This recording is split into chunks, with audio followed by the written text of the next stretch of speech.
Hello. Oh, welcome back to the stable. Welcome back to heaven. Welcome back to me. Hi.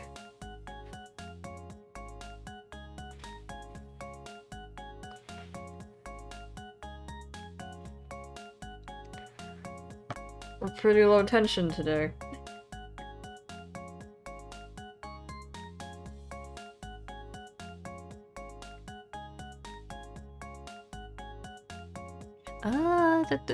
Oh, if you're wondering about the title, it's because I couldn't think of anything. So I was like, I'll just put this down. And I did. When I woke up, around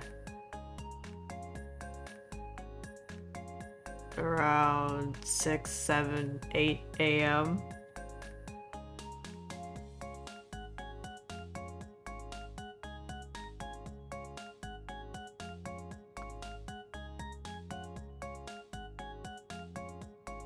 I didn't quite manage to get a nap in today.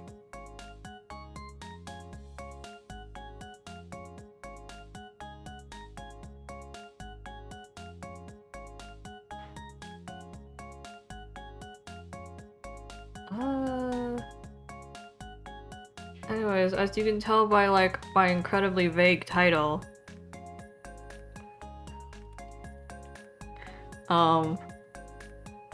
no, we will not be discussing God. I mean, I guess we can discuss God. If that's what the conversation goes, but, I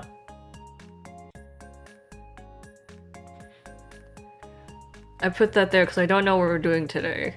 There's a bunch of things we could do. Well, there's always a bunch of things we can do, but I'm just like, I could do a couple things today. No problem. I'm just not sure what.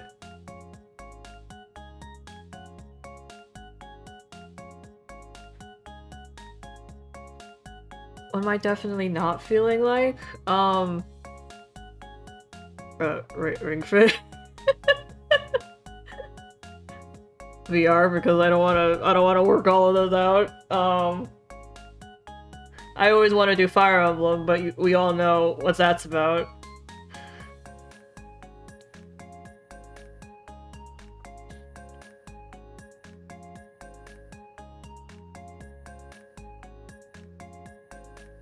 What am I also not feeling like?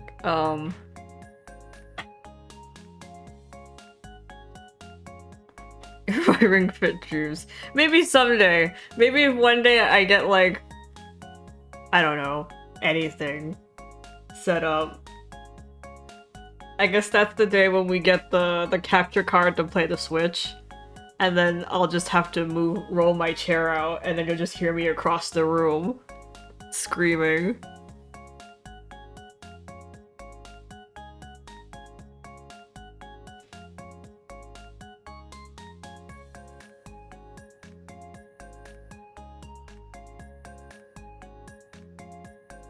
So maybe one day, but not today, because I simply just do not have the means to make it happen. Which implies that if I did have the means right now, I'd be willing to do it. Never mind. I'm an easy creature.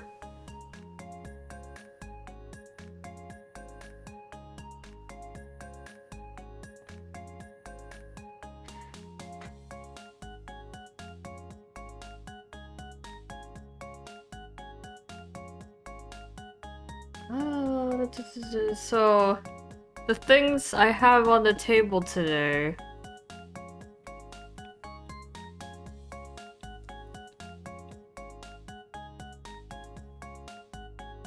I'm kind of looking at tonight's turn up and evaluating, because by like hour 2, maybe 3, maybe it'll just be me and Alien anyway.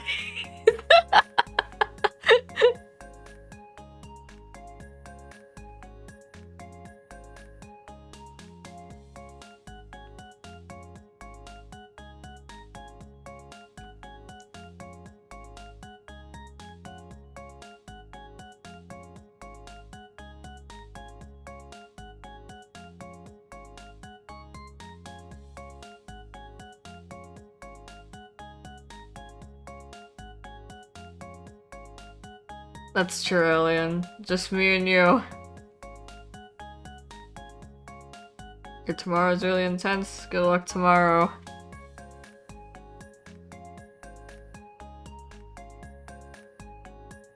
Don't die.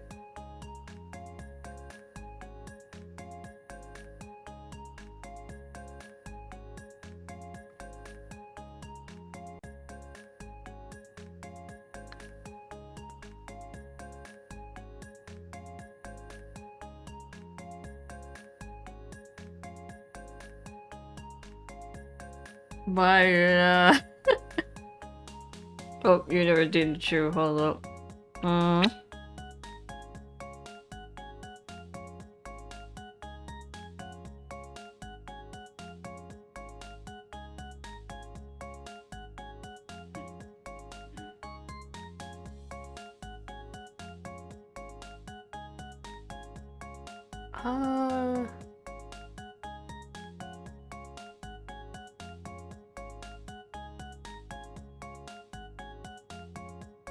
Let's see. I mean, we've got a low turnout tonight.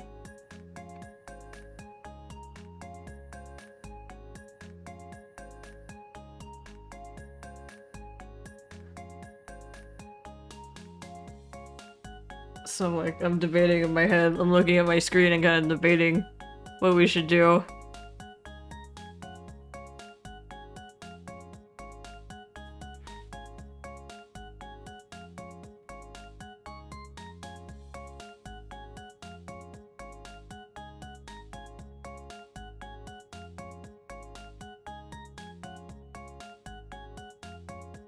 Deep and meaningful stream.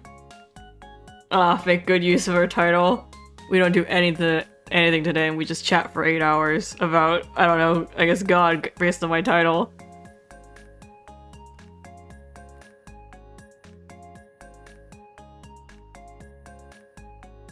I could probably start a discussion about the truth. And not like a reveal video, but more like the concept of truth itself. And my opinion on it. And I was like, that's stupid. Or rather, that's too big for someone stupid like me.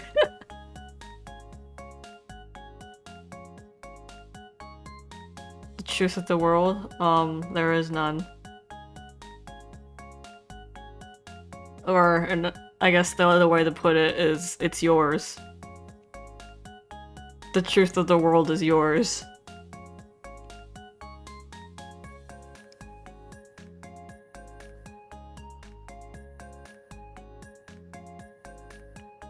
It is yours and no one else has it. That's the truth.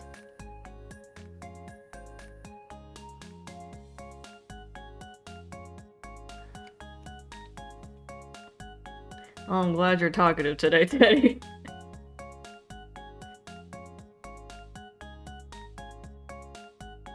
Well, I guess you'll be dead in the hour, though.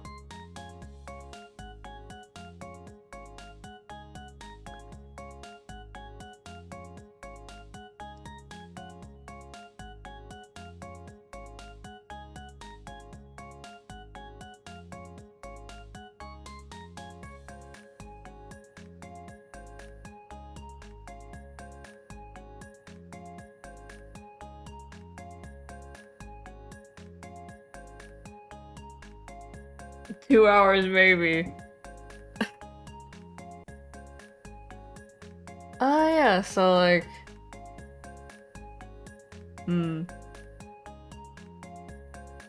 It's like, we have a very low, or very small crowd today.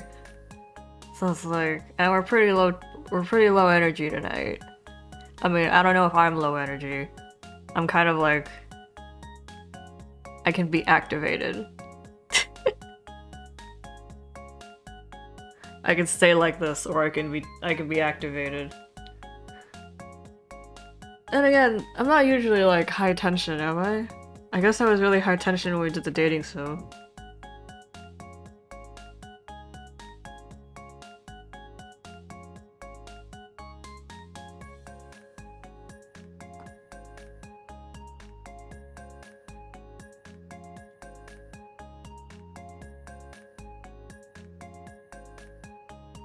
I just remember I didn't take my vitamin today.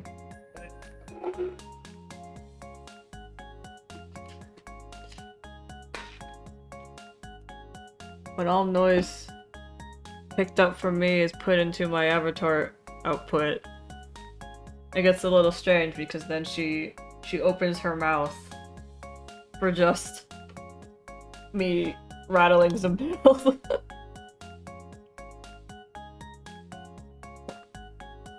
And then I go.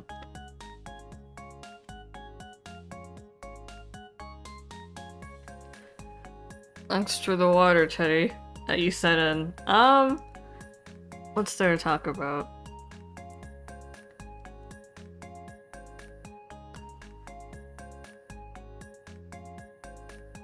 Oh, we have a bunch of like orange juice sitting near the snack cabinet in my house. And my sister recently, my big sister recently has been taking like an orange juice bottle with her. And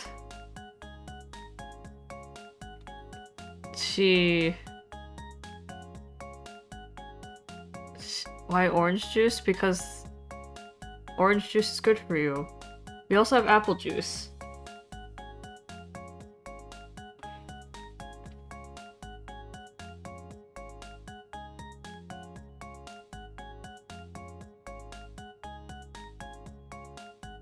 And apparently she opened it and it fizzed like a soda.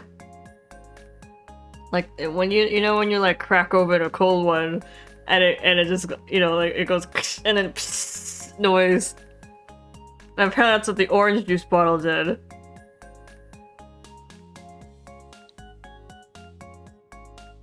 I was like, and she was like, is the orange juice soda? And I was like, no, it's just orange juice. Didn't you read the label? And she was like, oh.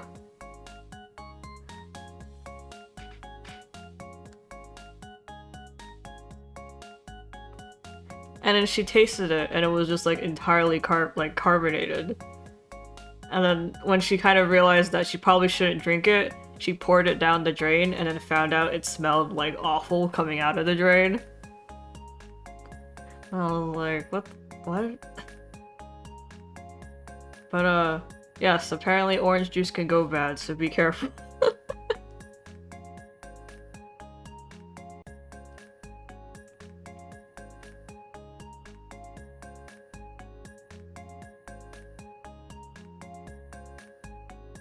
How did it get carbonated? Apparently, if you just like, so if you don't open the orange juice, it was okay, but like the moment you open it, the carbonation starts. And usually you should drink it like right after you open it. And we just kind of leave it sitting there, it carbonates. Or if it just like, expires normally.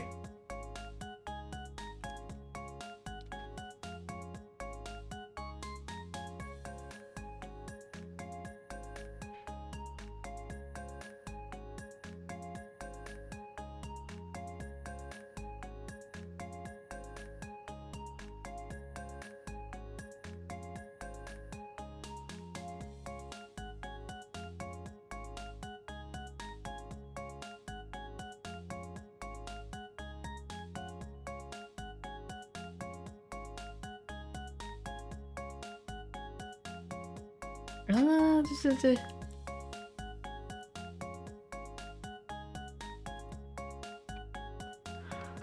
Oop. Oh, it's okay. Time to carbonate all my drinks. Why would you do that? I barely drink soda.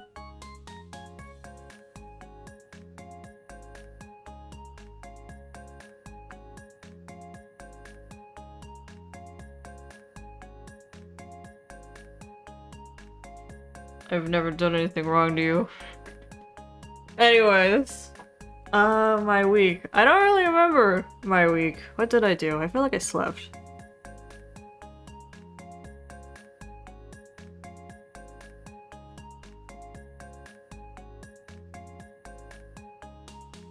But I slept during the day and then I was up at night. So liquids can be mad at me. I have never done anything wrong to liquids.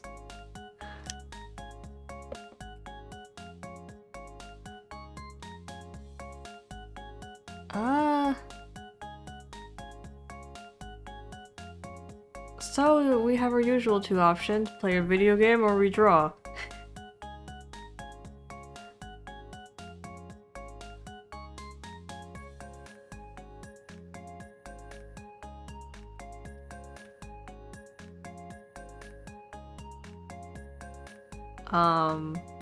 We have all the other games I've played before.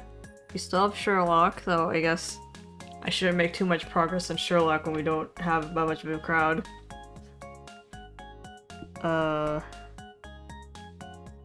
We still have Limbus Company.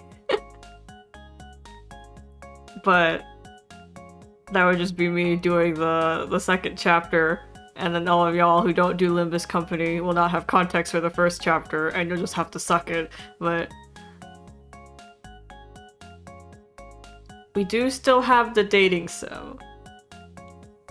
We still have the dating sim, and my sister recently bought a new game called Escape Simulator, and basically it's just it's an escape room game. The doll one? Yes, the doll one. The nameless, the one thing you must remember or some shit. And then if all else fails, we have Fire Alpaca, which is my art program. What we'll draw though, I have no idea, but it is there.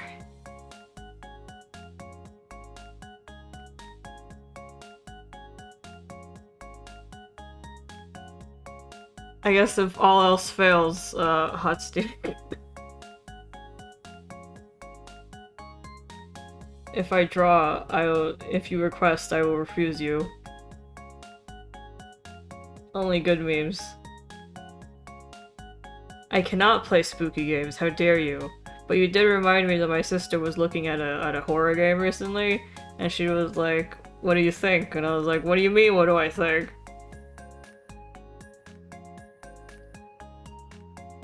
And I told her if she bought it, she's going to be the one to play it. I don't even know. I don't even remember what it was called. But I told her if she bought it, she'd have to play it. And I just sit there and watch, at most. To help her out with the game, but I was not gonna play it. I can't do it, man.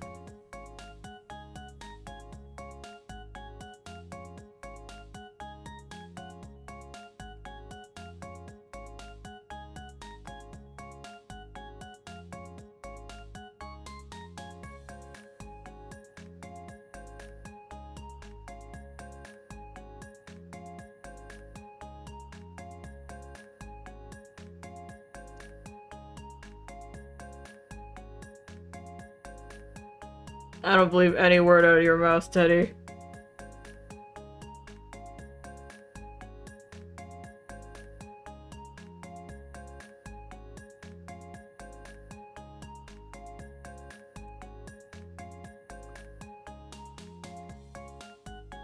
I also don't believe that out of your mouth, Teddy. Anyways, so... Actually, it's probably because I haven't taken a nap today and I've been up since this morning. That, like...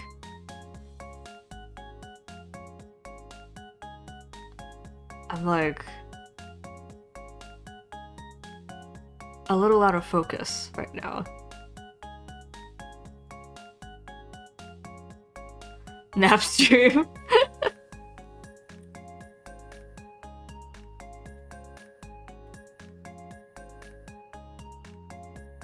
Well, as a yandere loving section, I think desperation is in our usuals arcane. You know, I was thinking I should put that somewhere on my Twitch because we talk about yanderes really casually in here. Like, really casually and really, like, acceptingly.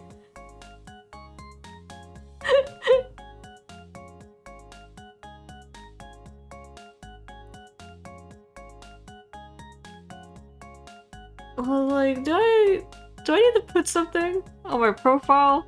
Like a disclaimer that people like, you walk in, you start hearing our shit, but I'm like, you know what? They can just live with it. Or they can not live with it. That's their decision.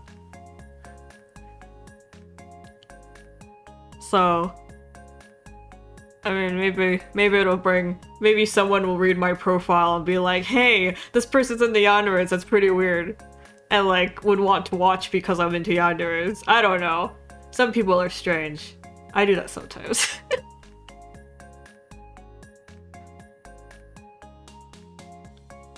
Yandere, man. I guess like since the uprising of VTubers, yanderes have become more like a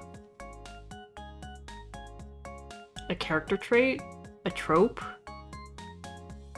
a setting, I guess. So it's like it's kind of easier to get away with it now.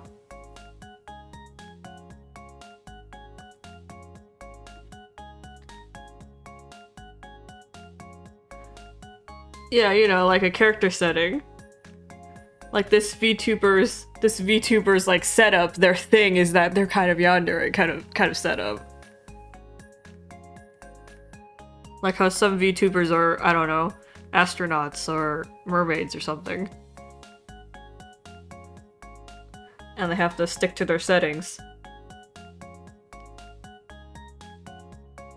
And also people make like VTuber yandere compilations, so there's something there. There's some demand. Yandere setting mod when? I don't know. The day I put a filter over the screen that's like, you know, like the kind of like black haze around the edges of the screen. And then I put on like ominous music. And I'll rattle my handcuffs for you, but to represent the chains on your leg or something.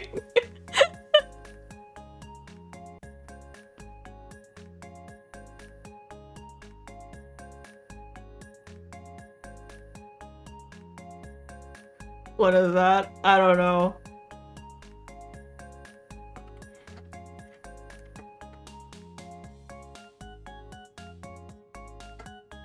When people like you can last more than 2 hours.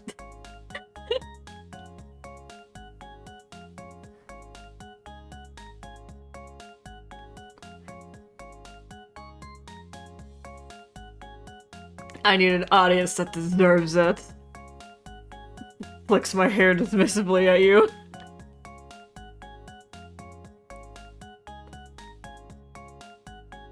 Wow, what a bargain.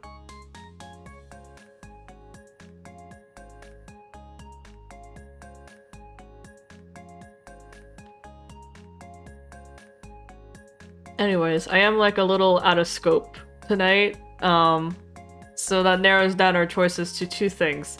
One, the escape room, because I'll probably be a dumbass and just fumble through rooms, or not fumble through rooms, I'll be stuck in one room forever and you'll just have to watch me stand there.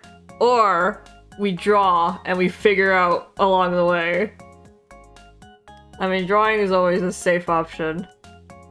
I just don't have any, like, particular plans. I could probably conjure up something, though. There's always something I want to draw.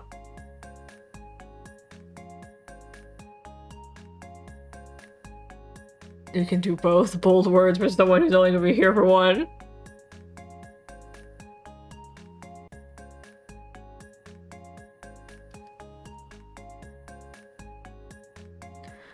Boob stream 2 electric boogaloo. Do I have it in me?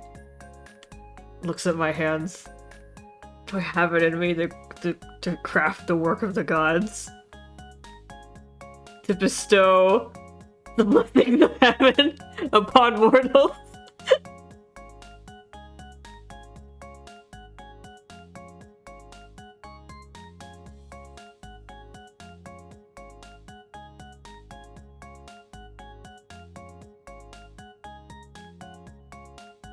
Oh, alien's lagging apparently.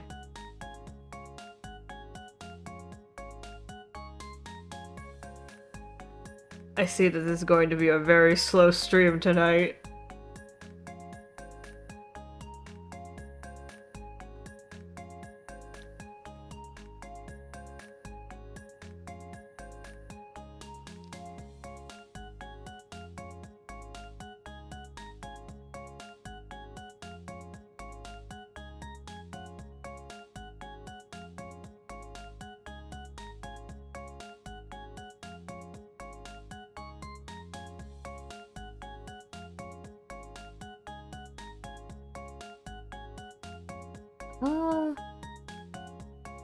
What is there to draw? I mean, there's always the, like, Aether, but...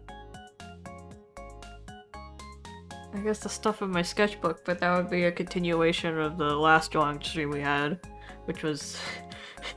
a board game.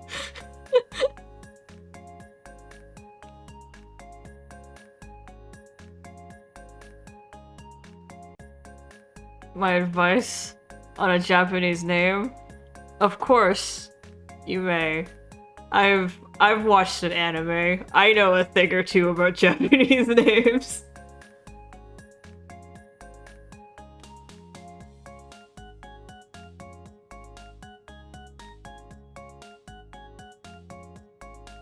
Why do you need a Japanese name? Actually, no, you don't have the answer to that.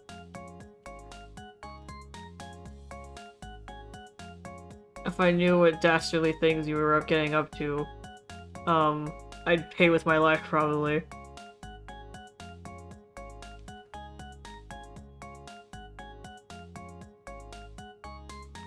You have a question about Japanese naming conventions?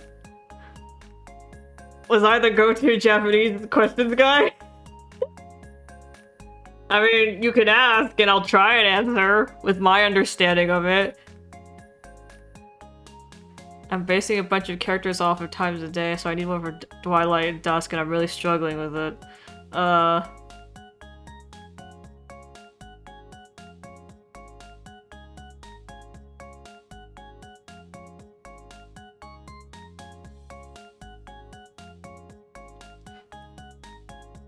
I mean, aside from, like, direct translation, there's always, like, making it their nickname.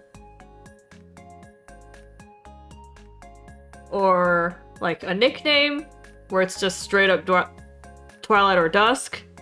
And, like, then the regular name, like, the real name, would be, like, things kind of relating to that time of day. So maybe not, like, Twilight directly, but, like, things associated with Twilight.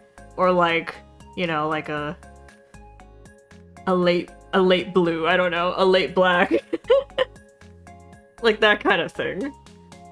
Names that, like, are kind of relating to your image of Twilight. Or you can pick names that you can take sections of the name that, like, you know, when you nickname someone, sometimes when they nickname people, they'll take parts of their first name and their last name in Japanese, and then, like, smash them together, and then they get a nickname. So you can also do that, and the resulting nickname would be something like Twilight or Dusk. There's also something you could do without, like, you know, just go fighting a direct translation.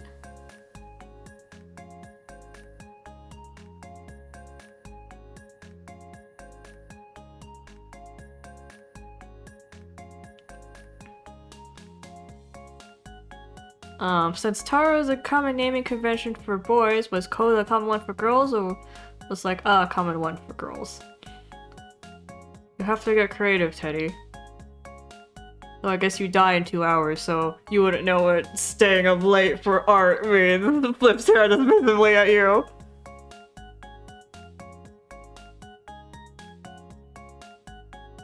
I don't know, nicknames come up for all sorts of stupid reasons. Because it rolls off the tongue, because you're making fun of them, because, I don't know, you just gave them that name, it has nothing to do with anything.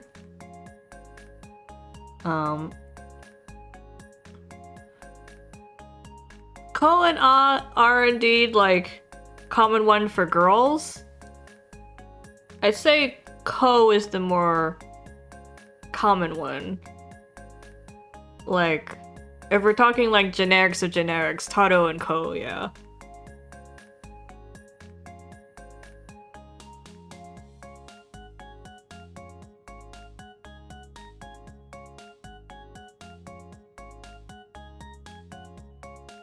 Cause, Ko...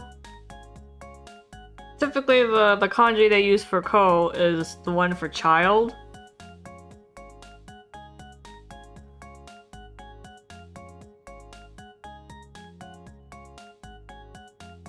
And Taro... What else is Taro? Terrible nicknames for Femme Valuous, I want them to make sense.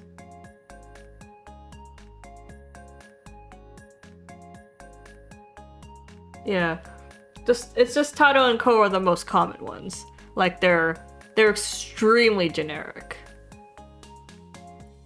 So if you're aiming for something with a little more pizzazz to it, I'd recommend trying to find something that isn't Taro or Ko. But if you're aiming for like super generic, then you want those two. What's wrong, my Koneko-chans?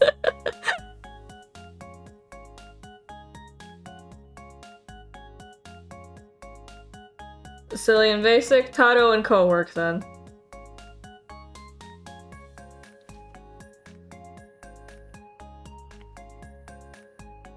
Of course, there's always like the downhill works that are nicknames. Like, you give someone a nickname and then you make another nickname based on that nickname, and then you make another nickname based on that nickname that's based on the nickname, and then that's how you get like really stupid, dumb ass nicknames that like have a lot of history to them.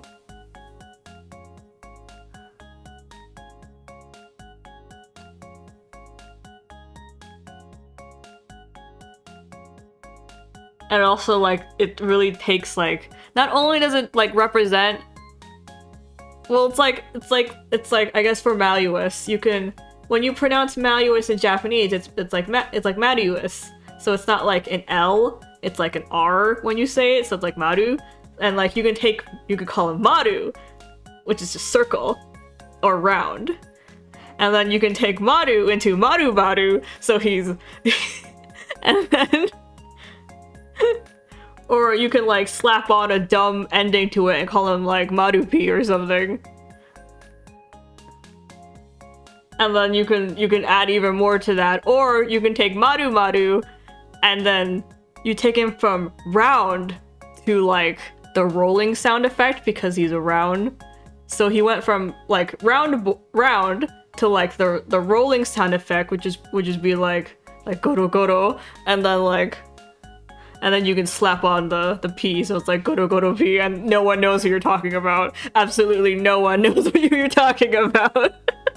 So that's what I meant by like, you can make a nickname and then show how close the characters are or how long they've known each other by the nickname getting like farther and farther from their original name. That you have like that, like there's a history, there's an inside joke in that. Because like, how the hell did we end up at goro goro P? Like that, from like Magus Draconia to Goro how do you get that nickname? It's stuff like that. You can also do things like that, so...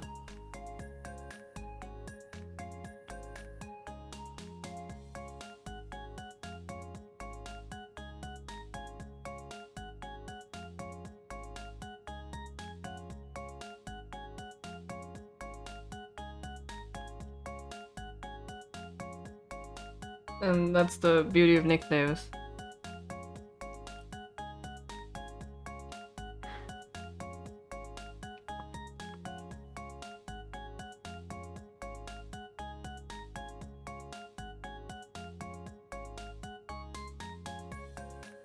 I can see you are lacking. You are lacking, Teddy, in the fine arts. The fine arts at his nameplay.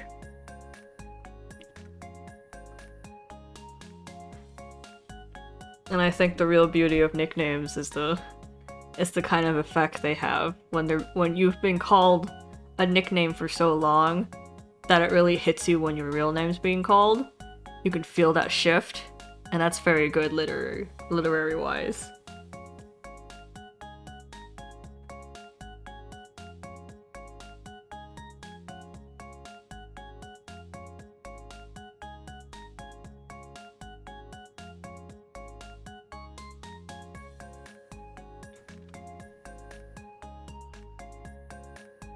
God, it's been a while since like I've had a discussion about, I don't know, things relating to characters, I guess. I've been kind of like, thanks for the water, alien. I've been kind of like been sitting back as an observer for a while now. So like I haven't got to like exercise my creator toes. Haven't gotten to wiggle them in a while. I've just been kind of sitting in the audience seat and falling asleep without finishing my bowl of popcorn.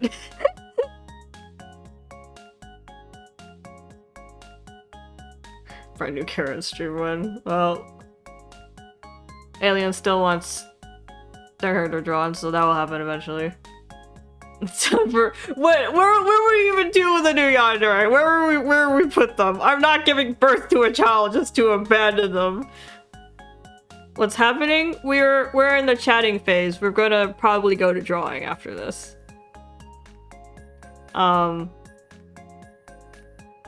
We're discussing character names. New stream persona. I do not need a new stream persona. Can you imagine? I just completely revamp after like a year of this. Mod alter. That's just me when like when you put the color thing. I don't know, like Hatelia 2P. That's right, I just brought up Hatelia 2P.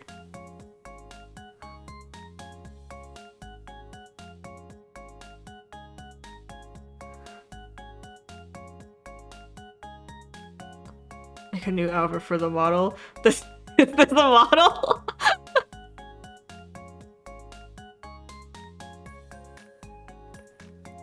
I guess so. It's just like two JPEGs. They're PNGs, but you get what I mean. I guess we can just like draw on top of this. On top of this model. And then we'll count that as a new outfit. All I get is like a scarf and we call it a day. And as I would like cover my boobs. Beach day outfit? Are you saying I can't swim in this? I just need to like take off this like transparent shawl bit and I can go into the water. Actually, I could go in the water with it. It'll just get wet.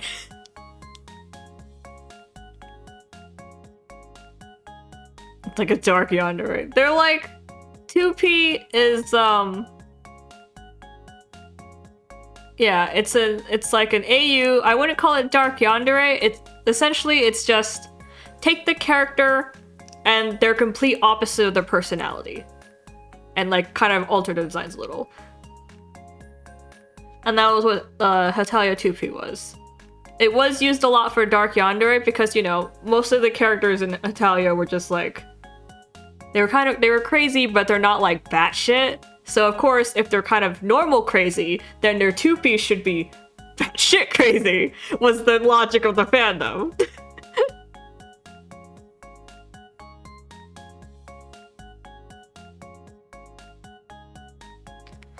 I know, it's also been a long time since I've heard of Hatelia 2P. It's like, that's a whole era and a half. Actually, bringing up Hatelia at all is just like a whole era. Dude, you don't feel old until someone sends you a pic of that YouTube video. What was it? Fucking that animated one, drawing with you. With the two people and the glass wall and the marker or some shit. Or was it chalk? Yeah, the one you sent me. You sent me that and I immediately like aged by 20 years.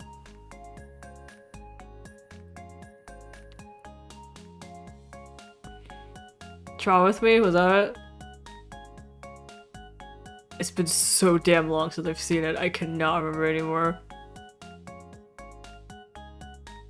But yeah, it has been like a long time since like I got to flex my creator toes, because I've just been drawing.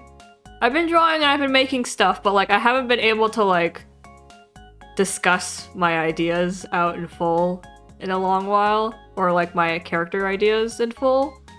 Cause like the most recent time I made characters, besides the carnival thing. Okay, you just sent me the video. I'm blocking you.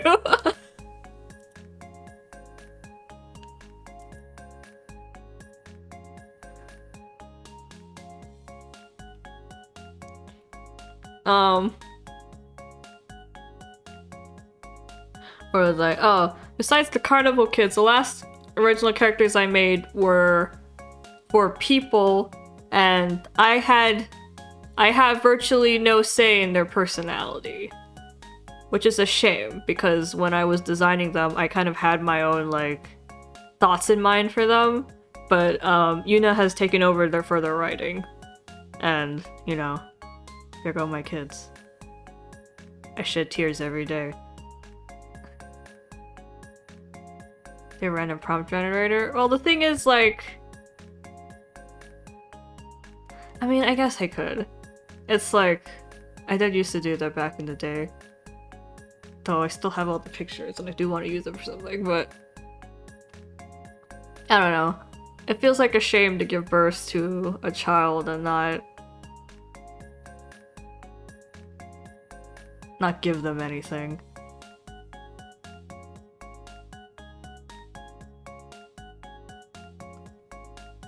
As a creator parent. Like, nowhere to go, nothing to have.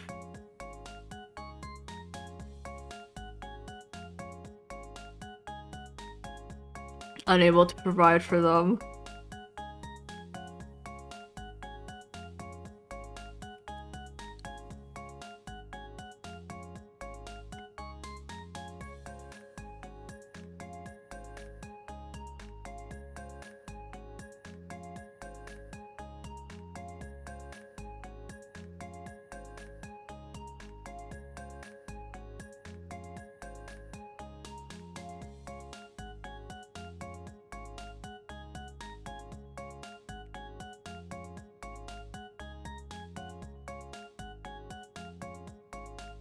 You lot have no respect for children. Slams fist on table.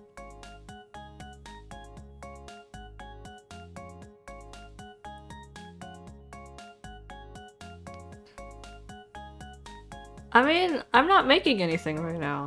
Like the kids I've been thinking about the most were the carnival kids. I mean, last time. Because I don't need to make anything right now. The most recent the other characters I've made were like for my dreams, and they have their own setting now.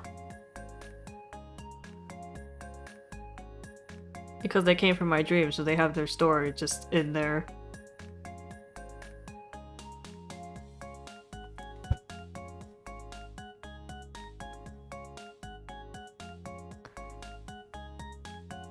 I mean... I was probably just gonna draw the carnival kids.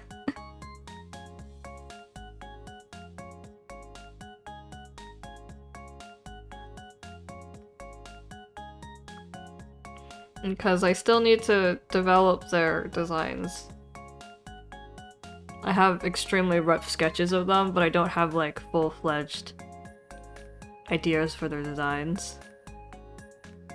I drew them all as kids last time, and now I wanted to draw them as adults.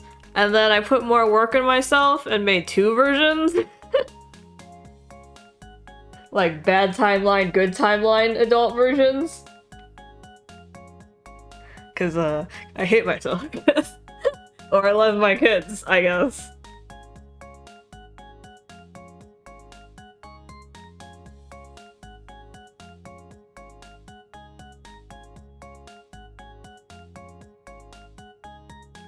So there's that. I could also draw the most recent guys from my dream. Maybe I can do that as a warm-up. I guess we can just open the thing, just get started, and just see where my hand takes us. Cause it's not like I want to create just to create. I create because I was gonna say because I'm pregnant, but I'm not. I was pregnant with inspiration. I don't know how to word this, like, in the same metaphor.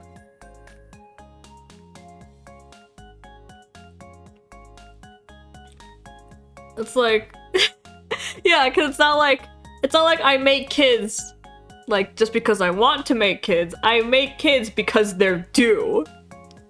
Like, I'm entering, like, oh, this is so stupid.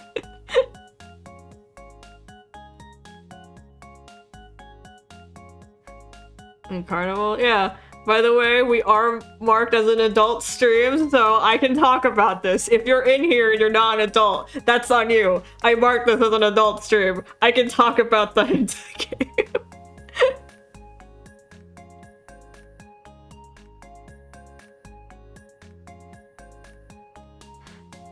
As you can probably tell, I'm not in it for the porn. I'm in it because I am a big fan of the protagonist. And yeah.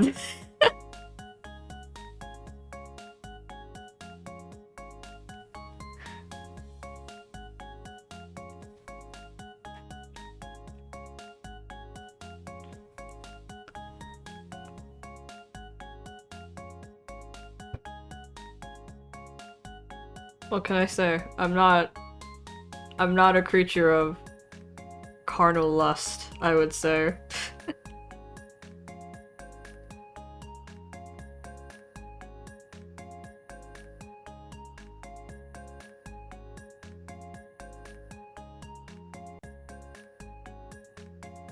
You wonder arc 1? Wow, at me?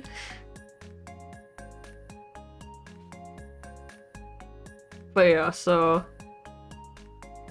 the Carnival Kids was the love interest from that game. I drew them all, you know, if they had a kid that greatly resembles them instead of Aiden.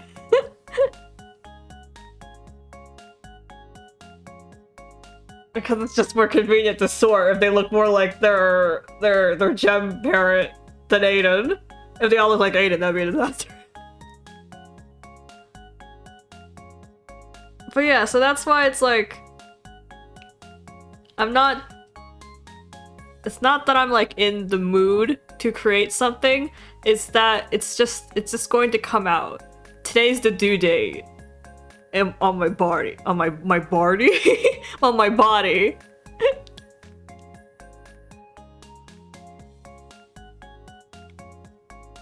Are they not all love interest? I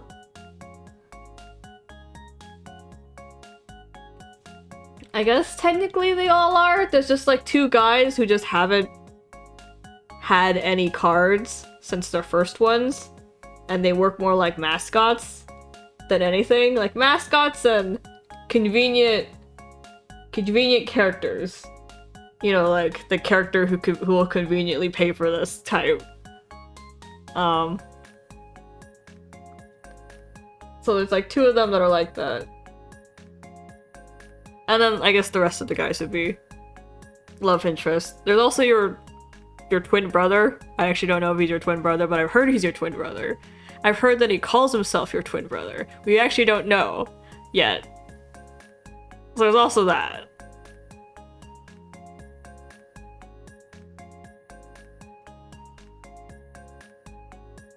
Ah, he has zoomies. I'm not sure everyone understands my definition of having zoomies. When I say I have zoomies, it's not that I actually have zoomies, it's I get an idea in my head, and when I get like a scenario, an idea, or a character idea in my head, I have to kind of like walk around to feel it out. I usually like walk around with music on. And For 3 weeks straight, every night I was wandering around for like 3 hours every night for 3 weeks at the least. Yeah, like trying to feel out characters and scenarios. And because of that, I barely slept. Like, I say 3 hours because like that's how long I'm aware of it.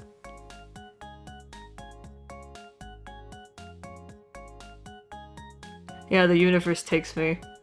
I've been referring to the universe like my bad boyfriend for a while. Like I just can't leave him, you know?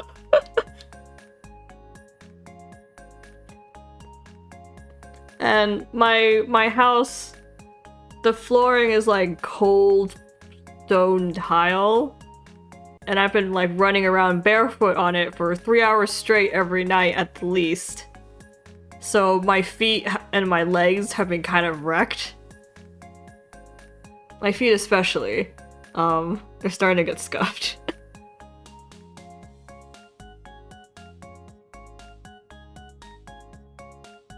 So every time I lay down or I sit down, I can feel it ache really badly. But then you know, the universe just comes and sweeps me off again, and I can't feel the pain when I'm with him. So I'm just... And it's not like any of it like are particularly good or interesting ideas. Like this would sound like way cooler or like way more avant-garde or artistic if I actually made good shit out of it. But I don't. It just happens and I just churn things out. I'm like, good enough. Good enough, I'm satisfied. How are my feet currently? They're okay. I'm like starting to get used. I'm starting to get used to the aching. It's more prominent when I'm laying down because my feet aren't like pressing against the chair or the floor or something. Because like when it's pressing against the chair, for instance, my chair is cushy, so my feet are kind of like, the aching is reduced because there's like pressure against my foot.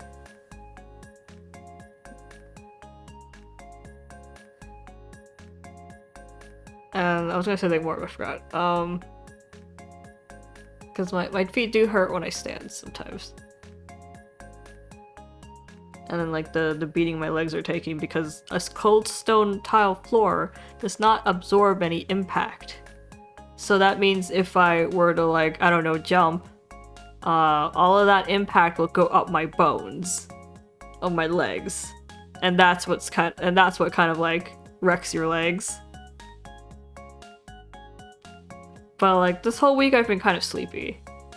So I'm hoping the zoomies are wearing off.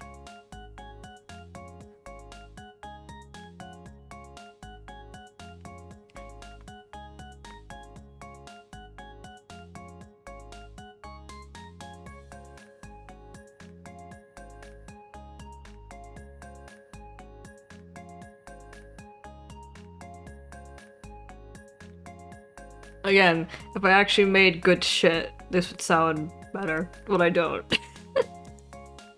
Hello, Chad, welcome. I was waiting until we hit 1 hour, and we have. Welcome to 1 hour. Hold on, I'll get Firepacker open. I also need to get YouTube's open because if I'm gonna start drawing, I'm gonna need some noise.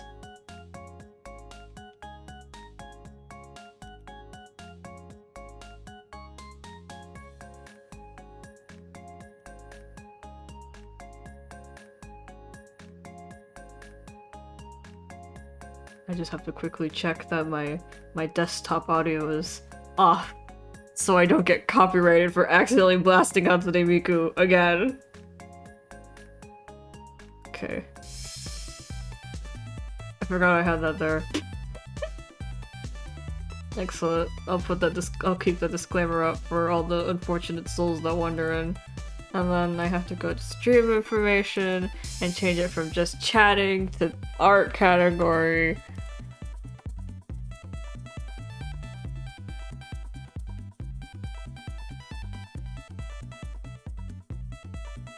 And we've used up half of Teddy's life points at this point.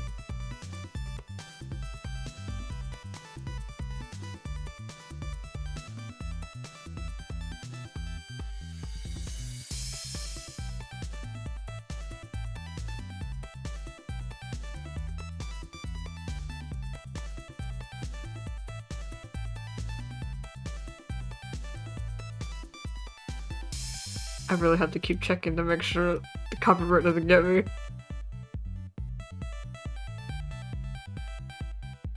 Tic-tac-toe.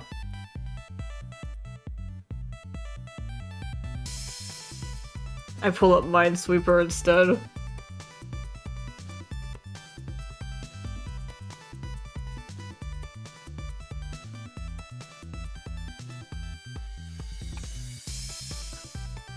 Whoa, Jay!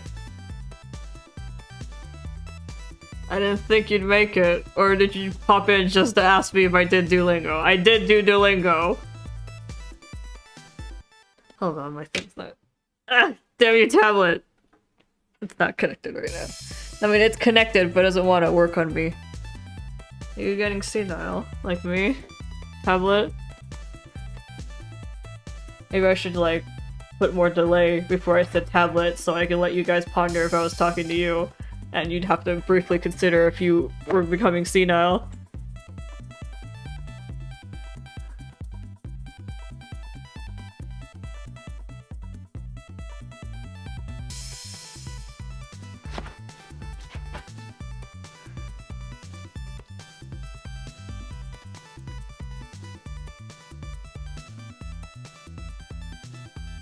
Hello, Jay. You just missed our discussion on what we were going to do tonight.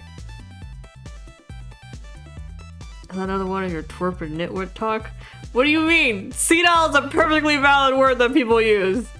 I will not let you slander me like this. Also, twerp and nitwork are perfectly viable.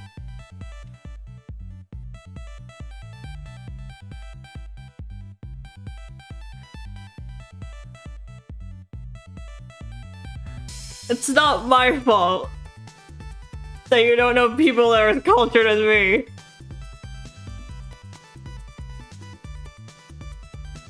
It is perfectly usable. You're just too young.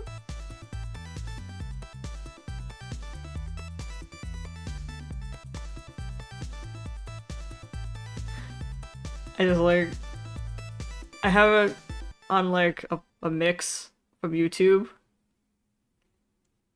So like Nightcore just started playing and I kind of like whipped my head to my monitor like, oh.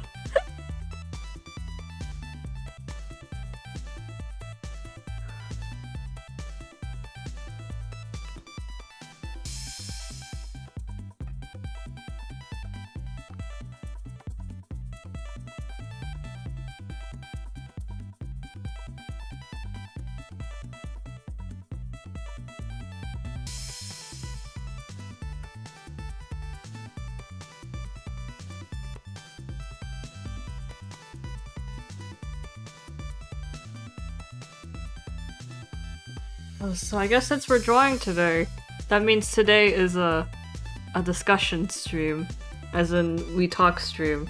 Last stream, was it last stream? I think it was last stream. Last stream was really good. That was a lot of talking. That was very exciting. Unfortunately, we're all too low energy normally, and I don't get a lot of talk. Subs.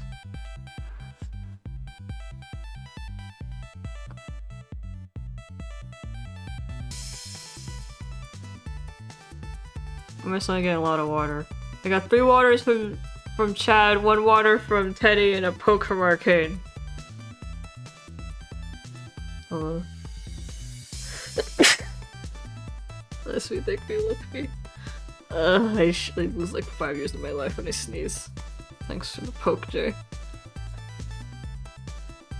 I feel like I'm gonna like pull my back out every time I sneeze.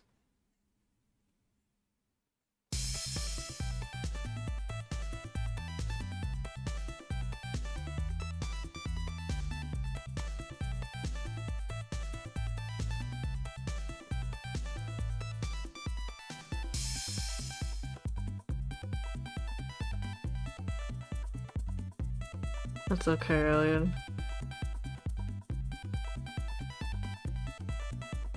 But like, last stream was pretty exciting because we did a lot of talking. Or I got to do a lot of talking.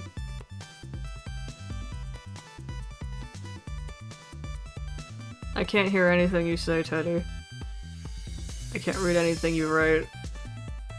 It's just unfortunate, but I don't think we can hang out anymore. On account of me being unable to understand you in any way.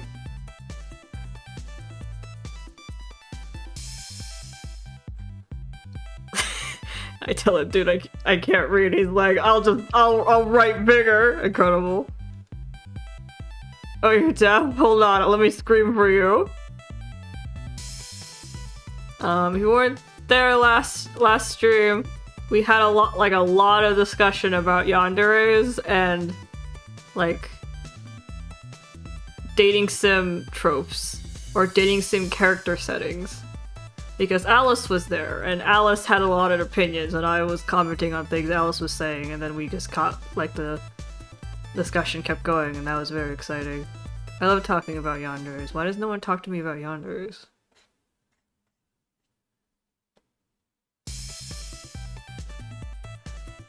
It's so sad, Teddy, that no one talks to me on my own streams.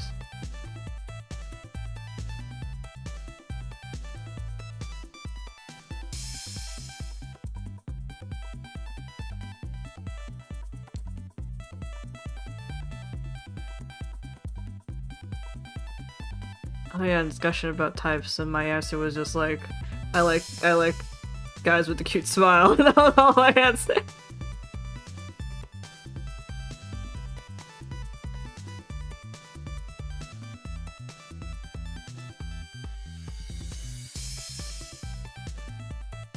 I think I've set that picture of Aiden smiling more times than I should.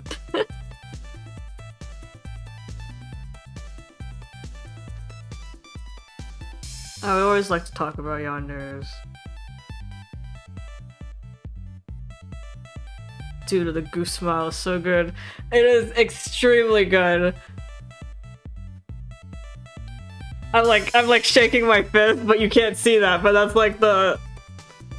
What was it? The cuteness aggression.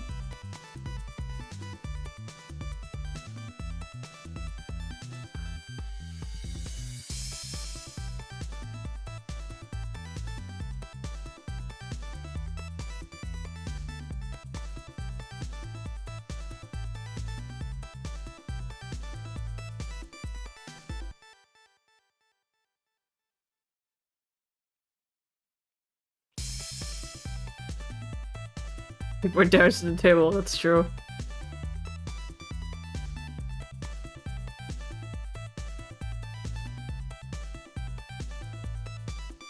It's just like, I don't know, I like yanderes.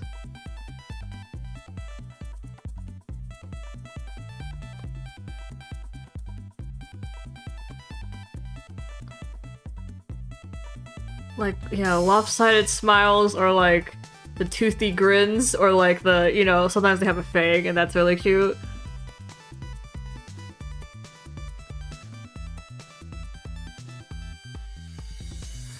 Or like the types that don't quite know how to smile and it's kind of crooked and awkward, but it's genuine.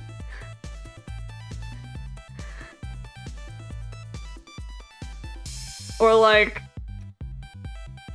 the types that, again, they don't smile often, or like, I don't know, they're busy, they're in work mode, but something happens and it's just kind of that kind of smile that breaks out on their face without them knowing.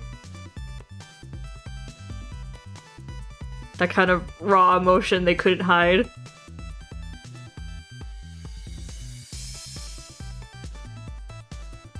It's on my wall.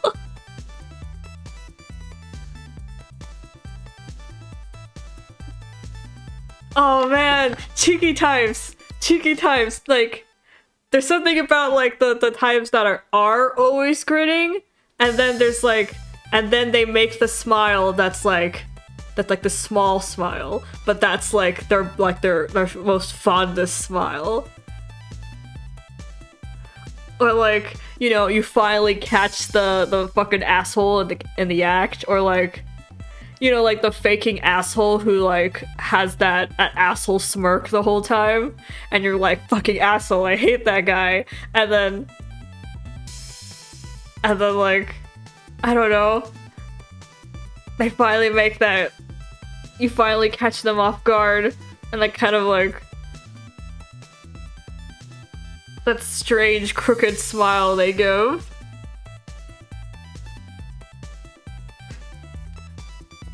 Because it's like something not perfected, something not polished, because it's a feeling they're having right at the moment, something they didn't plan for. I'm just repeating myself at this rate, but I like good smiles.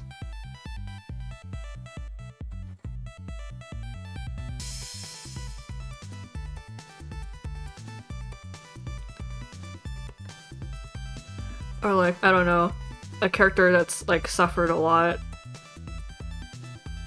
who suddenly has like that bright grin, and my reaction is to cry.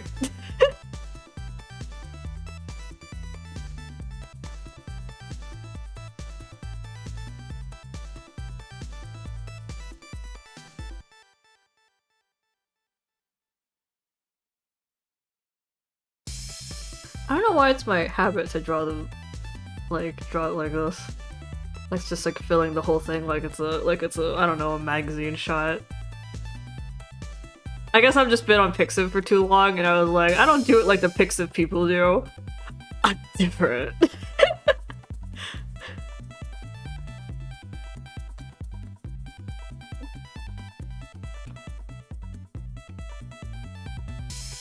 Not like other Pixiv users. I'm not. I don't even post anything on Pixiv.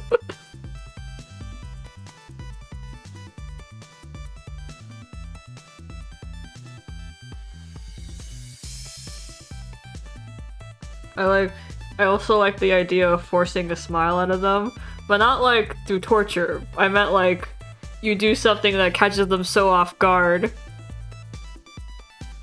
that like a smile just pops out of them without them knowing.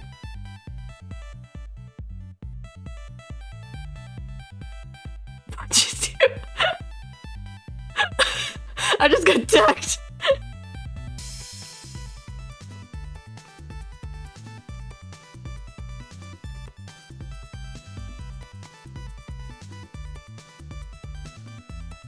Or like, I don't know, there's another thing I really like a super stressed character. Like the super stressed character who's like got like eyes under, they've got like bags under their eyes, and then like, you know, they're overworked and stressed as hell, and they're always like on the office. Like in the office, hunched over a desk with like piles of paperwork, and like...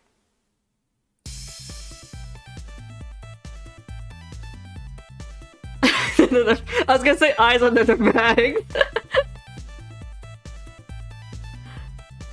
It's just like, cause like my brain's like running ahead off of me. It's like going 50, and I can only speak at like 2. I'm making so many hand gestures, but none of them are getting through. Good night, thanks for coming to the stream. But like, no, like a really tired character.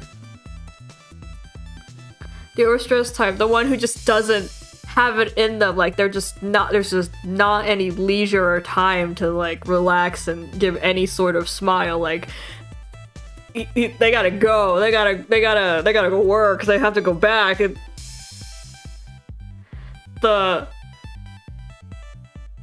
when they kind of give that, like that kind of, I'm like trying to describe the smile, and I was just about to make a noise at you and like expect you to get it. Like, you know, when they make a smile, like, insert noise here.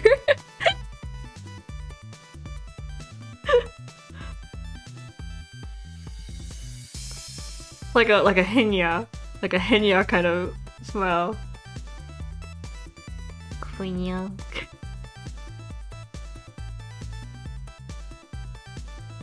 Like, hold on. Hold on.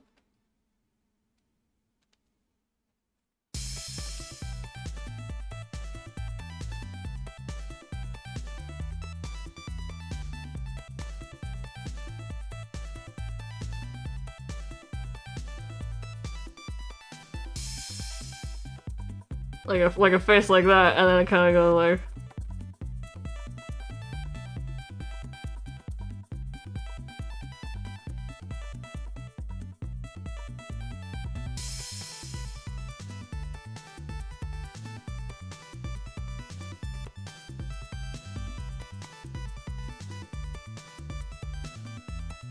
Like that, like a yeah kind of face.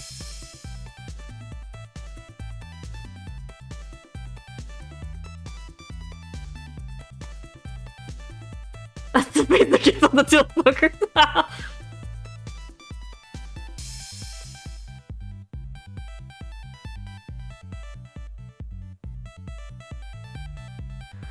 Like they're so tired and stressed, and then like when they finally relax, they kind of like melt.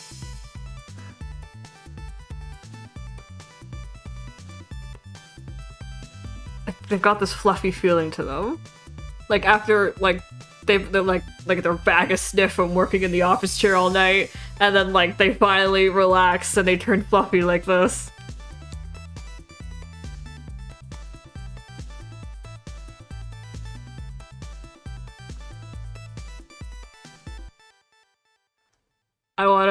I don't know, I wanna get them a hot drink and tell them to lay down.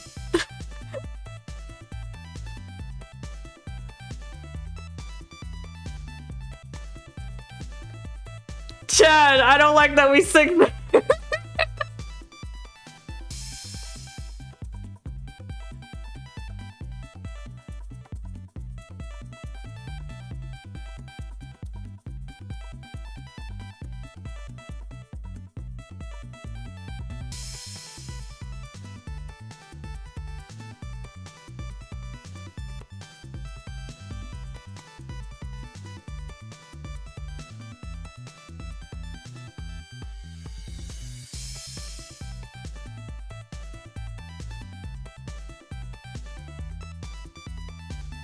It's just like, I don't know, I really like a smile, because I guess it's because like to me, when like that genuine smile comes out, I finally feel like I've gone through to the character, and that's like when my heart skips a beat.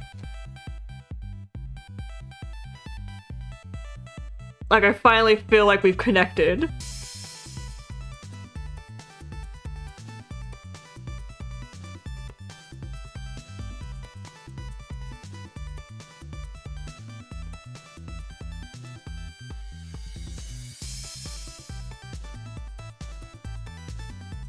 Oh, there's hair in my mouth. I haven't braided my hair. I just showered, so I had my hair down, just let it dry, and I haven't braided it.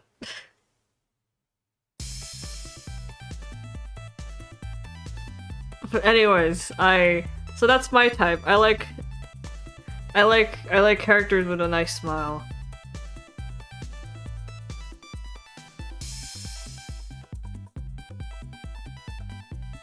What hair pick when? Just look up a wet cat and that's the idea. Is my room warm? It's warmer than outside, so I'd say pretty warm. It's okay. I'm a cat breed with thick fur. I'll live. Besides, my hair's already dry, so.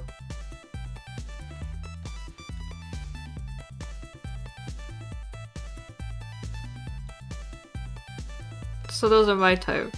And then when it comes to yanderes with smiles, like You know when a yandere smiles at you, that's typically like the oh fuck moment.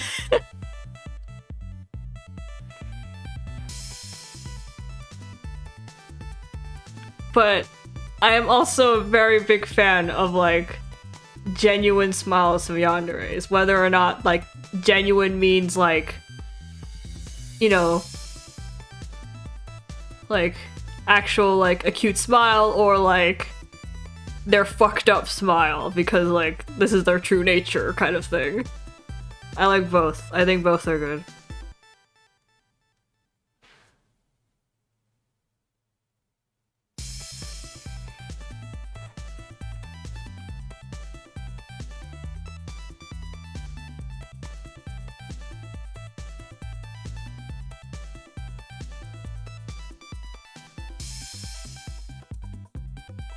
Fanboy.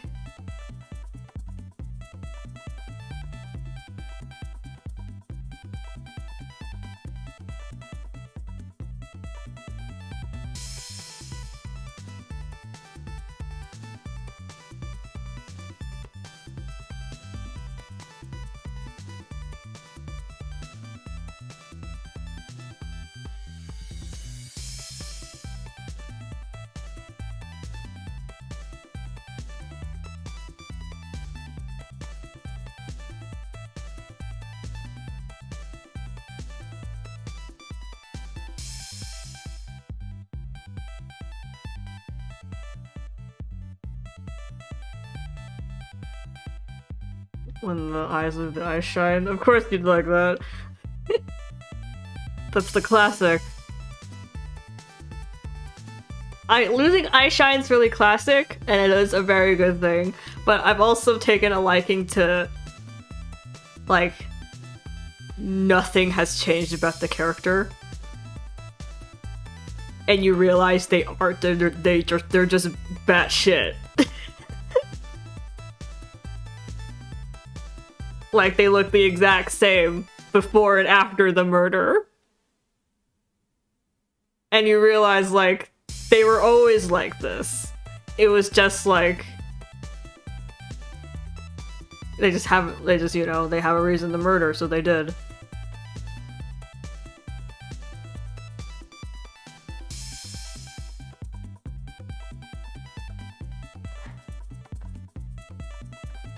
I also really like characters like that. I also really like characters who, like, don't acknowledge or have, like, no care for being blood splattered. Or that they've, like, you know, killed someone. That they're just... You know, like, they come and talk to you like they aren't smeared in blood and guts. And they're just like, they're completely normal, like, I don't know, you know the dude like, in the regular setting. Like, I don't know, you know him at work or something. Or you know him at school, and now he's covered in blood and guts, and he's still talking to you guys like it's just another day in school. Those types.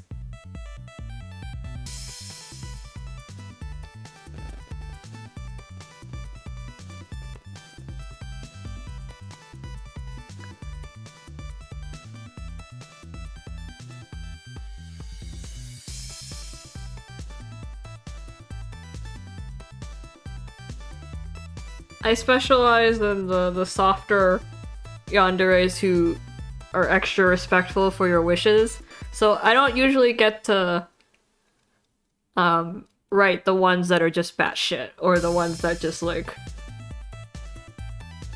Of course they have regard for their darling, because that's just how I work, but... It's like some of them just like don't have the understanding, I guess.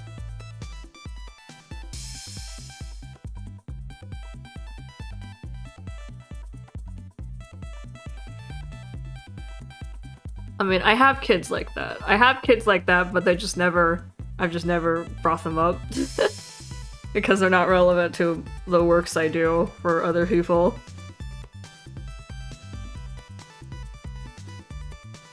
Heart Eyes is also really good. Heart Eyes will always be my favorite.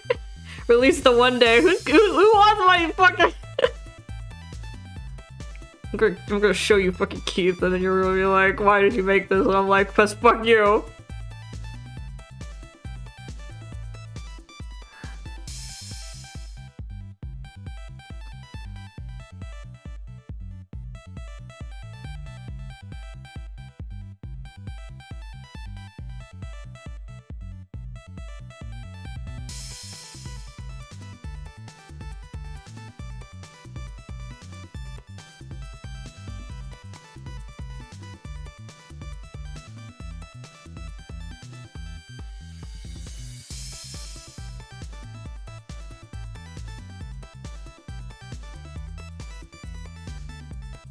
How are you gonna do with my yandere kids? They're taken, or rather, they're mentally taken. They're not actually taken. They haven't gotten there yet. They're doing their best, but they haven't quite made it there yet.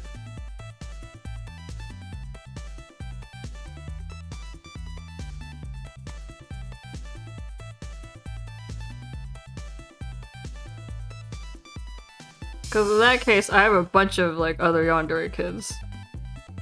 Because, well, that's just my nature. Every character I make is, like, kind of strange in some regard.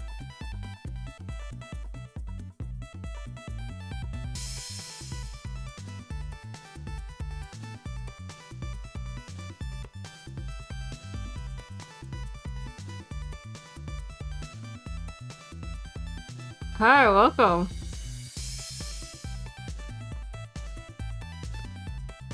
We're having a discussion about our yandere types. Or things we like about yanderes. I was talking about the yandere kids I have that I haven't showed that are yandere. And I was just like, I'm gonna show you Keith one day and you're gonna regret having asked me. It's not like Keith's a bad kid. Or that he's poorly designed. I mean, I can't say if he's poorly designed, I just made him, but...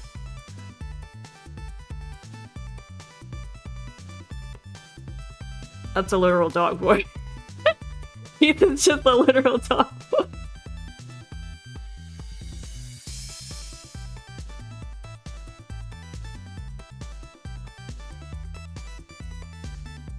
Is Keith blonde? No, he's not quite brunette. He's like red tinted brunette.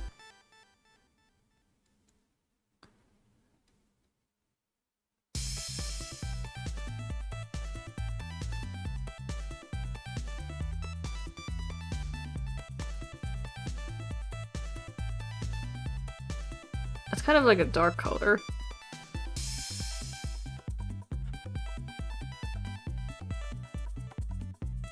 It's been a while since I've had to draw him, but I could probably do it.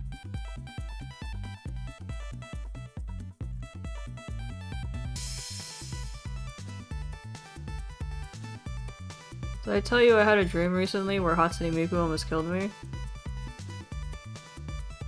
I don't know, it just suddenly hit me.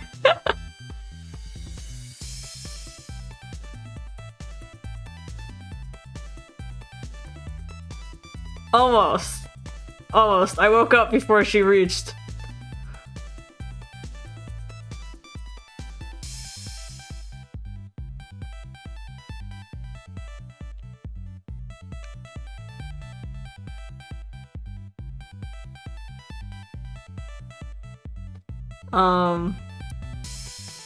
So it was like almost like a zombie apocalypse setup, but there were no zombies. It was just like, you know how destroyed the world gets typically in apocalypse, zombie apocalypse shows? Like, the world looked like that, but there were no zombies. And I was in a gas station. I was inside the store with a couple of my... I don't know, I guess we were like a platoon, like a soldier group. And it was just like me and like 3 other guys. And like one of the guys was like my superior or something. And we were all stuck, no, we were trying to hide in the store because Hatsune Miku was out there. Just one Hatsune Miku, but she was out there. And we were terrified.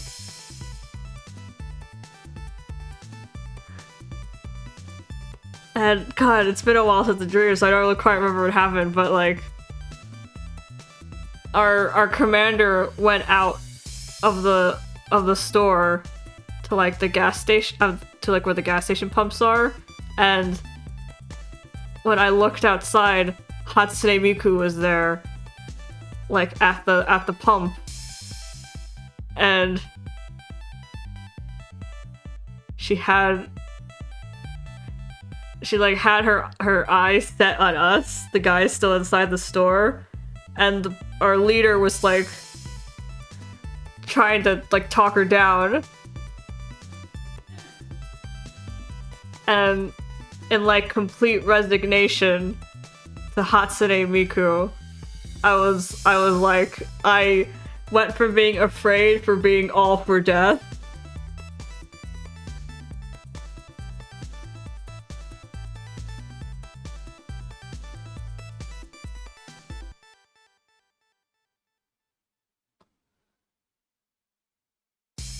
And then I guess my enthusiasm to be sacrificed to Hatsune Miku caught on with all the other guys in the gas station. And then we just became really hyped about Hatsune Miku. And then she entered, and then I woke up. And no, there's no conclusion to this.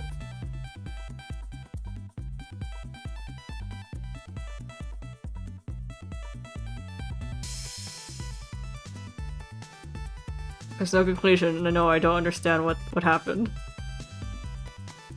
But I guess the world was wiped by Hatsune Miku.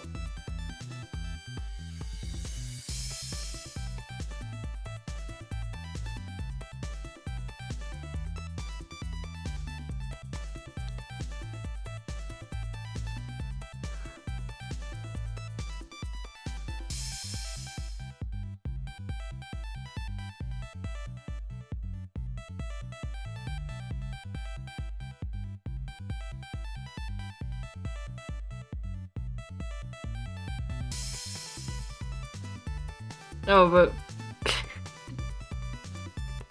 putting away the Hatsune Miku talk, I actually had a dream before the Hatsune Miku part, because I fall asleep, like, I wake up and fall asleep a lot, so I get, like, multiple dreams in rapid succession. Sometimes they're continuations of each other, sometimes they're not. And, like, the dream I had before Hatsune Miku was, like, about a yandere guy, like... He was like a real creep. I remember that much.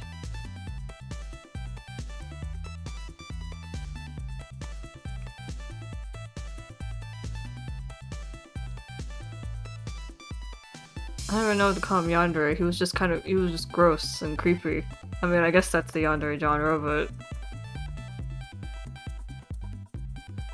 Because, like... I don't know who I was, but, like, I was sitting at a desk with a computer, and I was doing something on the computer. I was like trying to figure out something on a website or something. Again, it's been a while since this stream, so I don't remember anymore. And he just kind of like this desk, this computer was in whoever I was' house. So I was at home, my dream home, and this guy just kind of appears. Like, suddenly, he's like, his head is on my shoulder. And he's got, like, his hands on my arms. And he's just suddenly there. When I had been alone in my dark room up until then.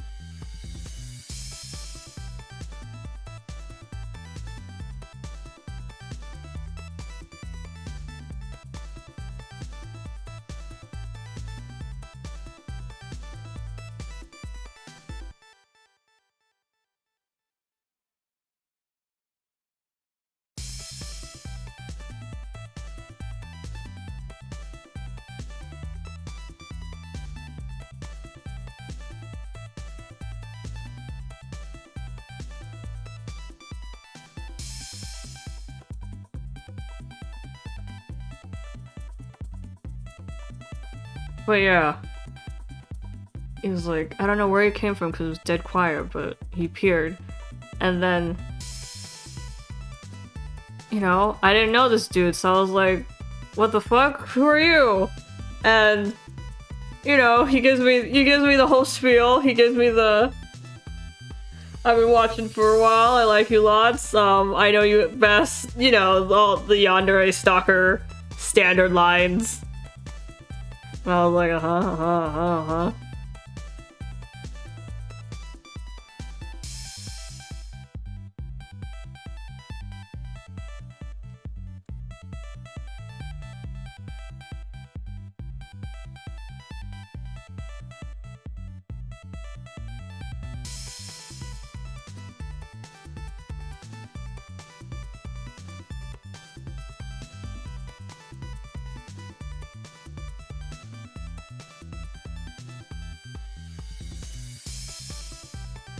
I've been getting engaging dreams lately. It's probably because of all the zoomies I've been having.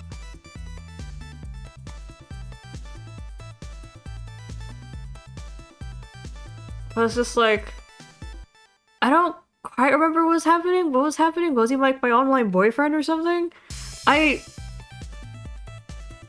don't know. Was he just some guy I was like flirting online with or talking online with? It was something to do with online. Like we had met online, we had all of our interactions online, which is why I was like sort of familiar with him, but like I'd never seen him in person. I don't think I've ever seen a photo of him before.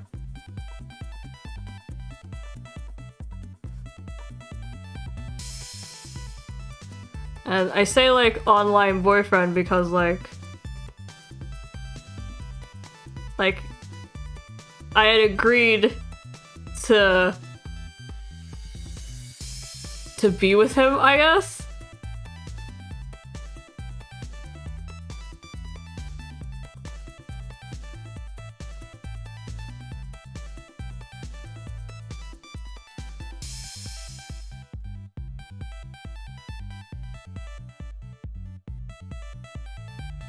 And so he came to make good on that and had just like decided to make himself at home in my room.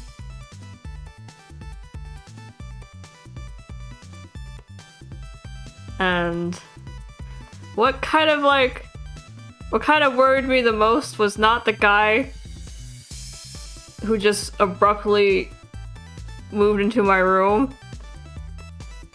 It was the fact that I started getting text messages from, like, I guess people I knew.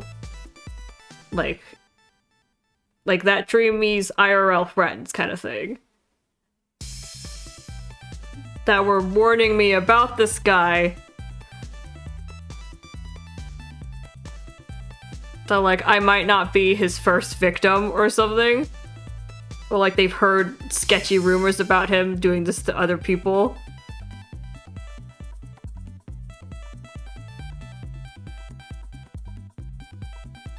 And then, like, when I heard that, I don't know, I guess I turned into the yandere because, like, Dreamy was, like, upset.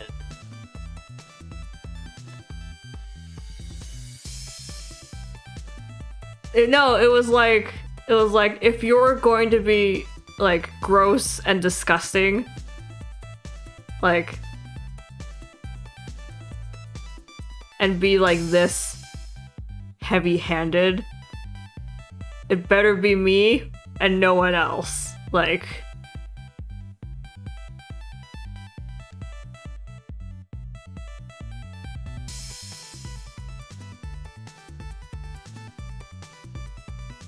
I don't know how to describe this. It's like, and not having it today. Man, who's gonna watch my stream if Alien's not here? Sucks. Are we gonna have the end early because the Alien's not here? If Alien eventually actually dies out on us? Or we'll just have to go 8 hours by myself. But no one here. But basically, I was okay with him being, you are not always here, you shut your ass up. But basically, like, I didn't know the guy, and I didn't really feel anything for the guy, but, like, if he was going to be fucking weird, I wanted it to be only for me, and not like in a, not like in a self-sacrificial way of like don't hurt other people. It's just like if you cheat on me, I'll hate it. I was gonna say I'll kill you, but but like that feeling that my dream self had, I was like, and I woke up and I was like, that's concerning. Thank you, Alien.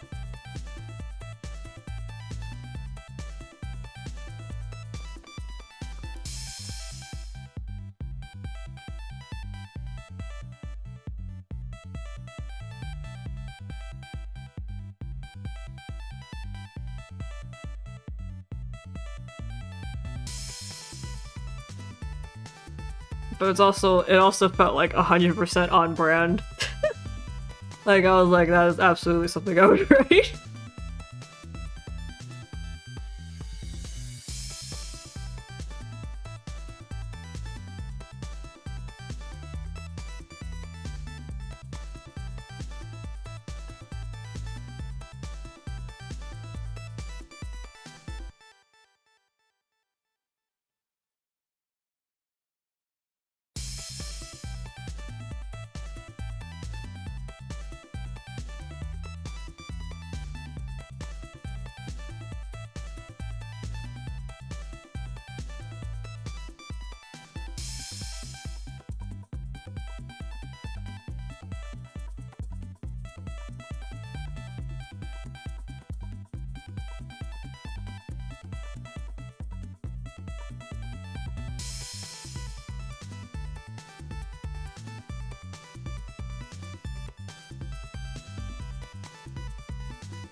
Music stopped.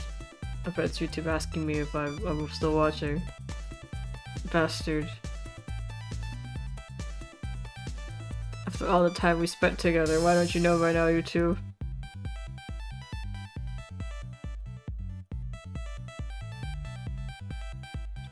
Probably because I've been zooming around too much. My brain's been too active lately. I've been reading pics of content of a fandom I'm not in, and I'm just like, my neurons activated.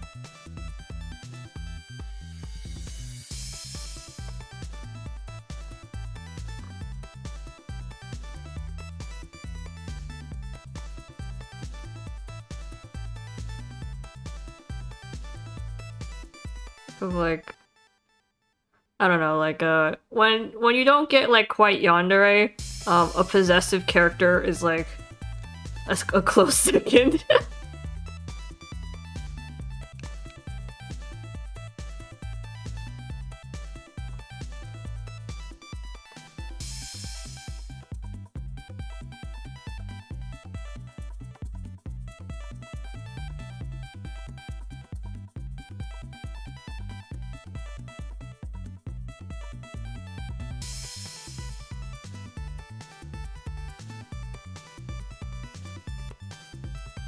Yeah, when we talk about keys, I should probably see if I can doodle them. Also, if you're wondering what I'm making here, it's the brothers from a dream I had, which I should explain on stream. Okay, so I had a dream less recently than the one I just described, where two brothers show up. The first half of the dream was I was working somewhere outside, and this guy was apparently part from like another department. Like it was one big project and a bunch of departments from the company were getting together to do this project, and I apparently wasn't aware that other departments were going to be involved in the project. So when I was at the site of whatever project we were doing, I guess construction or something,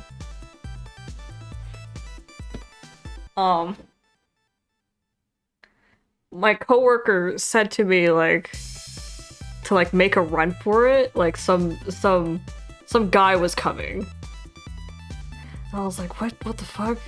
And as the trusting coworker I am, I made a fucking break for it, and this is the guy who started chasing me down, some dude in a suit.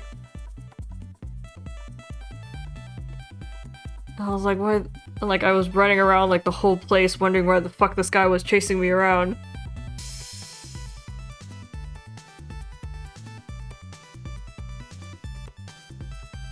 Yeah, he was chasing me in a suit.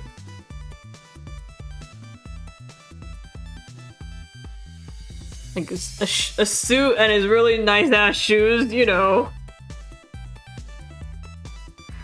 That's an entire skill, I think. Damn, should he get on America's Got Talent?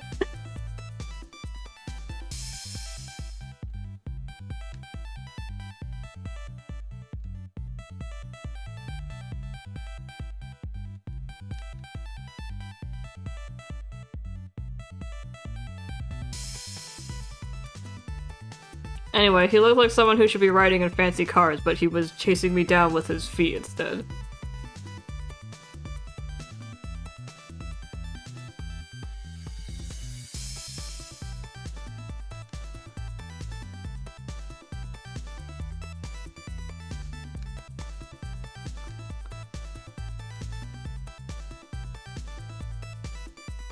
And then like when I finally got like stuck in a dead end somewhere, he finally cornered me, and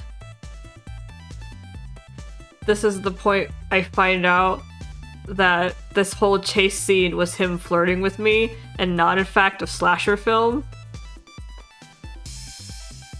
And he kind of walks in with this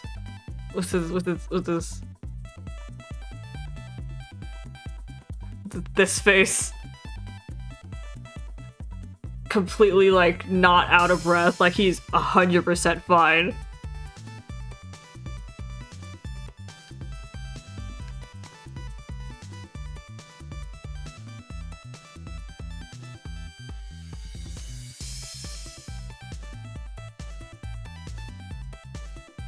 I realized, I don't know, you just kind of realize that he's kind of like a little fucked in the head. And he thought we were playing, apparently.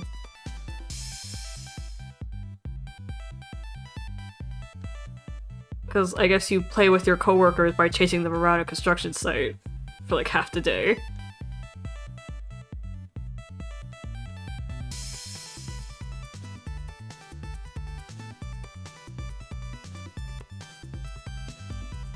I still don't know why my other coworker told me to run in the first place, but apparently he's got like a lot of rumors, I think.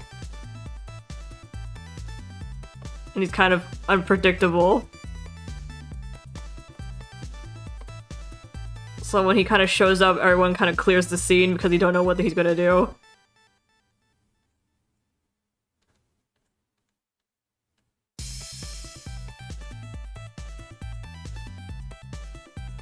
And then my second dream, like I fell asleep, dreamed about this guy, and then I woke up, I fell asleep again, and I dreamt about his little brother.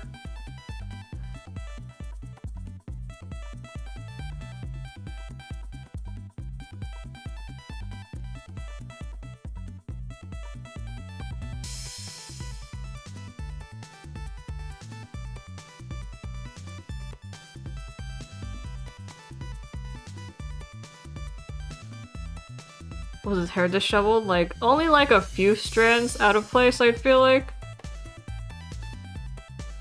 But like, in that, like, picture-perfect way, like, nothing could ever truly ruffle him.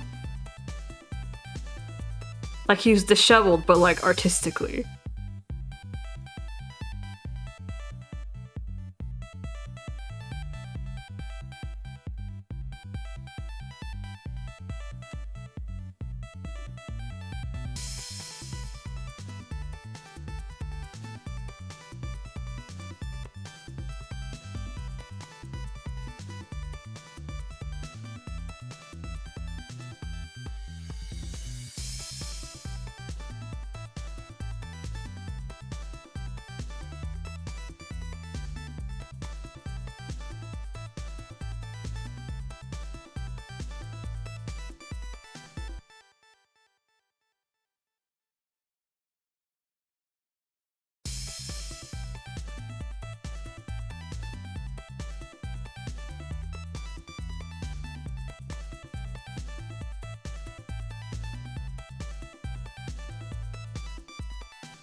Anyway, so I had a second dream about his younger brother, and when I woke up, I was trapped in this motel room with his younger brother, and it was an escape room, essentially. And me and the younger brother looked at each other and was like, this shit again, because apparently the older brother does shit like this often, which I don't know what that meant, but my brain told me that in the dream, and I guess that's just how it is. He pulls stunts like this. And me and his little brother are frequent victims.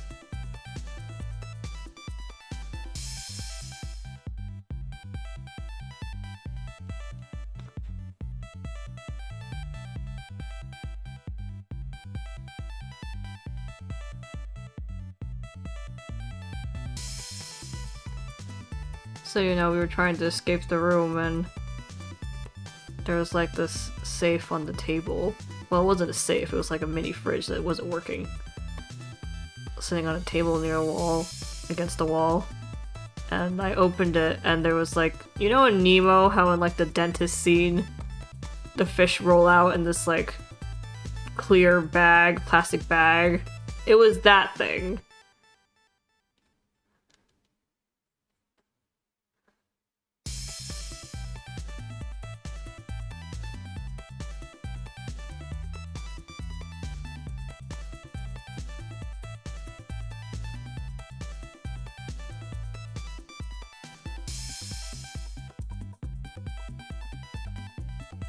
And I absolutely hated looking at it because I don't like live fish. I think they're terrifying and disturbing and gross. But because I hated it so bad, I was so certain that it absolutely had to do with the exit, because I guess that was just the older brother's style to do this kind of thing.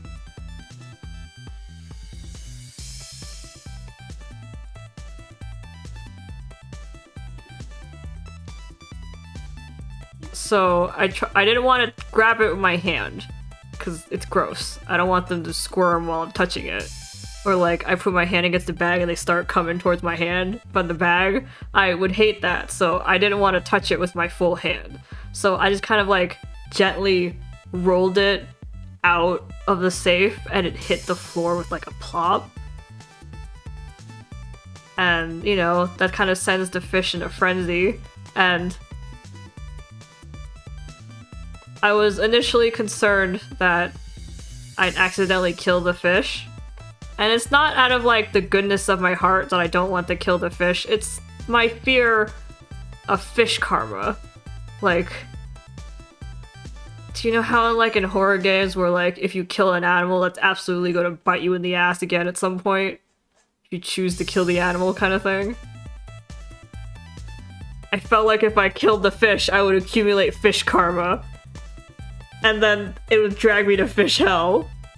Fish purgatory, where I'd be tortured in the 7 fish circles of hell. It was my legitimate dream fear. So I was against killing the fish. I didn't want to harm the fish. I was terrified.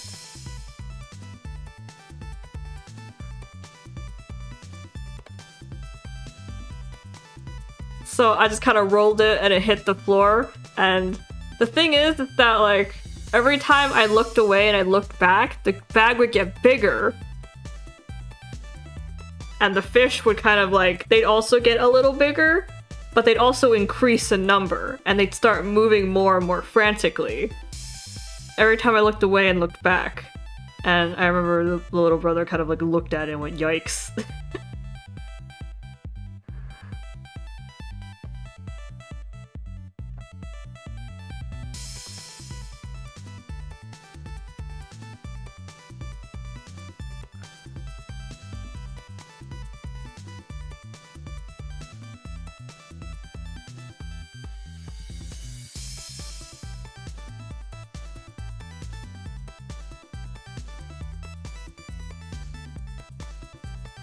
And I didn't want to be in the same room as the fish anymore, so like, it was a motel room, so it had a bathroom. So I ran into the bathroom and just kind of like peeked at it from the bathroom door.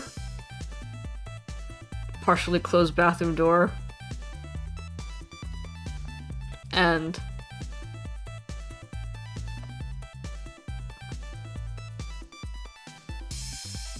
the little brother was still kind of investigating around, and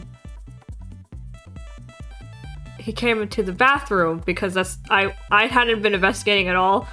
All my eyes were on that fish bag because I was terrified that like if I looked away again, it would grow beyond what we could house in this room and we'd die getting crushed by a giant fish ball.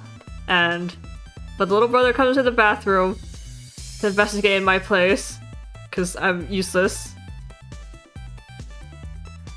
And he starts rummaging through like the cabinet underneath the sink. And he finds something. And he's like, he kind of like waits me over, and I kneel down to go look at what he found, and it's like a bunch of like, they look like pens. They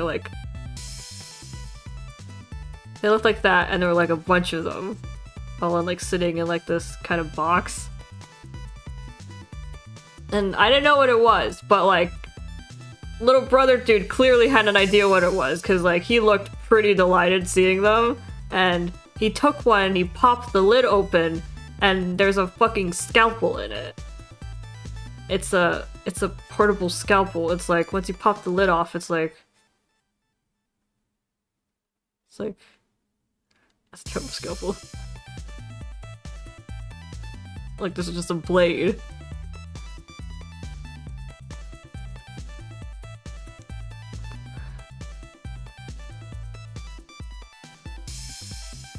And then he says to me, I'm gonna pop the bag.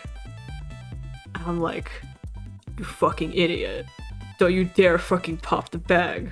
We're gonna be sent to fish hell if you pop the bag, where Fish Satan will be waiting to feed us fish karma.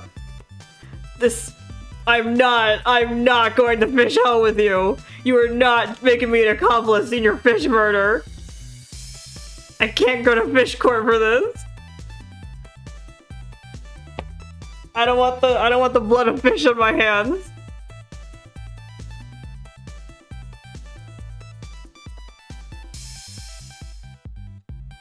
So like I was trying with all of my might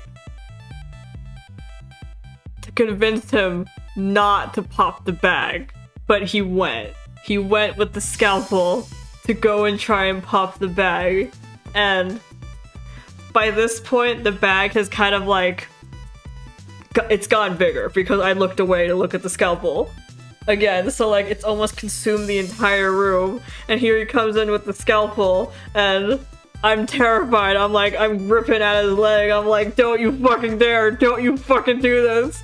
I'm not going to fish hell. You fucking stop right now, you fucker.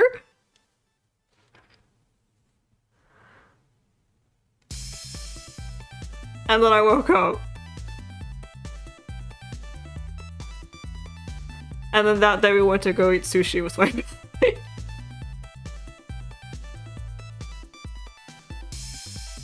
And then I relayed the story to my sister, and she's like, well...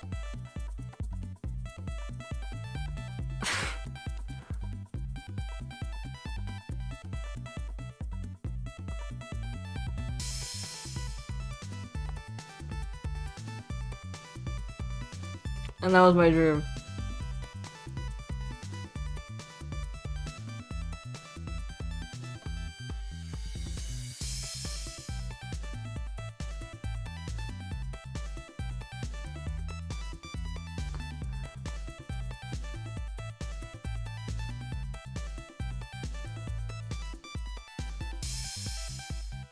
So I'll catch y'all in fish hell with my fish karma. I may not have popped the bag, but I sure ate the fish. But I didn't kill them, they were already dead when they reached me.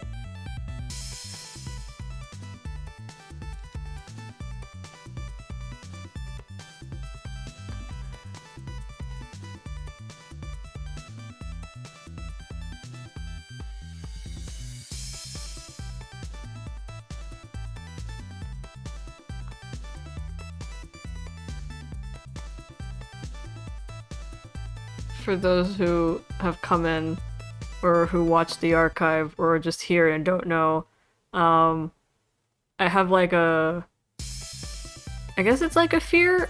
It's not quite a fear as it is like disgust. I don't like real fish. Like, I like eating them, and I think they're delicious, but like, I don't like it when they're alive.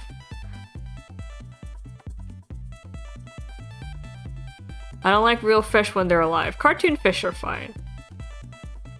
But like, real fish are a whole different issue.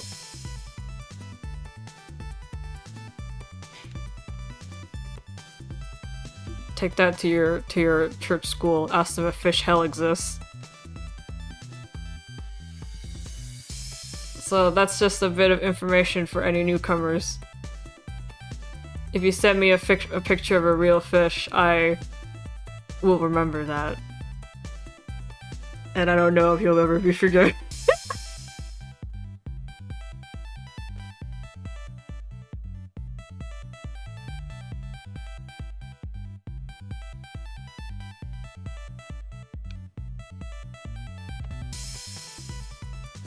So, if you're wondering what I'm drawing right now, it is the brothers. So here's the fucker with the scalpel. And I'm going to be blaming him if I end up in fish hell when it's all over.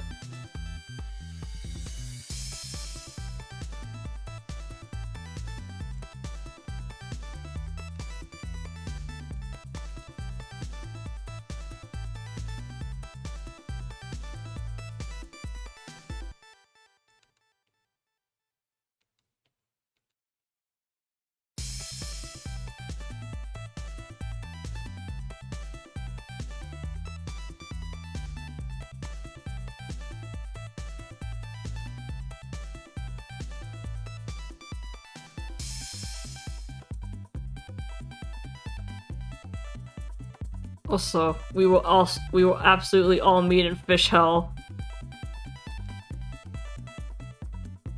And when we do, I'll ask you to kill me again.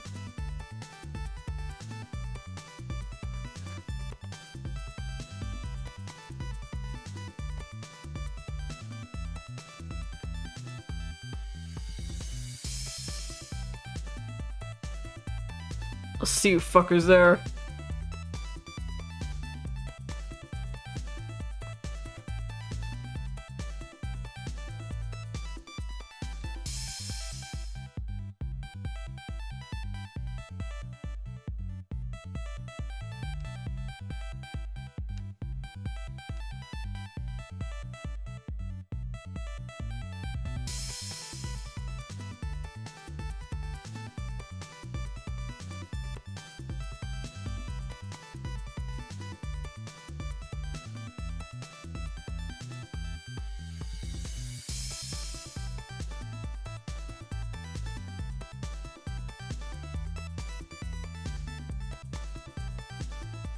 Anyways, that's enough about my dream stories, because I think about. I don't remember any of the dreams. Thanks, alien. I'll return your hug. What were we discussing? Oh, Yandere's. Oh, Keith, that's right. I was gonna draw Keith after these boys.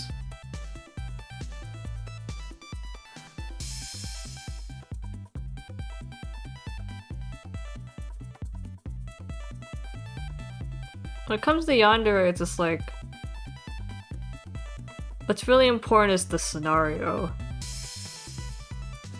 I love a scenario that lets them really feel like a freak. Like a what the fuck, that's terrifying, or like that's so creepy, or like that's so fucking gross, what the hell? The setting is really important. So I'd like to ask you guys, what kind of settings are your favorite?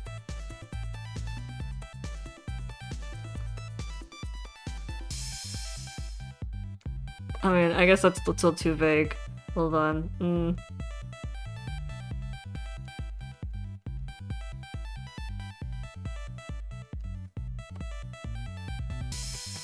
I guess it's like, what kind of scenarios do you like? Like, I'm a big fan personally of like the room with all the photos, or like the room with all the photos and the surveillance footage. I'm a big fan of those. Like, that's like my go-to. I love shit like that. So like, something of that nature. What's your favorites? Or like, what should we discuss?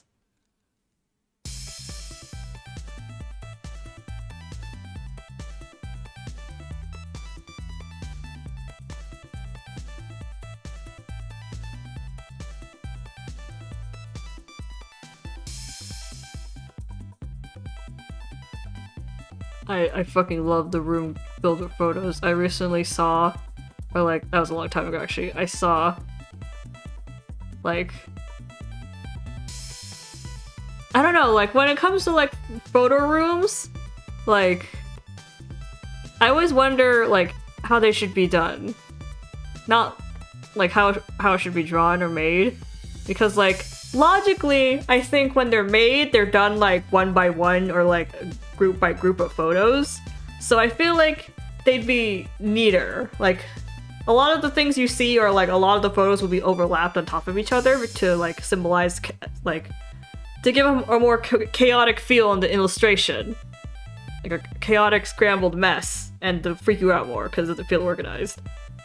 But like I think realistically it'd be like you'd kind of put them up one by one usually,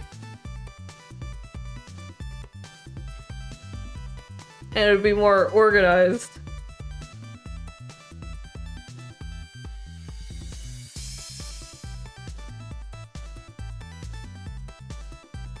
I did do an Aether one. I also have a hand-drawn one on my wall right now. Cause like I super like how the really messy ones look, but the neat ones just make more sense to me when I ended up drawing it myself. It's just like, wouldn't they? Cause like if they're messy, I feel like that would be like a character with a sense of aesthetic. Like they know how to like make it a good kind of messy.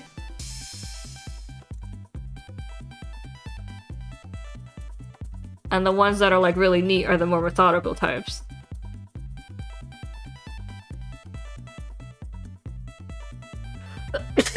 Let's see if I can feel me. Ugh. God's getting in my nose. I have to sneeze the Holy Spirit out. I also saw recently, like... Not recently, I say recently, but that was like months and months and months ago. Maybe not even months, might have been a year. But like... You know like clear tables with like the glass on top of just some legs? I saw like a drawing of Pixiv where the dude like he went under the table and like taped the photo on the underside of the glass. So even when you use the table you can see the photos, but without damaging the photos when you put things on the table, and I was like, my god.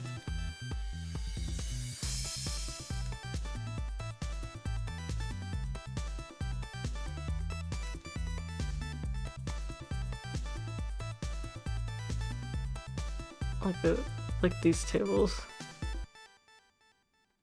And like this is glass, so when you put the photos, they just be like, you go under. They put the photos. I was like, I never even considered that.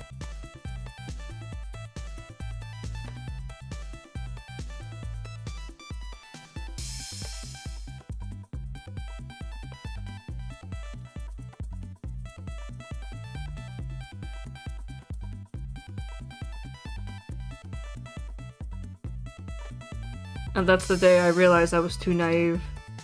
I had to really think about it. Like, I need to live in their shoes if I really want to know how they're gonna put their photos and where and why. And I spent like a long time thinking. I did not spend that long thinking about it, but like I spent a while thinking about it. What's this? Leander is like going through photos of his heart's craftsman and then tied up and like this is when you're 6.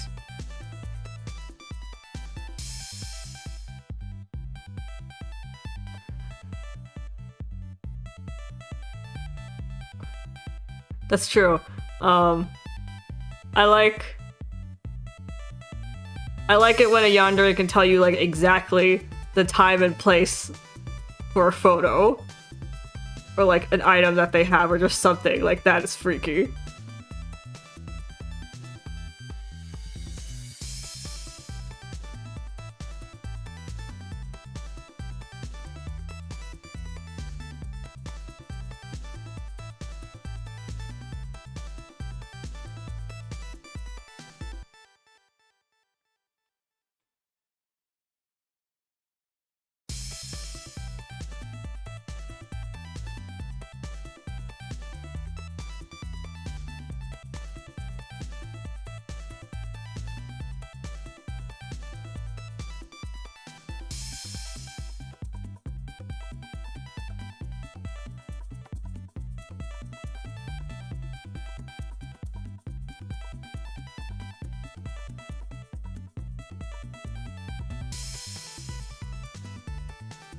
Catching them in the act of being a yandere.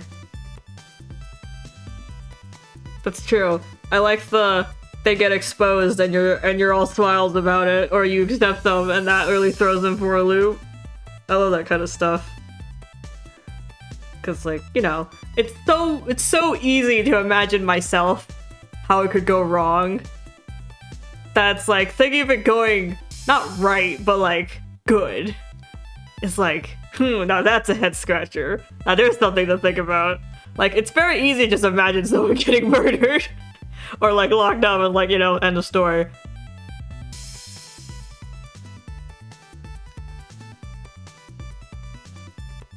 And I feel like that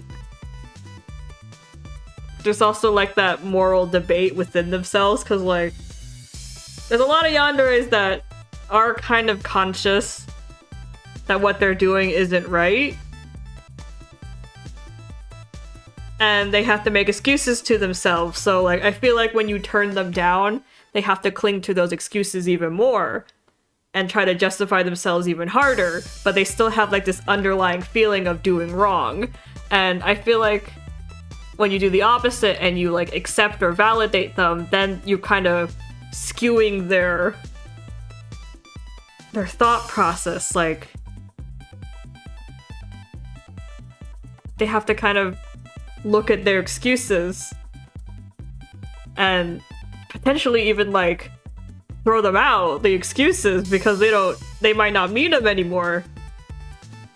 Like they don't need to justify to themselves or to you. And what they're left is like that moral conundrum of, is this right? Or, and all that. And then the realization that like, it's something they should just stop caring about that if you still like them the way they are.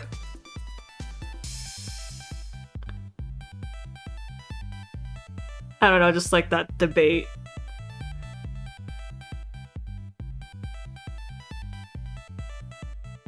Like, can you face yourself more honestly if you know that you're being accepted?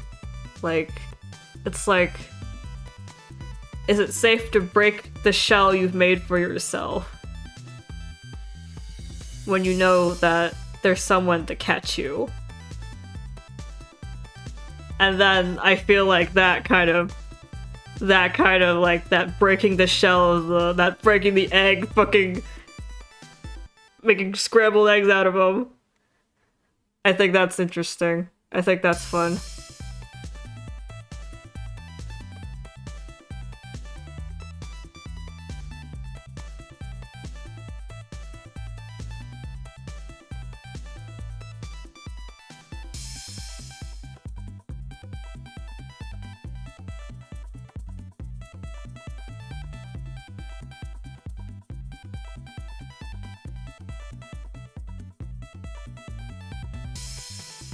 It's not like I'm like super into psychology or like character study shit. I just like,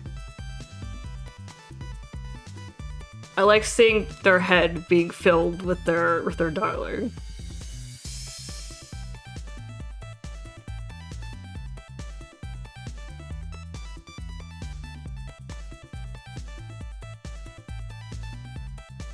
It's not like I really want to get into like a debate about ethics or something.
that away.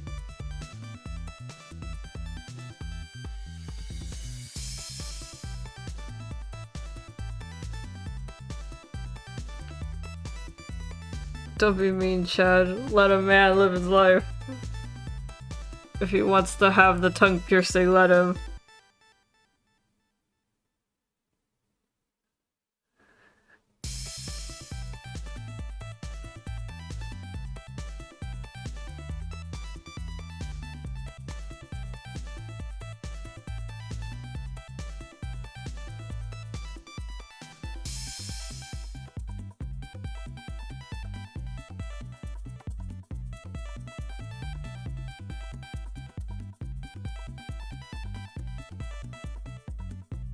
Disrupted to the class.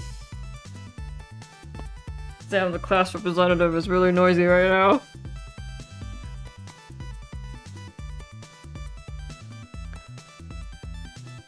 Let a man live his life.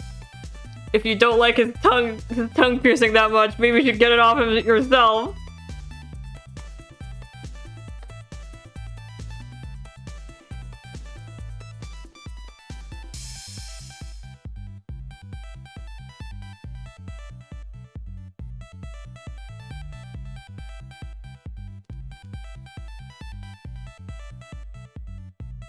Whoa, Jay, you were here? I volunteer. Jay, the kid has been sleeping in the back of the class until he shoots the fuck up. Thanks for the water, Ted. You had ripped out tongue piercing, man.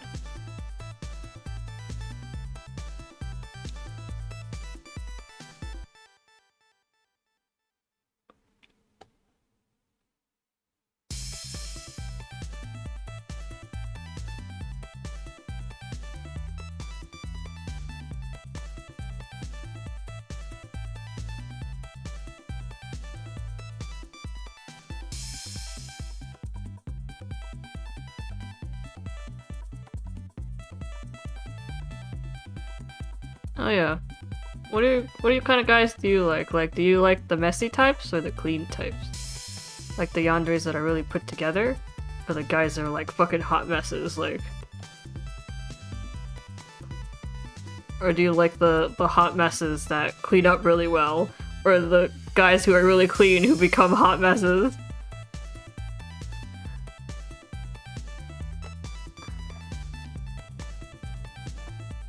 It's true, they all have their charms. Like, as I was saying it, I was like, the answer is all above.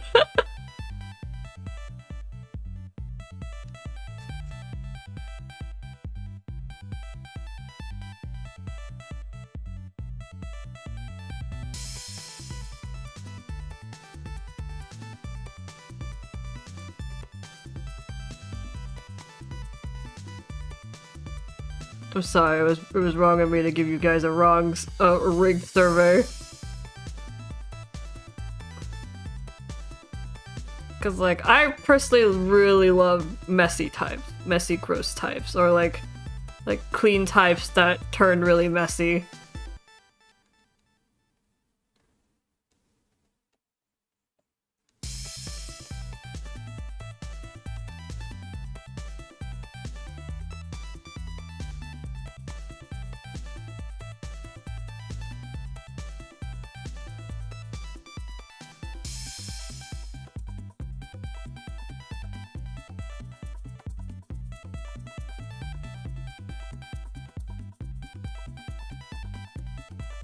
I don't know how to feel about the guys in my dreams because they're always kind of like a little out of my drawing range.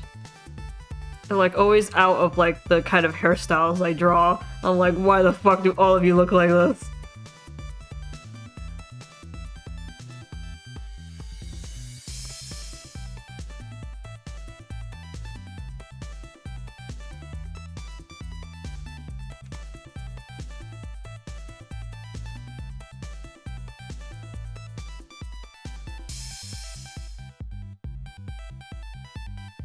Do I desire to make things difficult for myself? Never mind, I do. Don't answer that.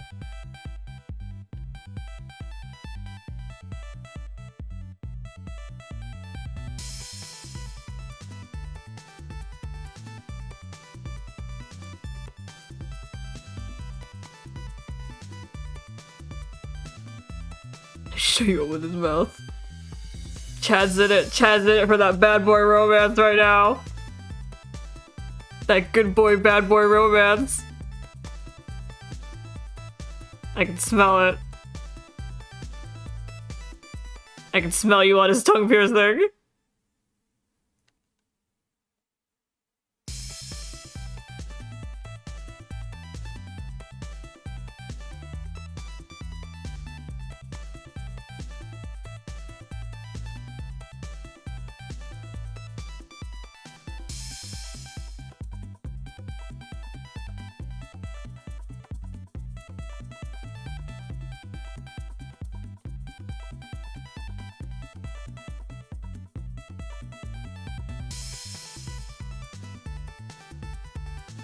Get stupid here.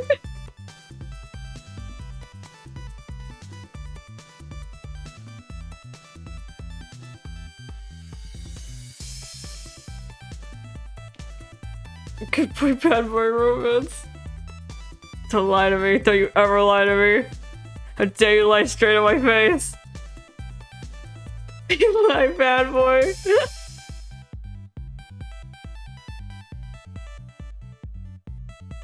Are you going to be his weekend lover? But are you not going to be his friend?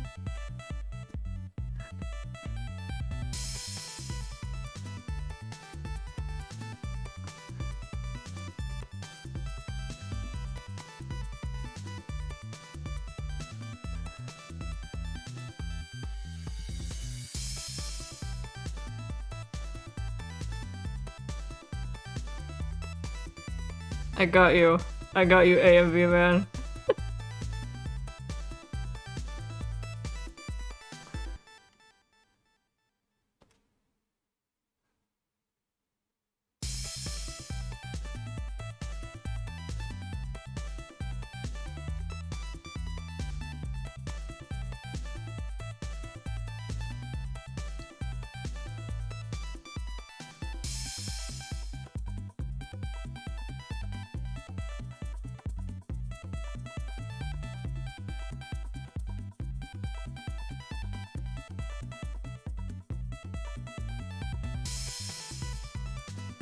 Your brother is more your type.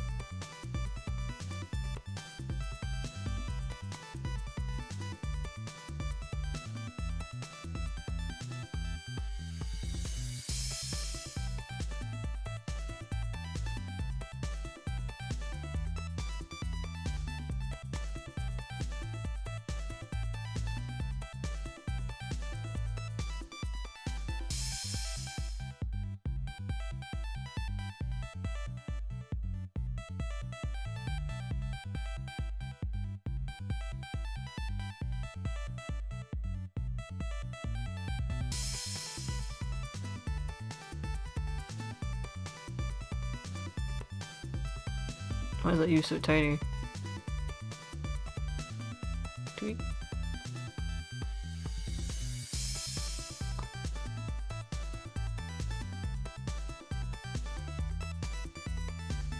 I don't know, Jared. Lying would be perjury. And I can't take any more fish karma. Wait, my favorite part of the song came up. Shut up. You were talking, but I'm gonna shut up. Hold on. I gotta replay this bit. I cranked the volume up.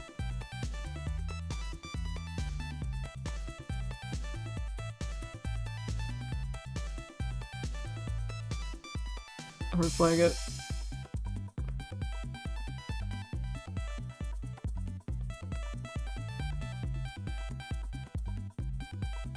I'm replaying it.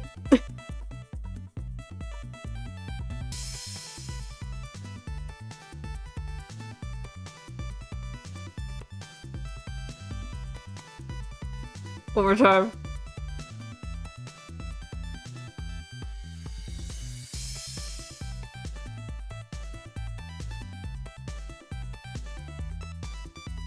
One more time, this last.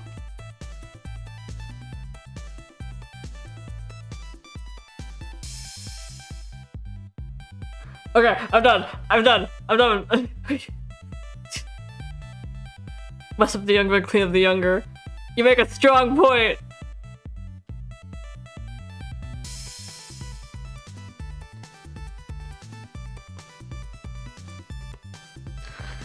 I don't know how you clean up the younger brother. Did you get his piercings?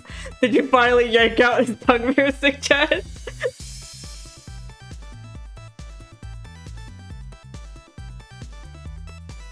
Like, how far do we mean by, like, a cleanup?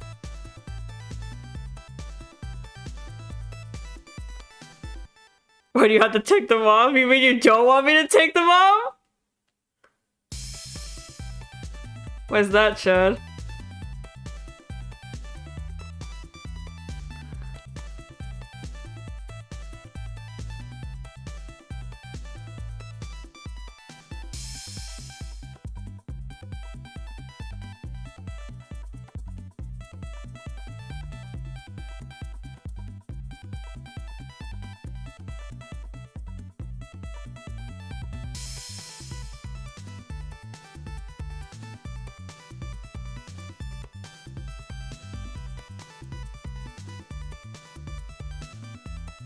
I do a lot of characters with like their hands in their chest, and maybe it doesn't really feel realistic, but it does to me because that's a gesture I do like all the time. I just like put my hand on my chest like that for like no other reason than I just do. Maybe it's to contain the feelings of the universe, or so you want to escape me or something.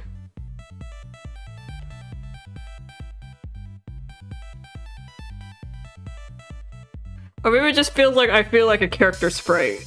I tend to like, if I've watched a visual novel with sprites for too long, I tend to like adopt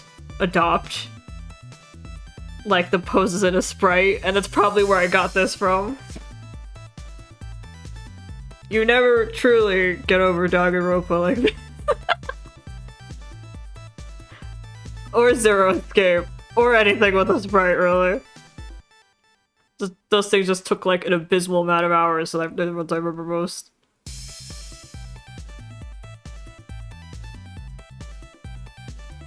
I do want to play more dating sims, like the doll one has been so fucking fun. But like I want to play like I want to play like the not the Japanese ones, but like I don't know, the professionally made ones. The otome ones, the ones that are like they were serious when they made it, because those are the ones I laugh the most at.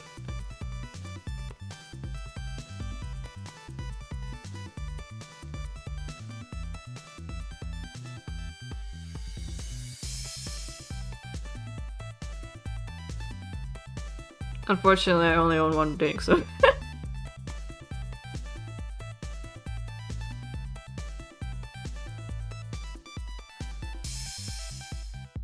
Teddy, give me your entire account.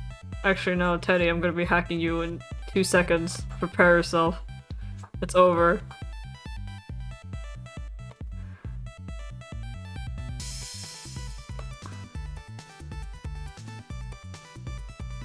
I should have bought the plastic surgery.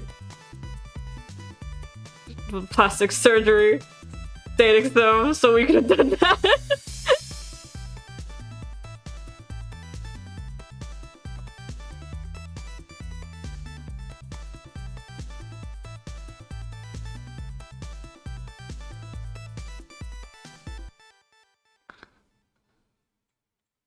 I'm coming to steal all your Robux, Teddy.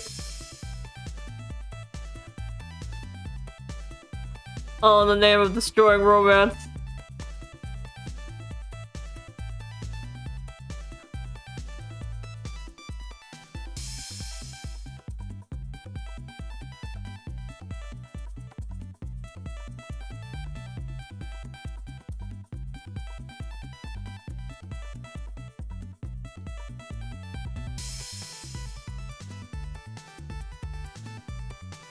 Do you ever just like live your life like you're a VN?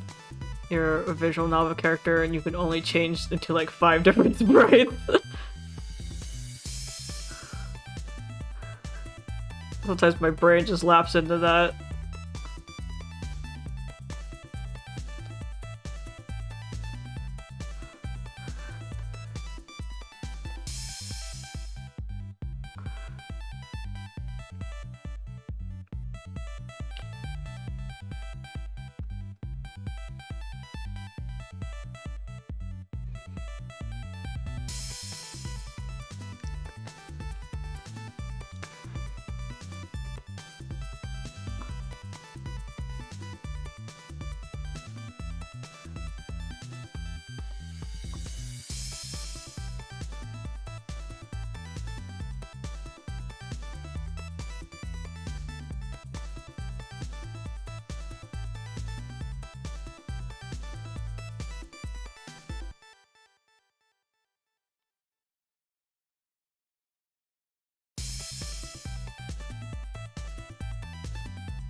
Kinda hard to see the disclaimer at the bottom of my screen, but it's real.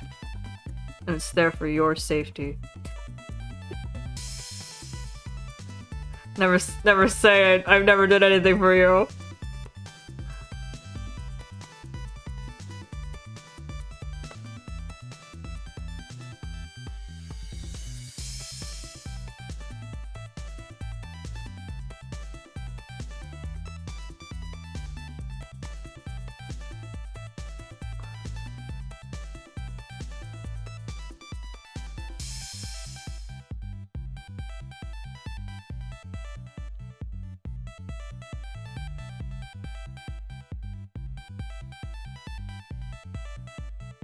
Thanks for the water.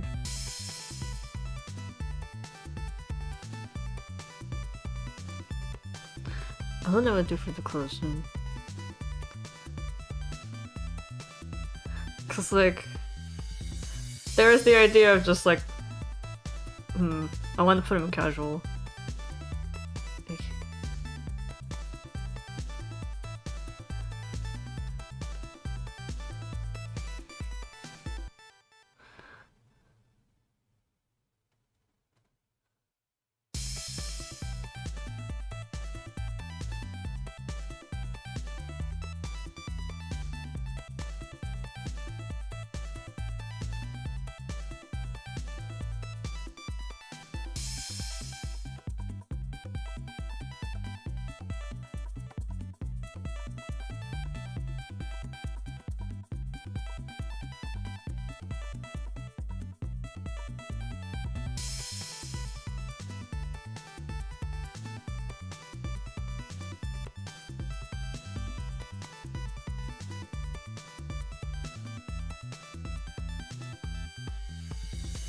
For no reason at all. How tall are they? Taller than you.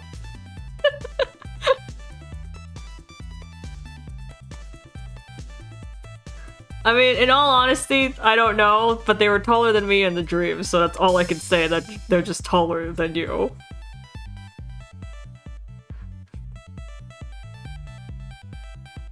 But they feel like the type of like typical hot guys, or like that good tall height.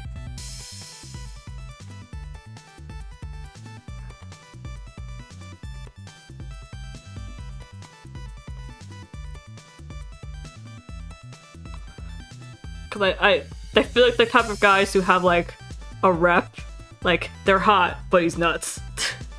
Which are the best kind of hot guys.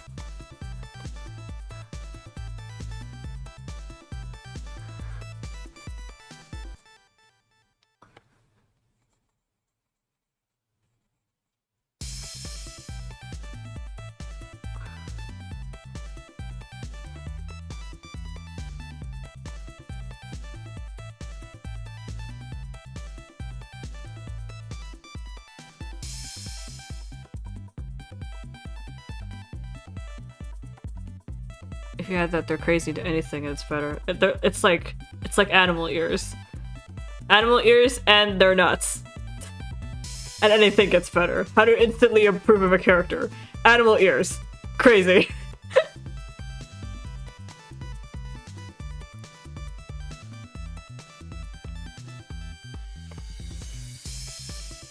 I love animal characters, like animal ear tail characters so dang much.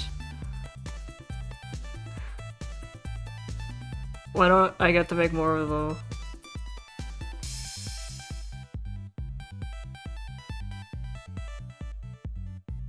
Why don't they come out of me more? It's not something I could just make. The universe is the father, and he is too diverse in his gene pool.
No, sometimes I watch stuff. Sometimes. Only sometimes do I watch stuff, apparently. I'm on YouTube for music every other day. Anyways. I was watching some, like, Japanese music project thing. Anime, of course. Not... I mean, it wasn't anime, but it was the anime art style. You know how it is. And I was kind of looking at their outfits, and I was like, what is fashion? Like, what is fashion? What is it? I ask this every time I have to design, like, any clothes. I'm like, what does it mean to be fashionable? Because, like, I see the clothes and I know that it's fashionable and it's cool, but my brain is like, I hate it. I would never make something like that. That shit's ugly.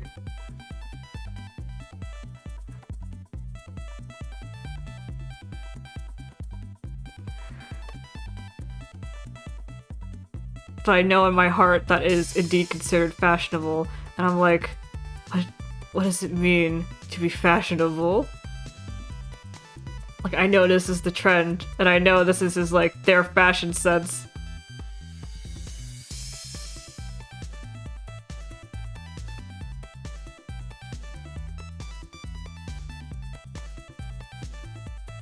I just don't understand.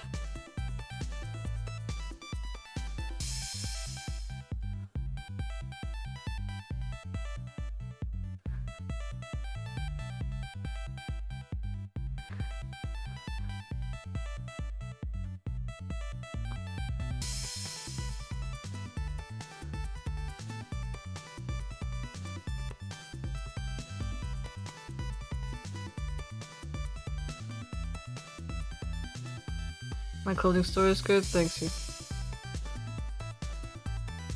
I do get like a bit of an ego boost whenever Nox comments on the clothes. I'm like, heh, I did it. I haven't been thrown off the runway yet.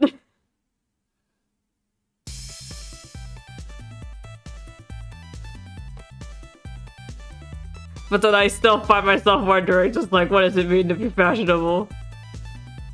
Arcane, you are still here? Good night, Arcane. Thanks for coming to the stream.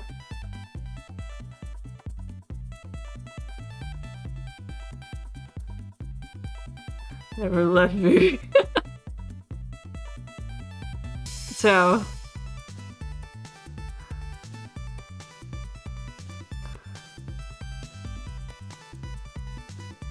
Arcane's the kind of absentee father who you spend the entire anime looking for, and then the moment you meet him, he dies.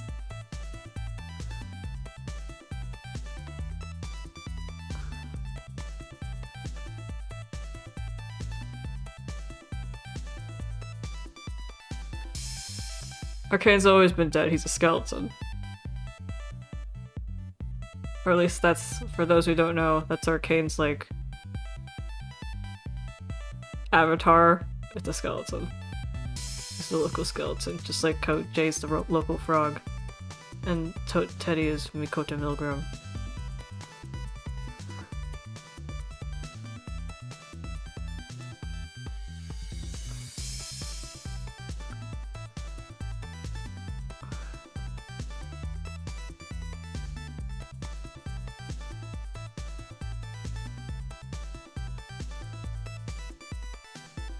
Chad, I always draw you as a sun thing. A sun thing with sunglasses and this very specific nose. This nose is very important.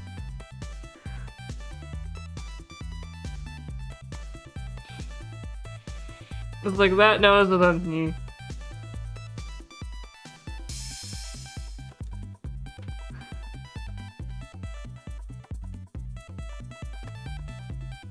I can't describe to you why this nose is so important to me, but it's like extremely important.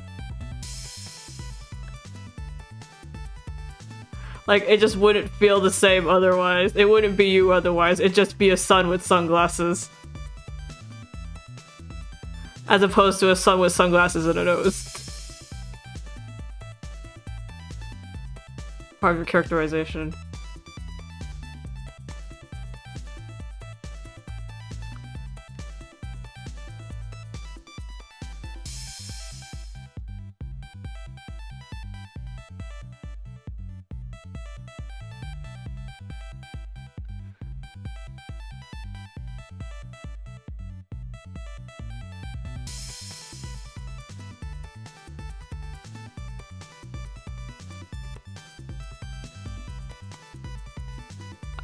Really going to look into a capture card so I can finally fucking play Fire Emblem.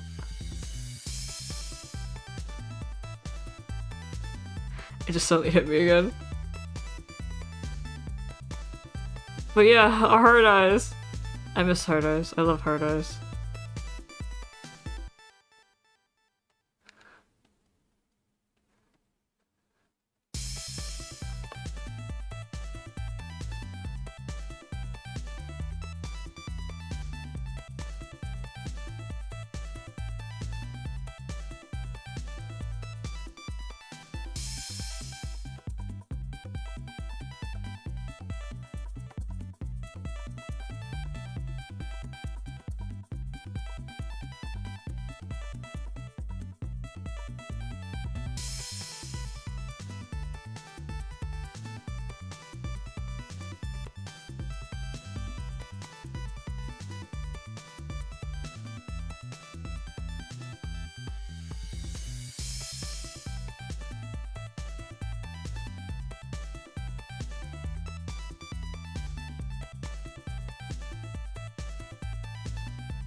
Stop that!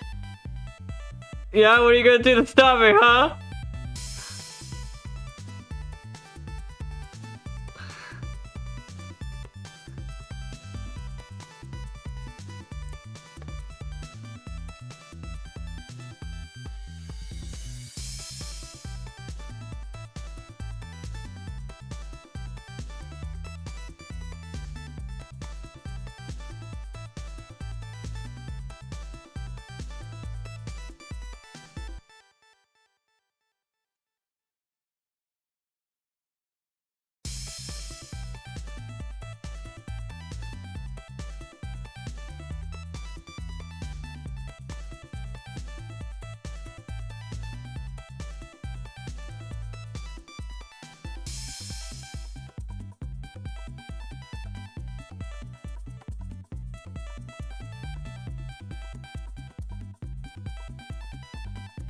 I'll tell the teacher on you.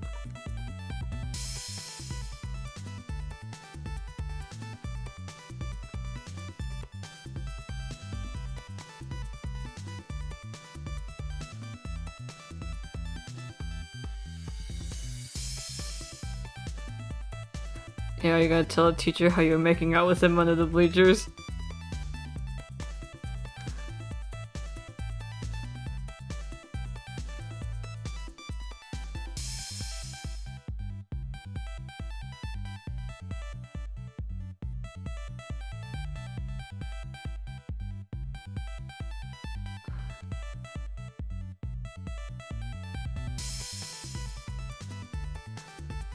Here goes past dress code children.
There, we messy the suit guy. About his behavior at school? What's his behavior at school like? How's he behaving with you? How's he making you behave?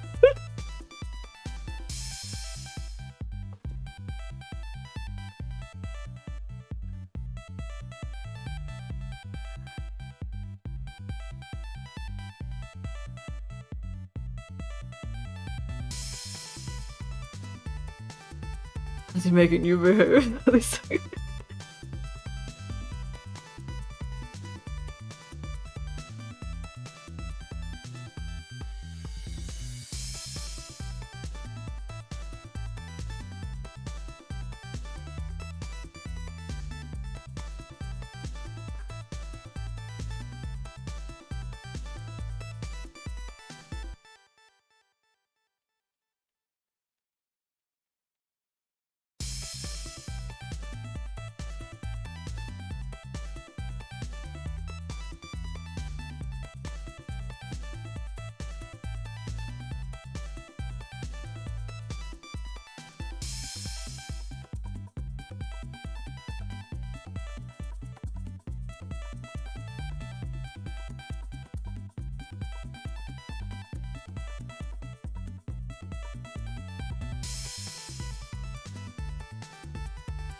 He's not helping.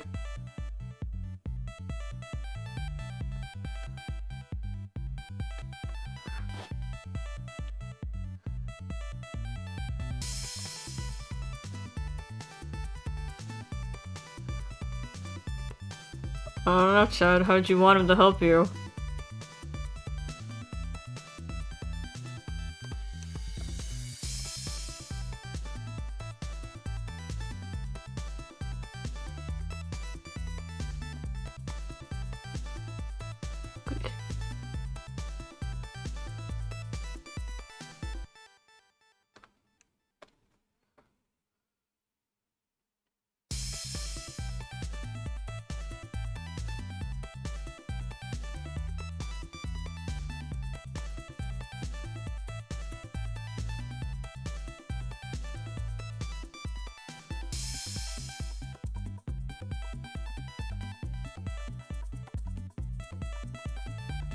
Yeah, helping him with what?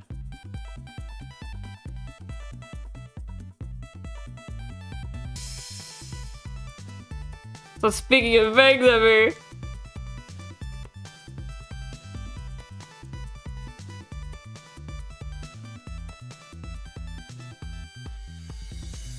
Helping him remove his clothes.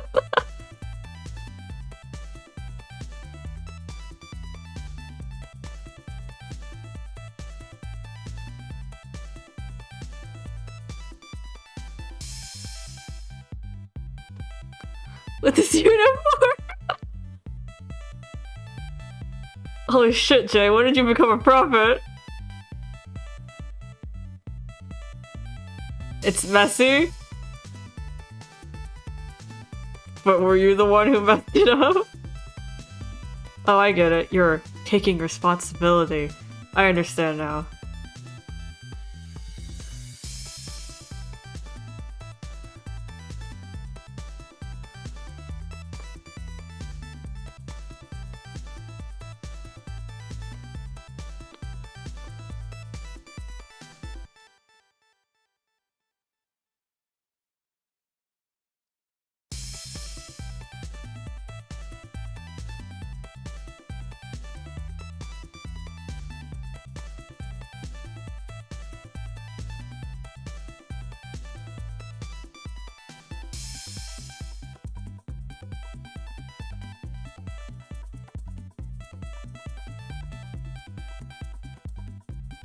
No, I think it's very noble of you, Chad, to take responsibility for your actions. You messed up his uniform, so you fix it. That's the obvious answer.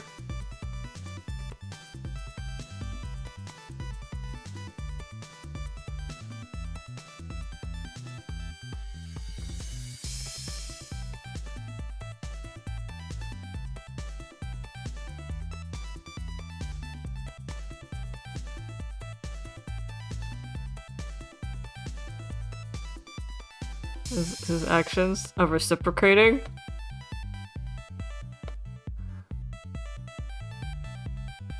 Or do you want him to fix your uniform too?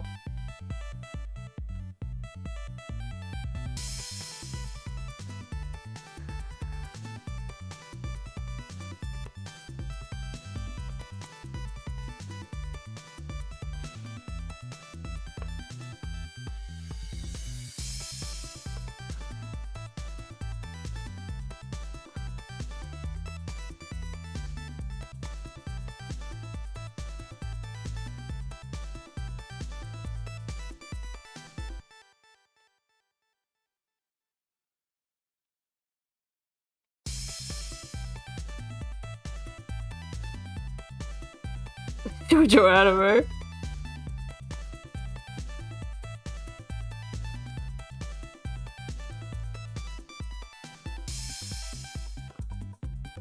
Don't you know, Chad? It's always the good boys that are the worst. Me in the streets. Freak.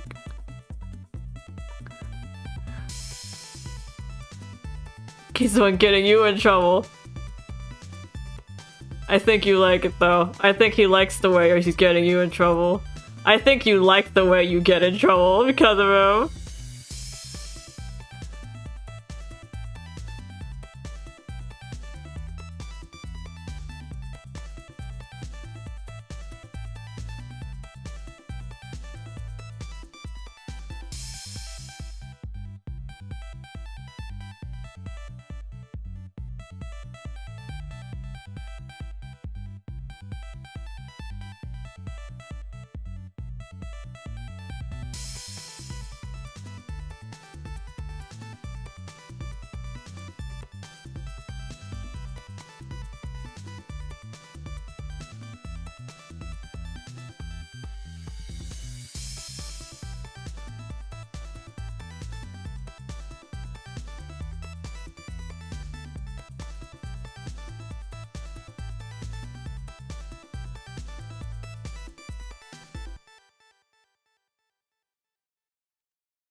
Go finish it.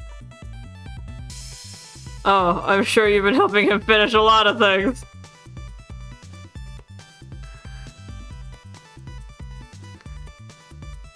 Yeah, you should help him finish all the things he started.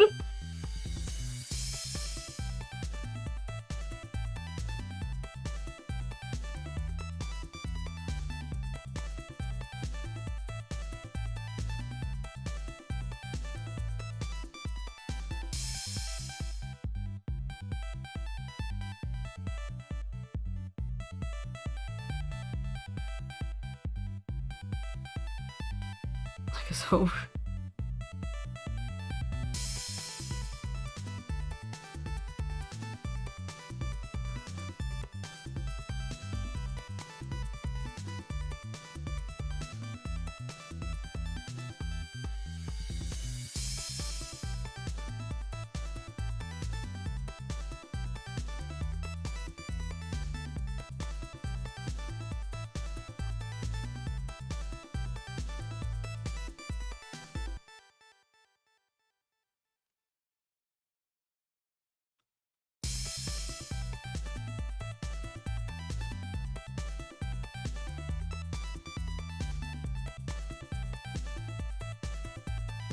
A little late to veto the corset.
Well, I guess if you guys are pleased.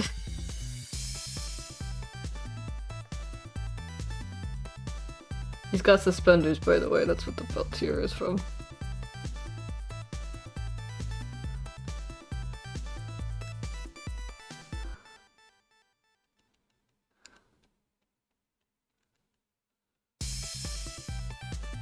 He's wearing formal wear, but still more wild than his brother.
Hmm.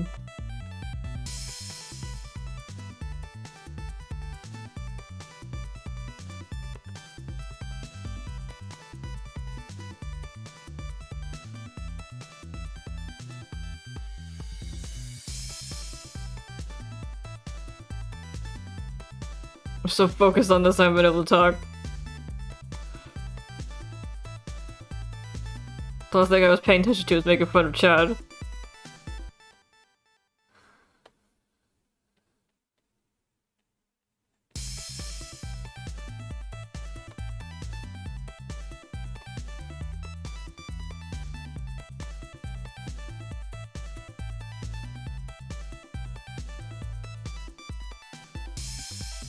You were so focused on what?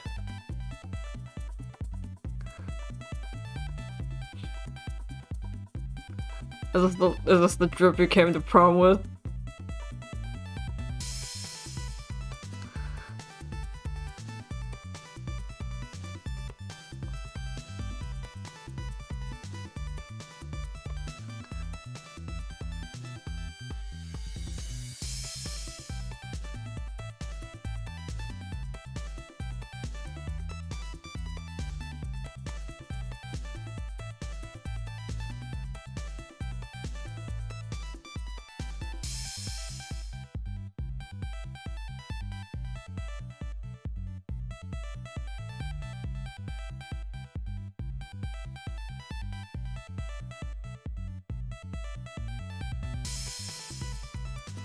Yeah, I think this bad boy will show you a thing or two about being good.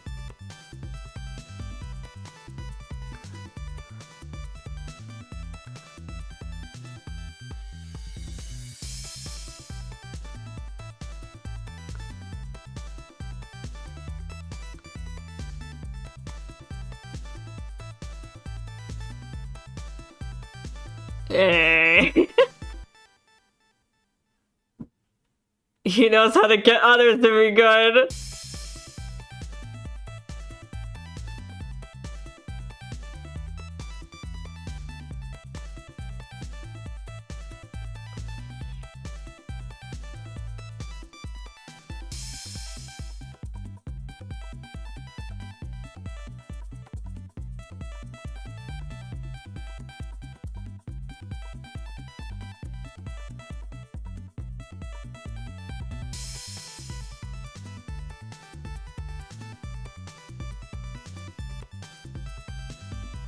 Very good, Chad. Begging is a very good trait. For good boys.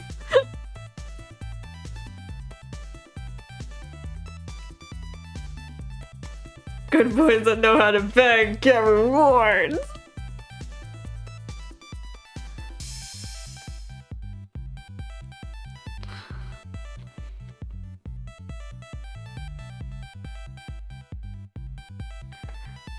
So this guy who literally just said, please.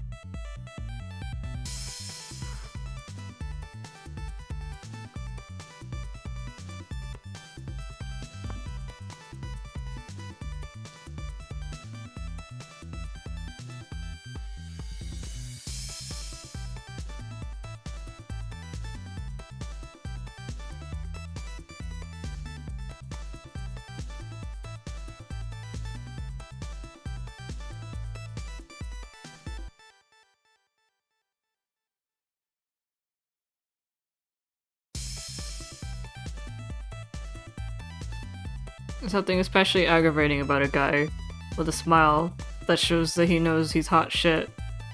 Especially when you can't really deny it.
I feel like I'm making guys for a dating zone.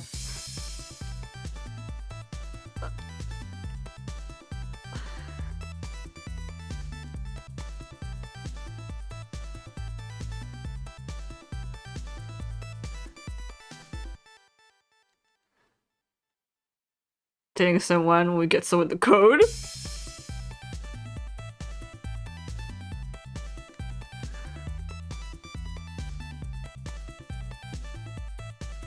We do! This is the fucking Floyd pose!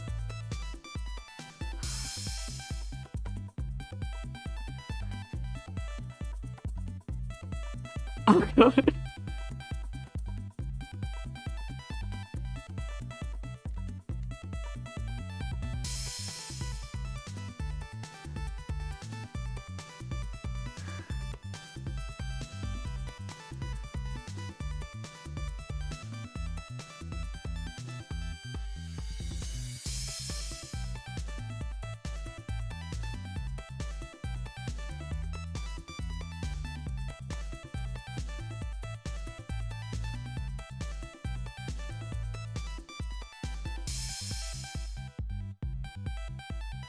What's her deal?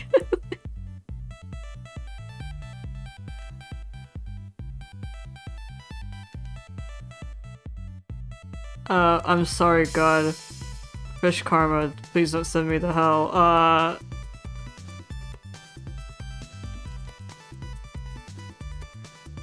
I'm too young to die. Oh.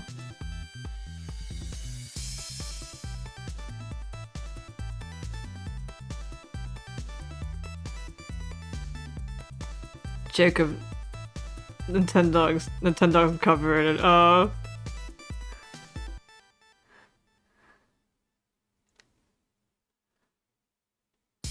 How long have you been 16?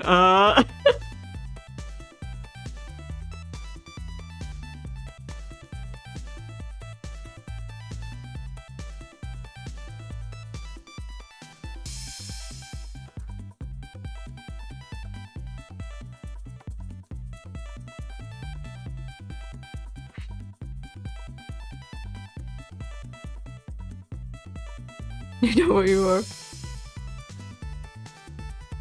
Be my bad boy incorporated.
Bad boy in court. We should call ourselves bad boy because that's what we make. Million. We focus on bad boys.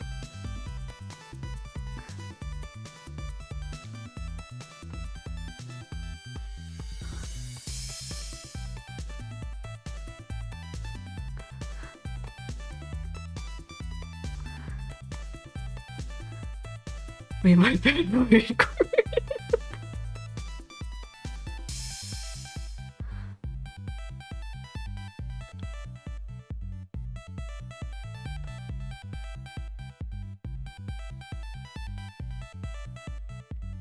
Hey, my bad boy.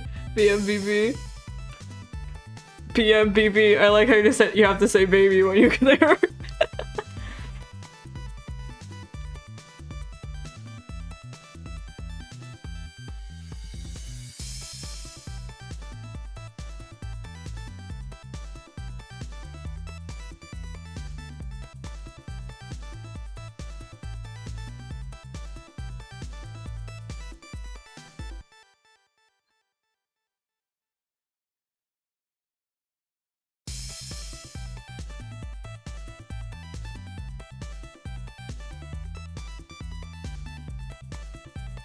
There, you've got both versions now.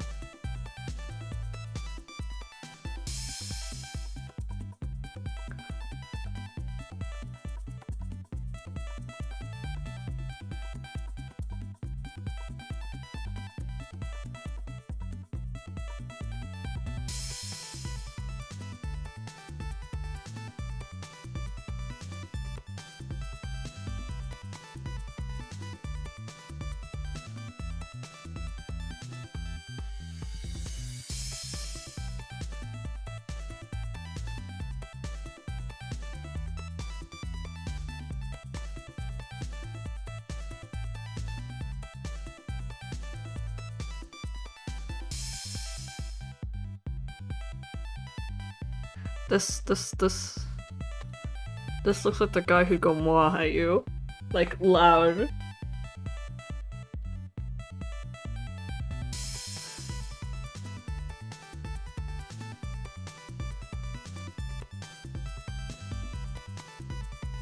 Or like throws you kisses when he sees you.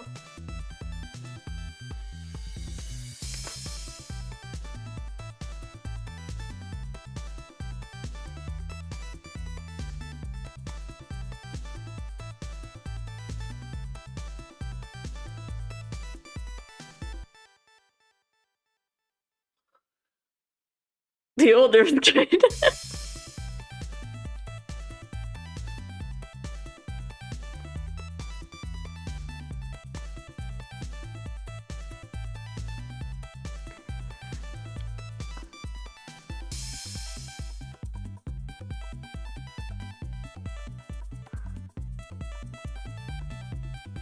Like this more than the second version?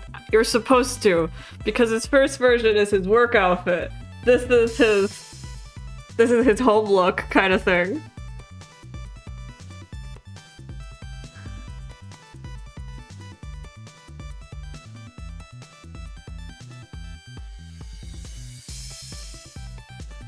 With a jacket that's a little big on him, but that tight shirt.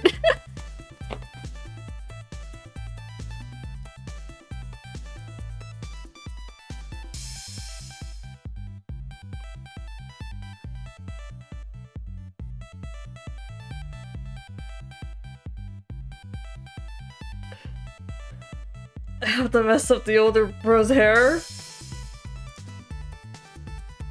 I mean, we let it down. What do you mean by, like, mess it up? Like, how much mess up? Or, like, how mess up? Like, how did it get all messy? Describe to me how you messed up his hair.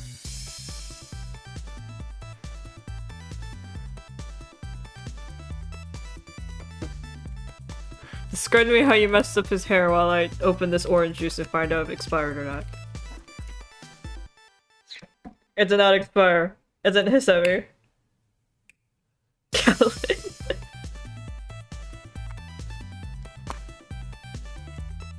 Oh no, shake it.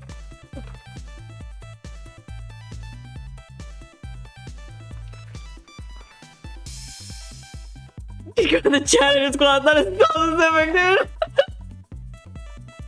I didn't realize I asked for your like fanfic prompt.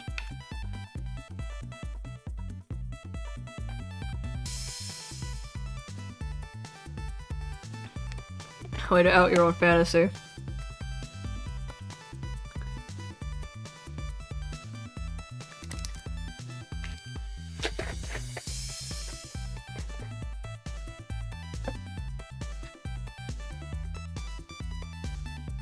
Well, okay, since Jay requested it.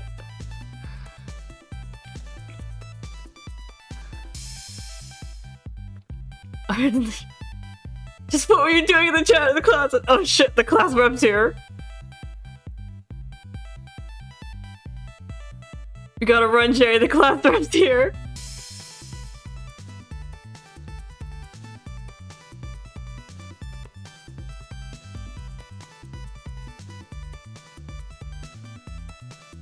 You can't get ran up again, Jay. You're gonna be sent to detention. Well, press what you express like that.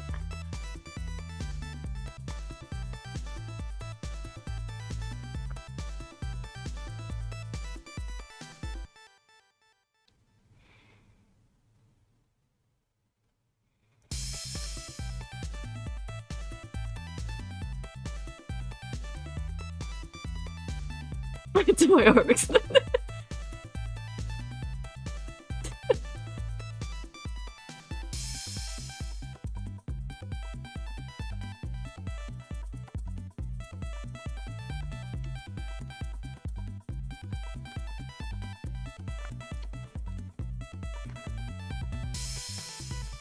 He needed to look presentable. It's like real shit. The school drama is escalating.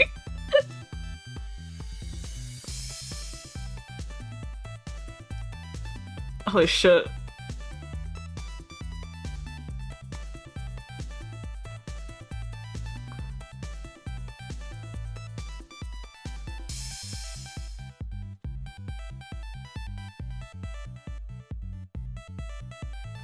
You're a teacher's pet, Chad? Oh, I'd love to hear how you're schmoozing up to the bad boy.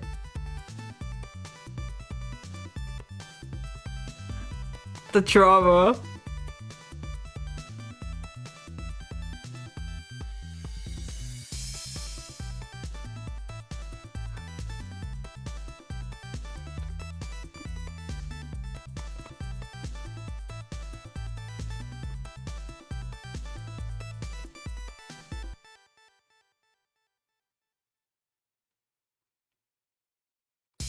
I don't know, Chad. That bad boy looks like a biter.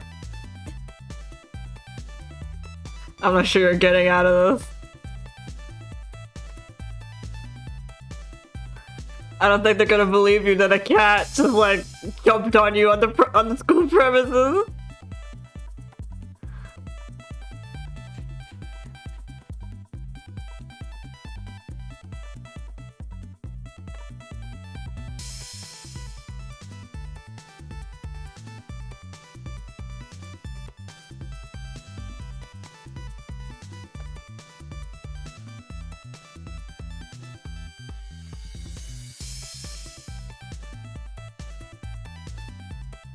The cat should have bit me on the neck, don't worry about it. And then bad boy in the back just meows loudly. Just to fuck you over.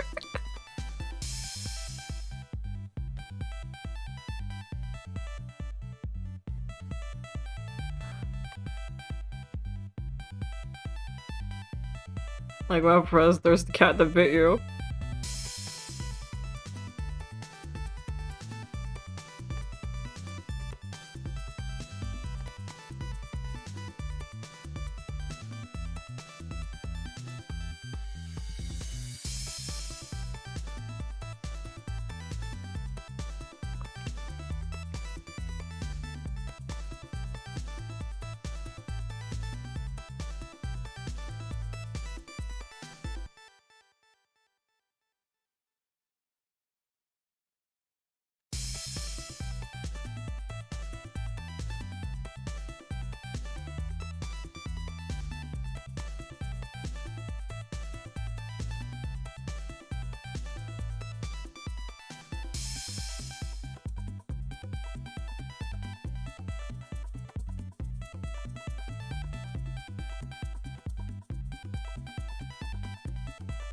He's not.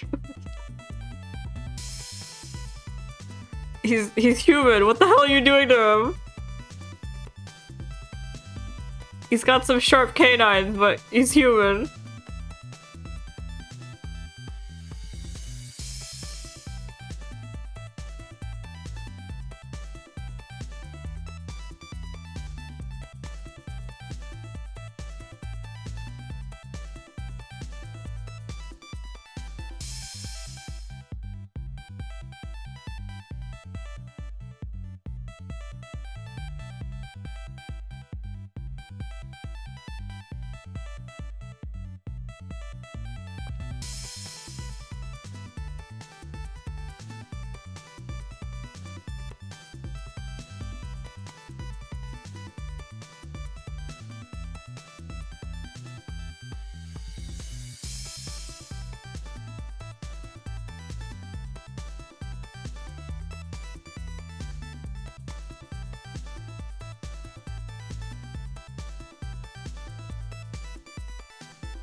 Cleaning what? What mess did you make?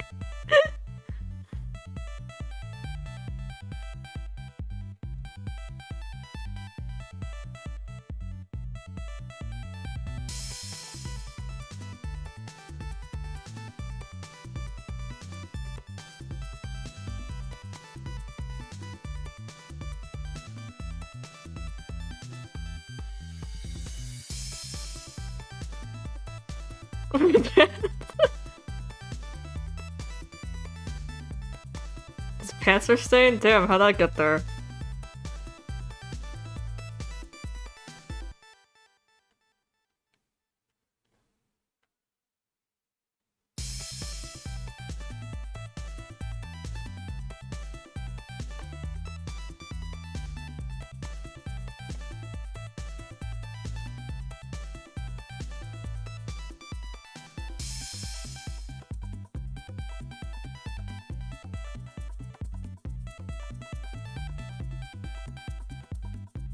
Your spare pants.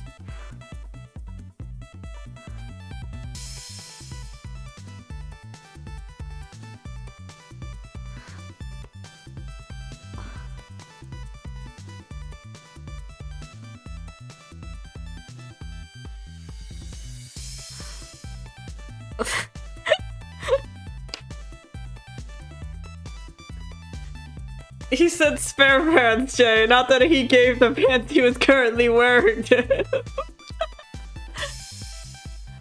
There are in fact there were 3 pairs of pants in that closet at the time of the crime.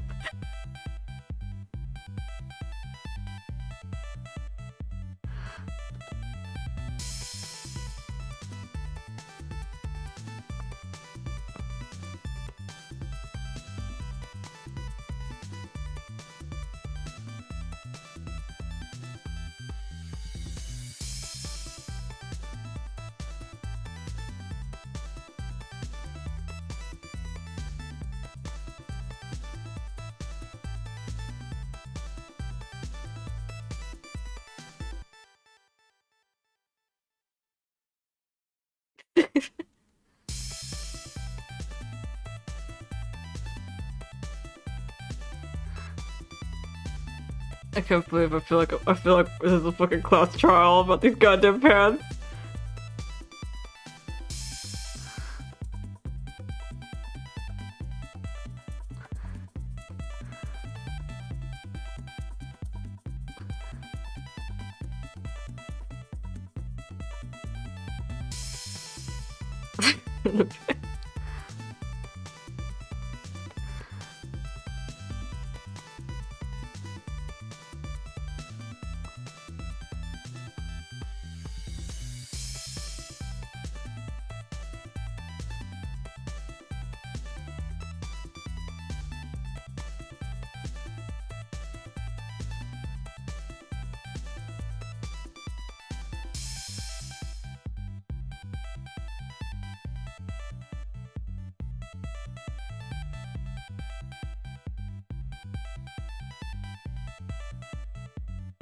I'm glad, because the lashes are the one thing I can't let go of in my art style.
We are an adult rated stream.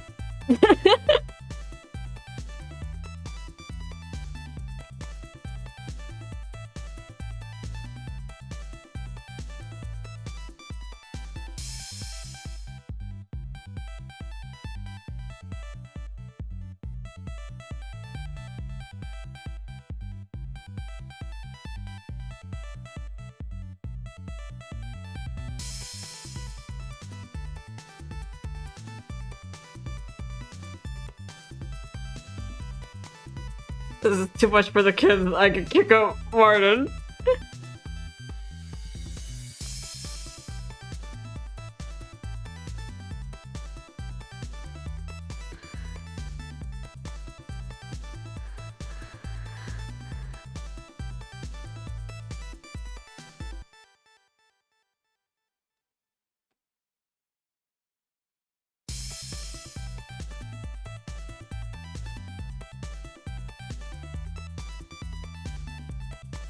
You send all the kids to the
as requested.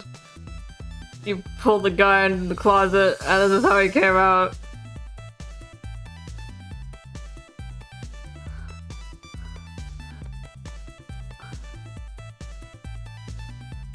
There was emphasis on the fact that, like, his shirt's, like, unbuttoned. His shirt's unbuttoned and his belt sticking out here. There's saliva all over his mouth and his chin. He's covered in bites, his hair's disheveled, he's sweaty, he's red. He's kind of like zoning out.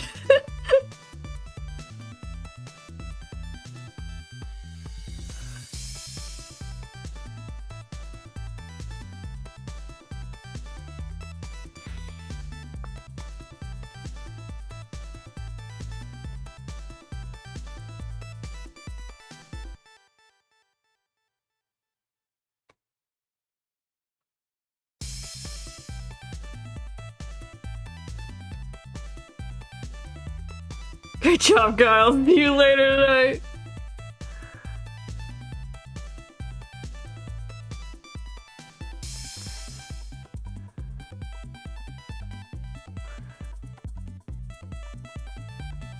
Well, now that Jay's done a number on older, I guess Chad does a number, or gets done a number by younger.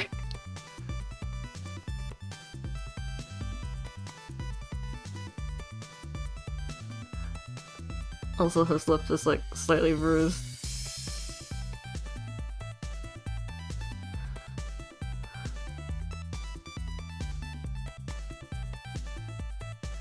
Held hands. DM me that right now.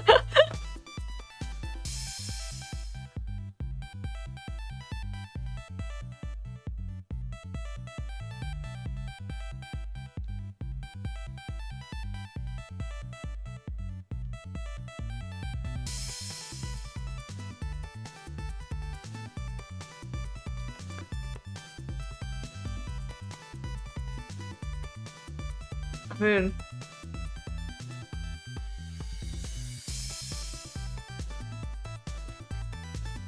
I don't think we need a younger version, but I guess since we're here.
Is my YouTube asking if I'm listening?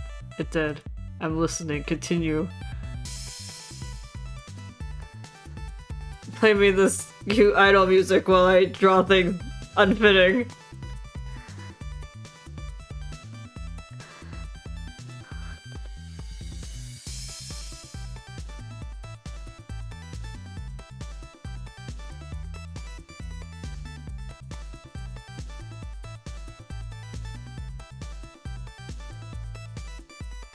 As I guess we did. The older coming out of the closet will do the younger.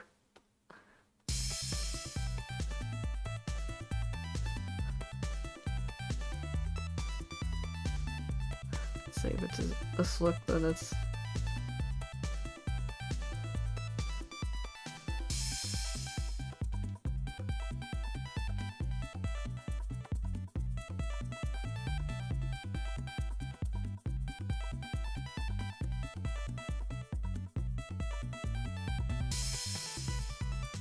Okay. Good night, Seti. Thanks for coming to the stream.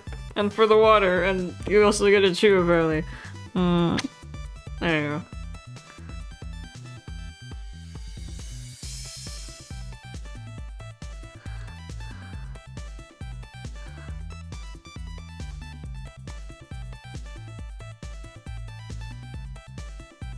Meanwhile, the rest of us degenerates remain, I guess.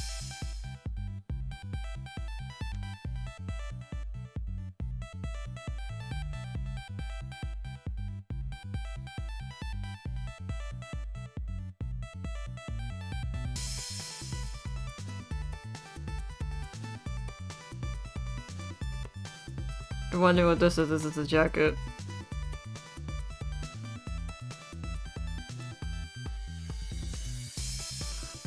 Or it could be the pant.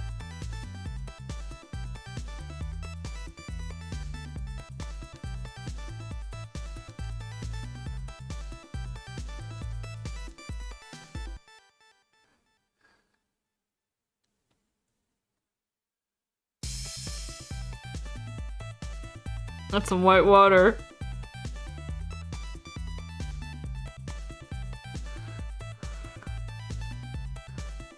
We are an adult stream.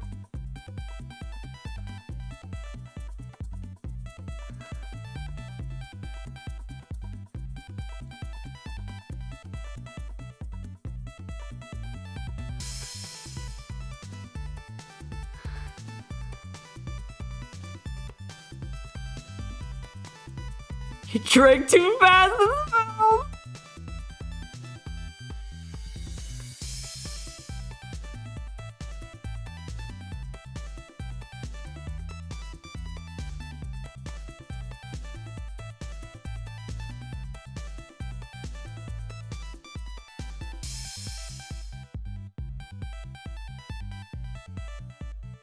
You could have said it was glue. You could have said it was glue.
Did you tell him to put his hands away?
You weren't holding hands when he was eating glue?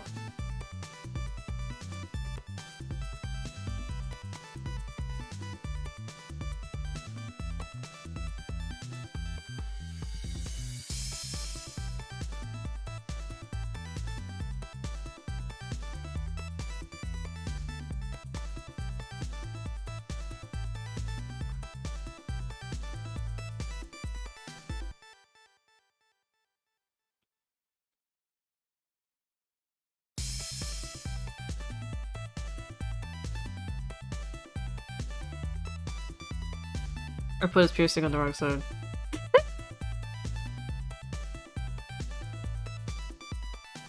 I think I must have thought that the screen was still flipped when I drew it.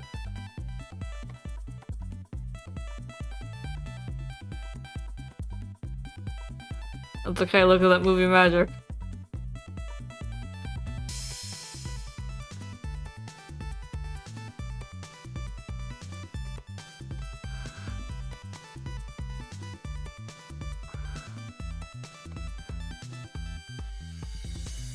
Piercing surgery.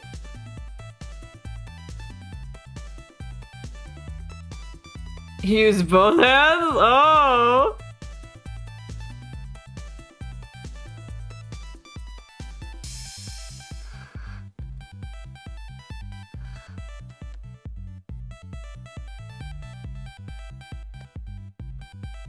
I hope we've argued so much that all the teachers are looking at us right now.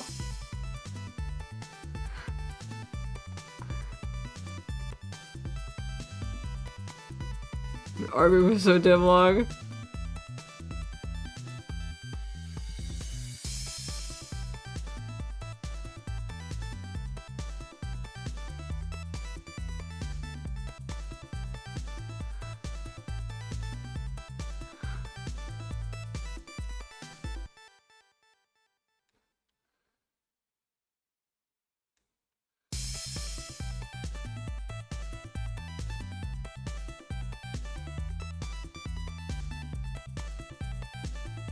That's all it takes to send us home for the day.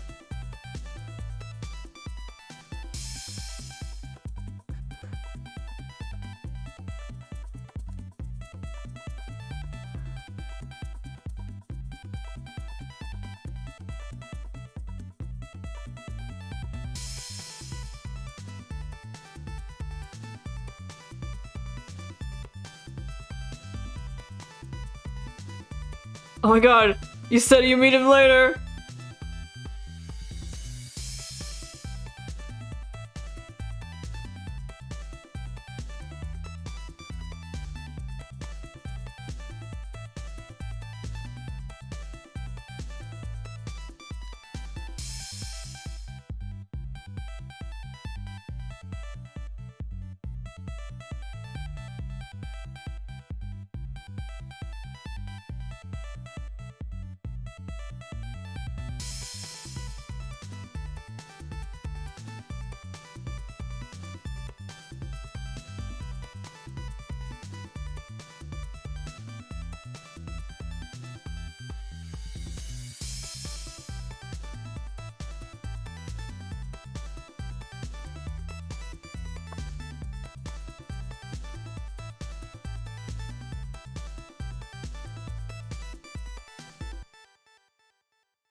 Thanks for the order.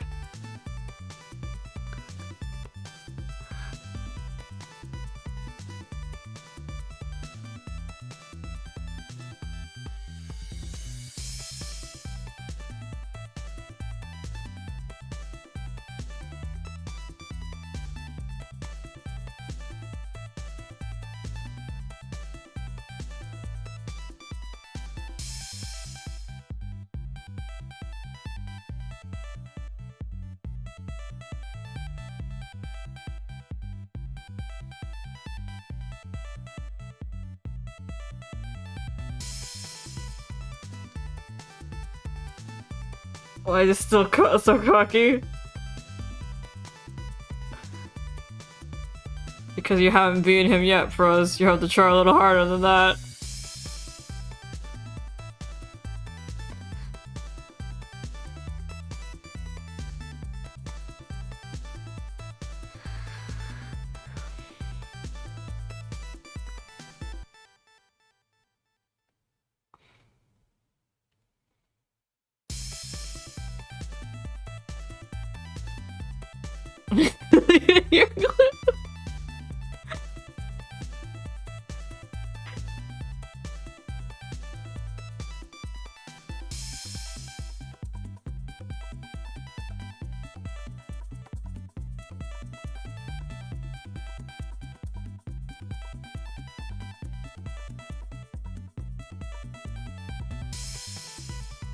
You have not tried everything.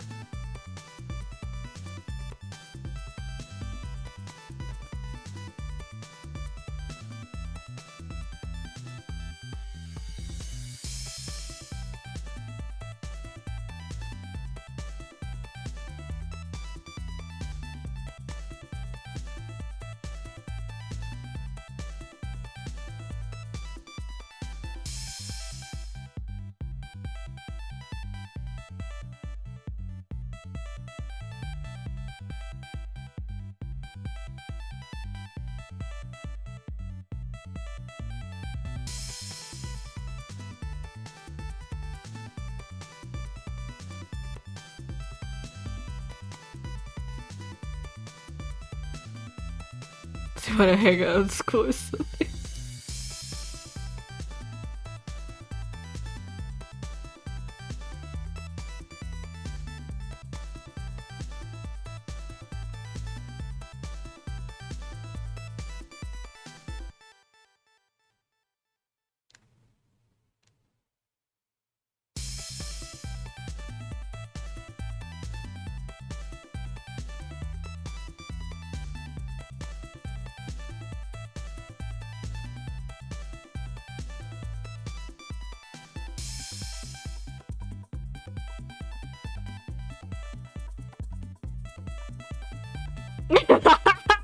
This is all I'm building up to.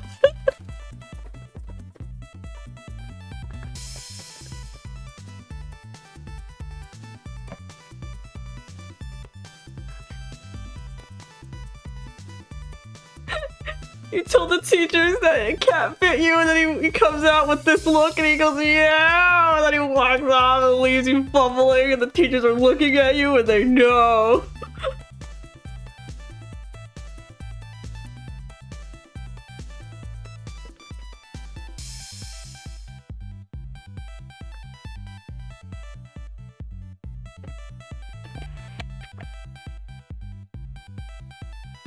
Get got.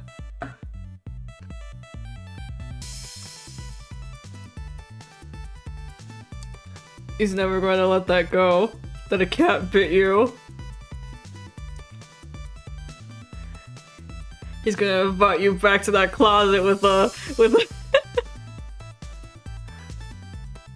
hey, you want that cat to bite you again?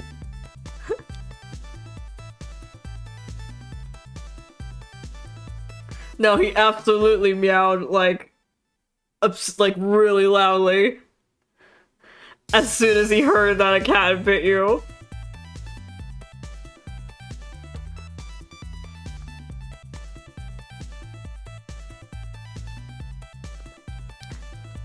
I will provide you a stimulation. Here's the teacher. Here's you trying to explain to the teacher.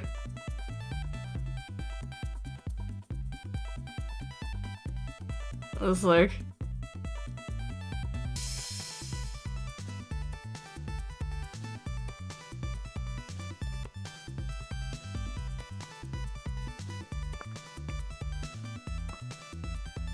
And like, here's him like down the hall.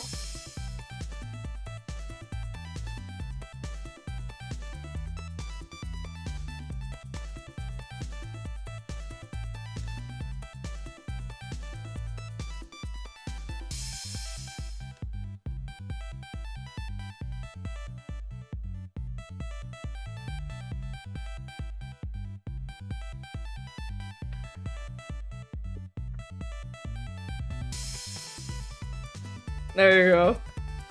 The situation is done.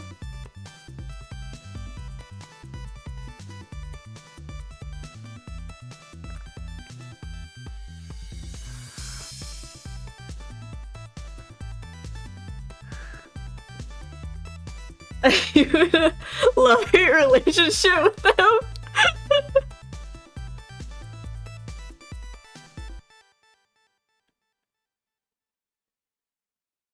Isn't enemies the lovers? Is it a hate book?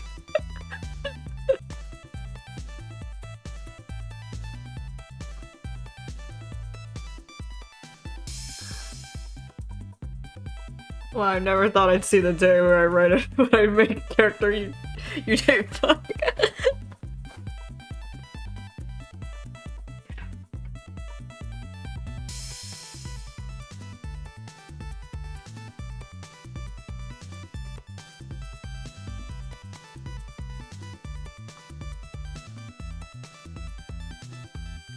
Also, please notice how I focused all of his bites and hickeys to around his breast area instead of his neck, like, older over there. And this is because Chad is a tit man.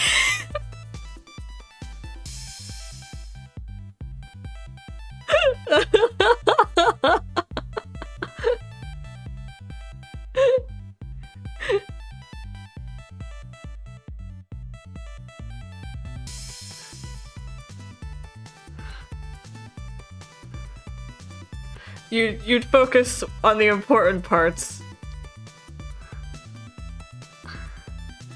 It's too late, it's on the record. I don't delete archives. I only private them, and the only ones that are private are the karaoke ones, and I'm not singing tonight! You're fucked! We bite the glue off his tits.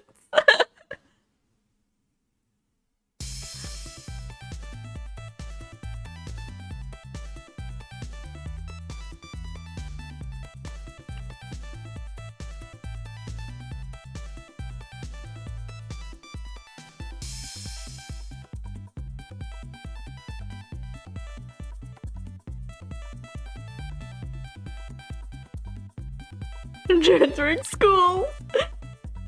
Watch out. You might get a stray cat at your school then.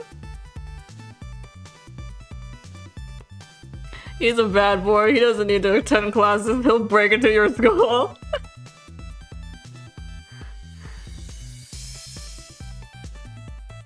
And you can find a new closet to spill glue in.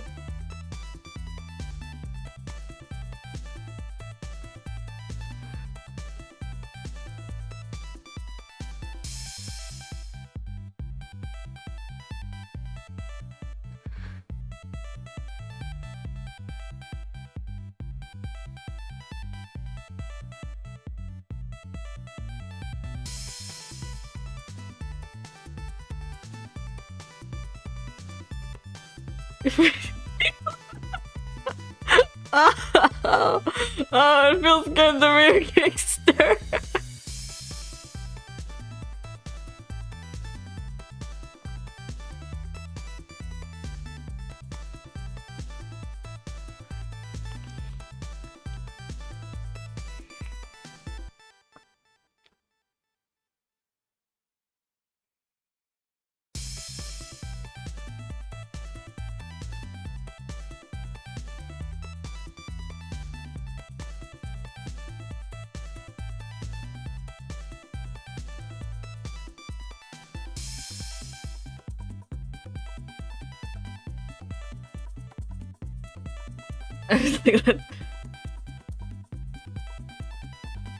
We got him. We got him, folks. Take him away to detention. You're about to get the counselor on your ass.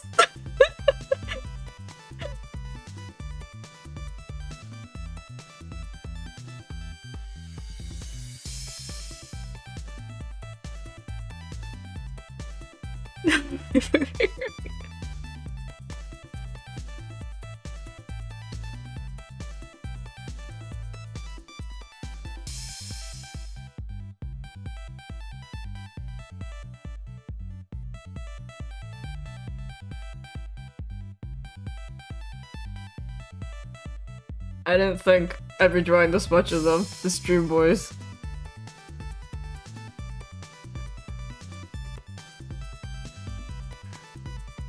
Oh, Chad's been timed out for 1 minute. Alien has put him out of his numbering. You put him down.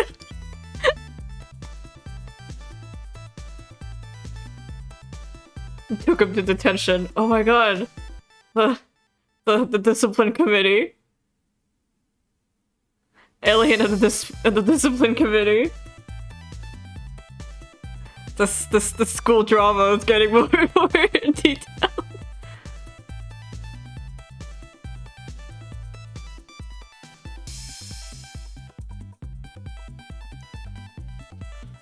We are an adult rated stream. We are adult rated stream.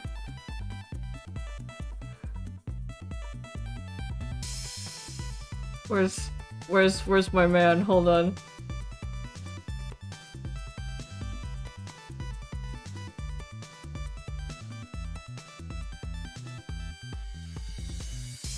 There's my man.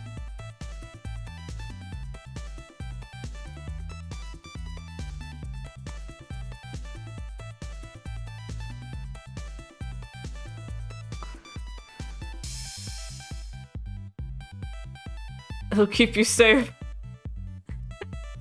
Principal.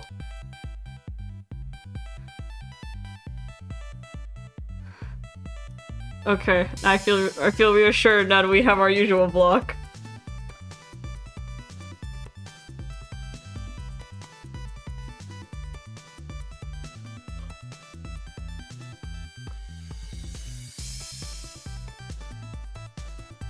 I know these boys always come out of my dreams, but I'm glad they always come out of my dreams, like, strangely developed.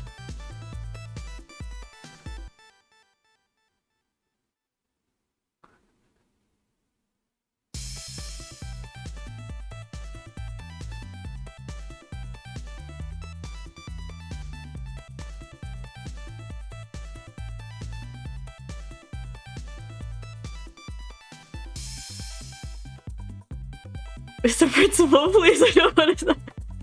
Hold on. You must face judgment.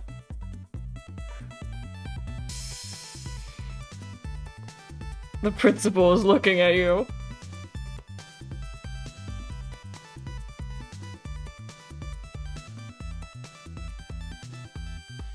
What do you have to say for yourself, young man?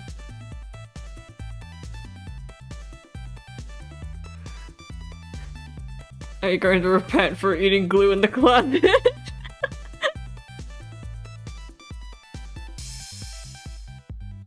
I'll take any punishment.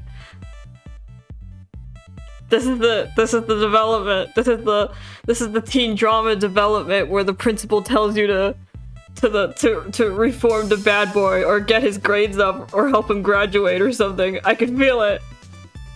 This is the moment. This is the moment you're assigned.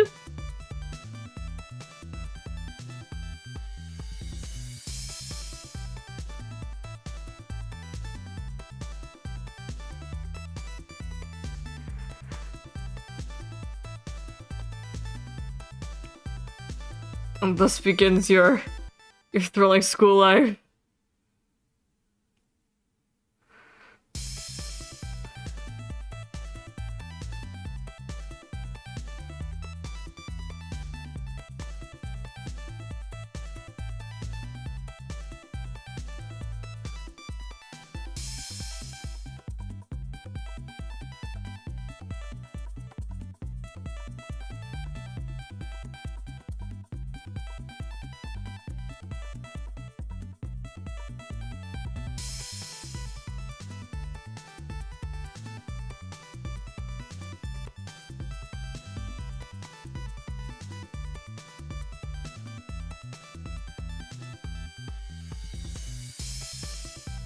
I was sending, I was doing the Twisted Wonderland.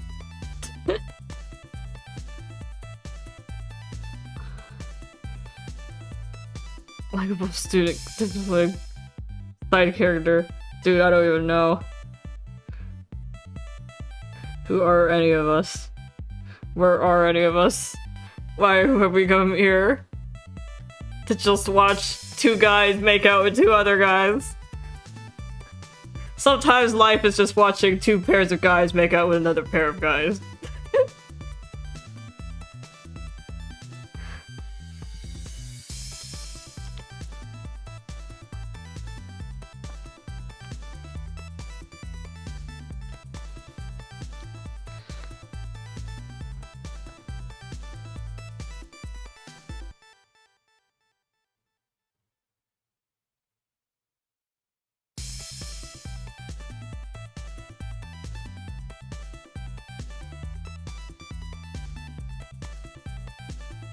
Include pants. That's a lot of things to be exchanging.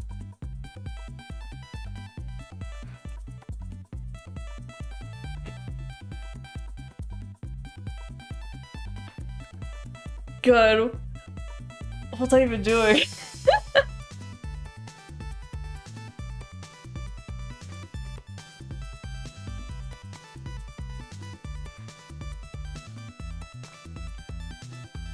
I got so distracted by your terrible, terrible smut fix.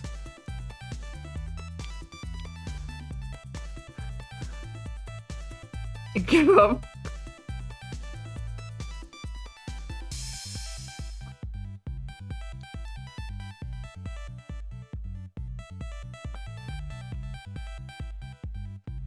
Can't fight anymore. Were you fighting in the first place?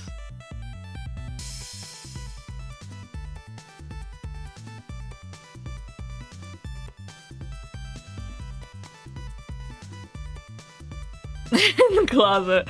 That's true, you fought to get those pants off of him.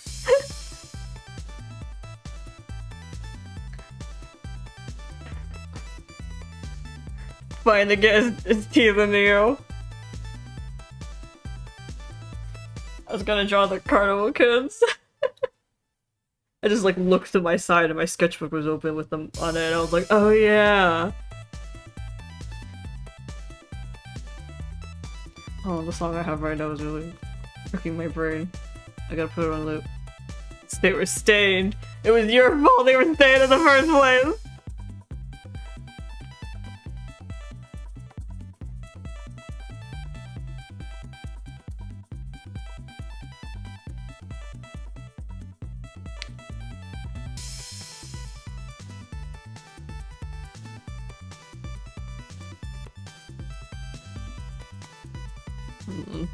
Okay.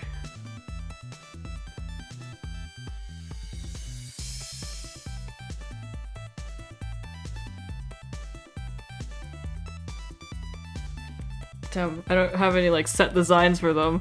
I put like a super rough thing of it, like just like the feeling of it and no good details, so I have no idea what I'm going to do for their clothes.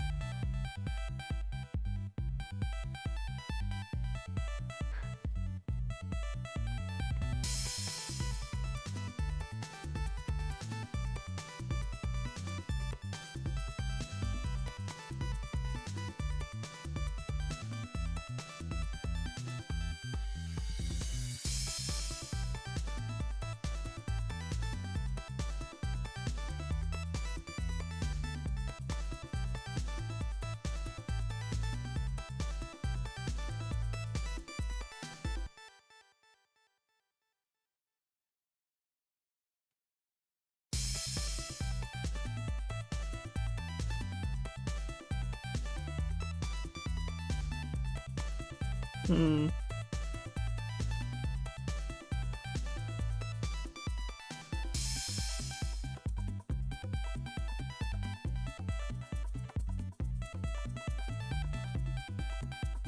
Okay, so we leave Chad behind with his miserable school life of enemies to lovers, but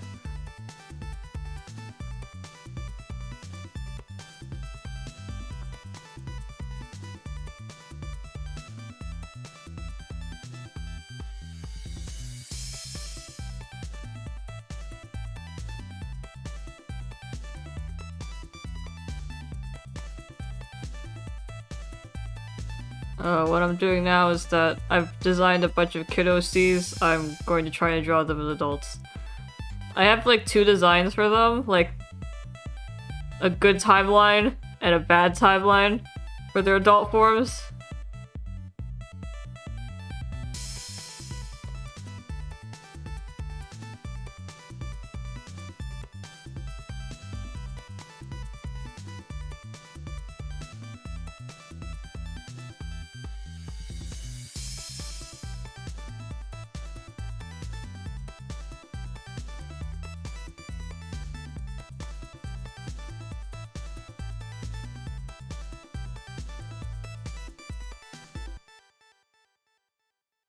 May have to look at my own hand.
Why do I always pick poses that are difficult for me to draw?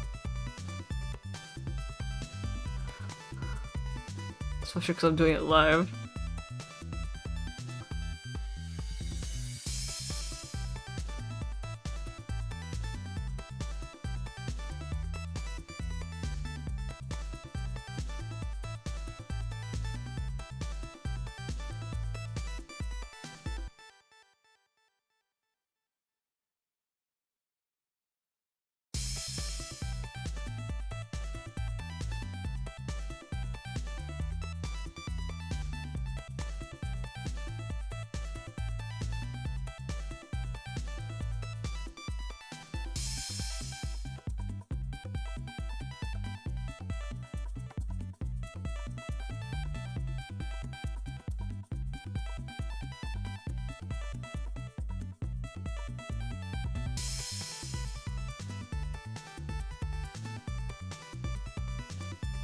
Sometimes the thing, like a thing makes noise, or the song makes noise, and I'm like, I look around, it's like, what was that?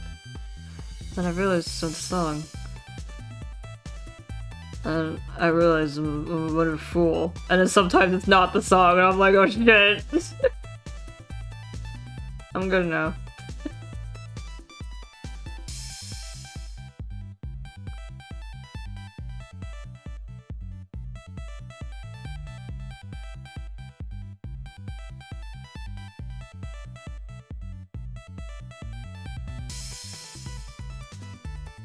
Ghost of Christmas Past.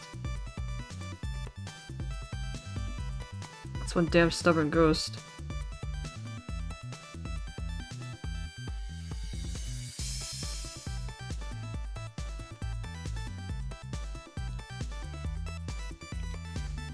What am I gonna do for his clothes?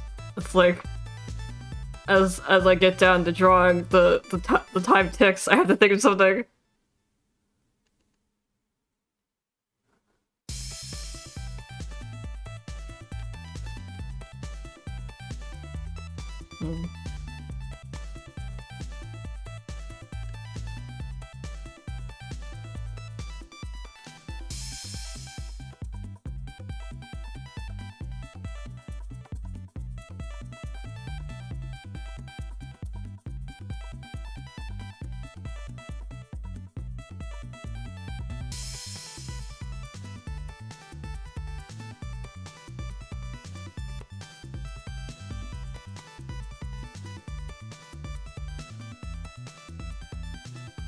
Oh, to be the Pixar folk and just draw doodles.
Good ass man. That was sudden. Thanks though.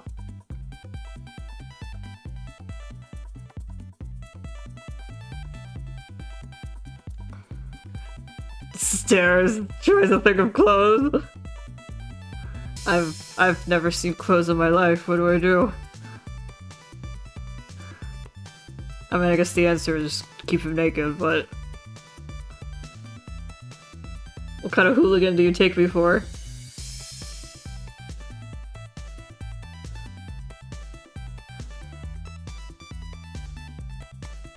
By dance.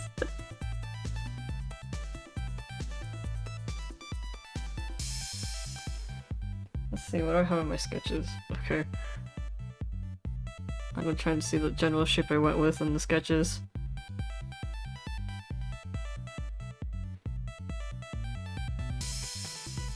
I'll try to do his hands.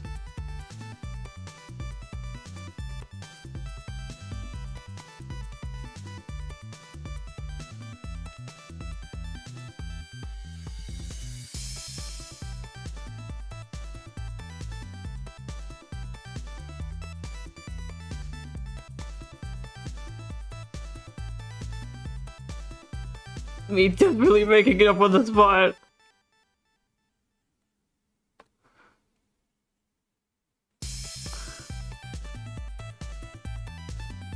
So I'm wishing I had any brain power to do planning.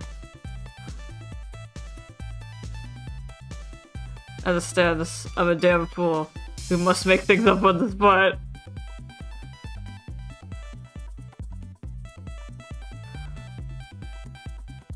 Didn't even draw his fucking face. His hair is asleep. My sketching process is a wonder. Here's the kid.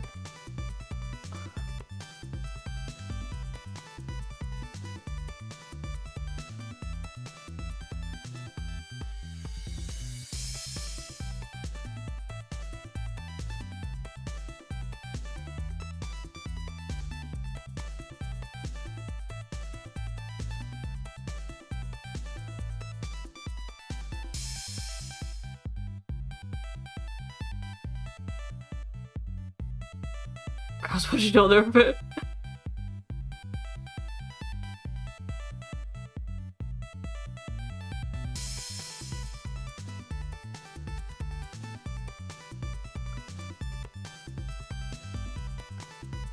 I like to live on the edge, what can I say?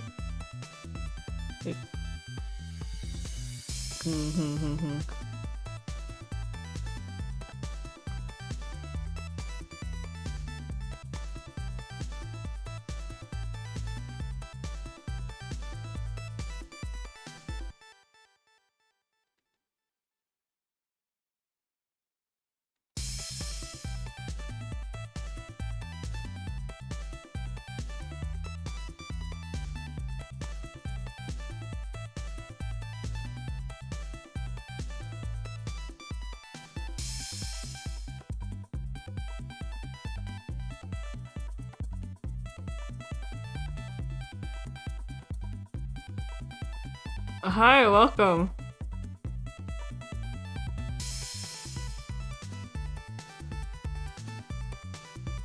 Mm-hmm.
Hello.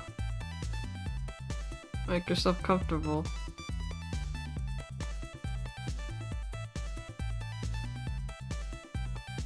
Here comes my love of this shape.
Mm-hmm.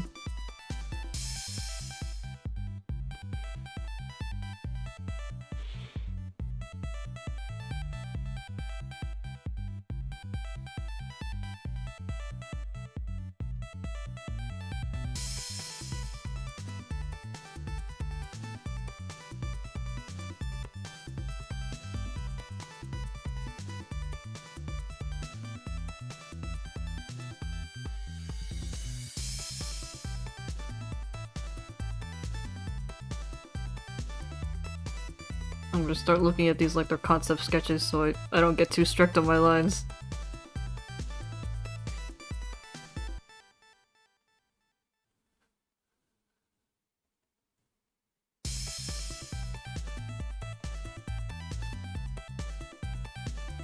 You like it? It says I'm a mafia boss coat. He's not actually a mafia boss, but he might as well be.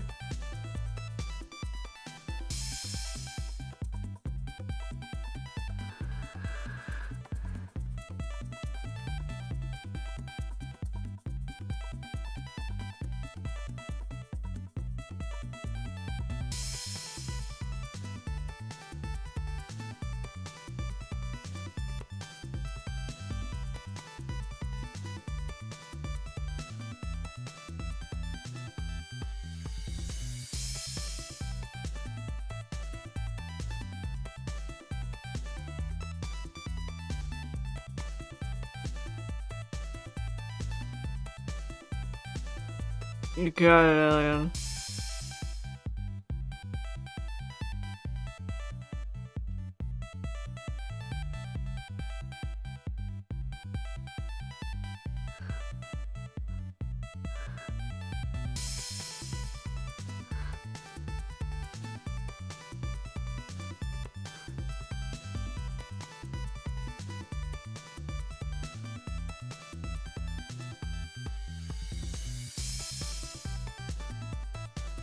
A realistic thing would put a giant snake here, but I'm too lazy.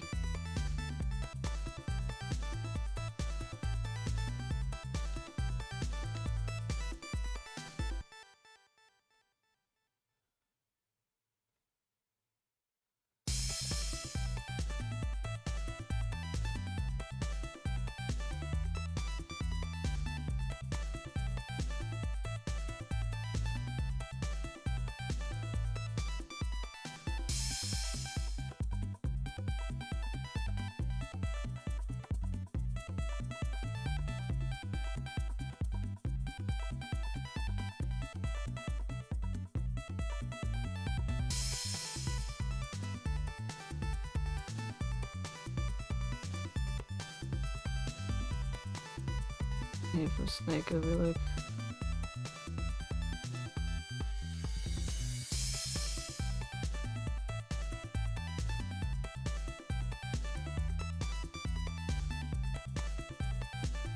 I wonder if like the scales would split open. Could open, the leaves would come out.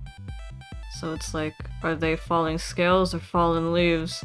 Something poetry, something.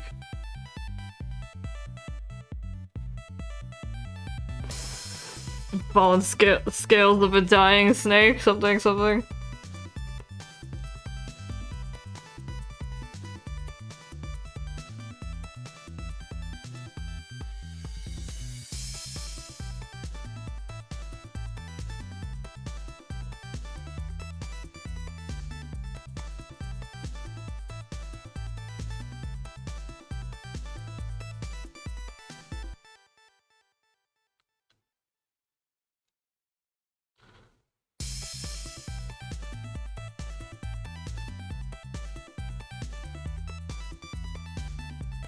That'd probably be his motive.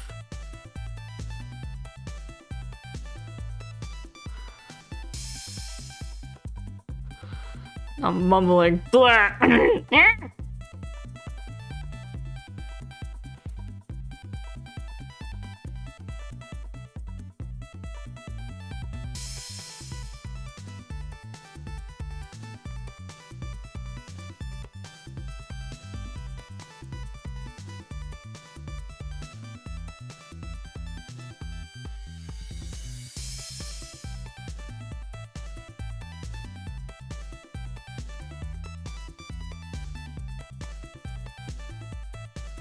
My foot fell asleep. I'm trying to wake it up.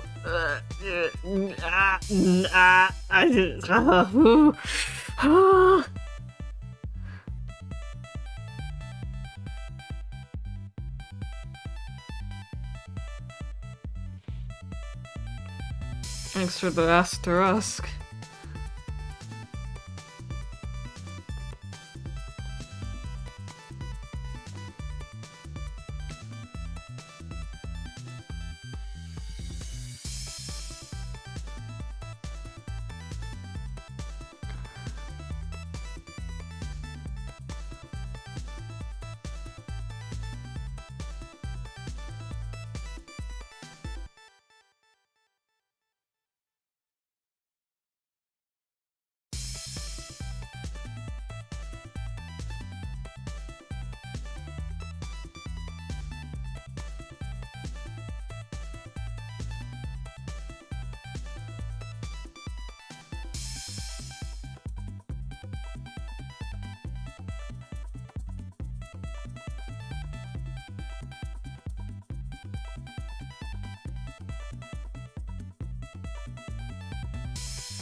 I'll put his hair on a separate layer.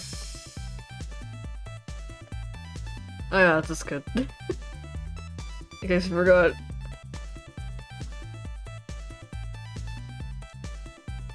Good to...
I normally design characters with like their hair covering the eye, but this felt appropriate given that he's like the...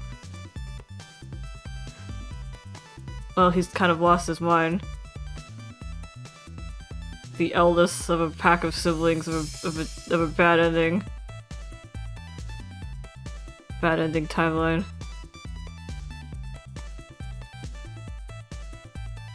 So that's why he's got mafia boss vibes, because he's their leader.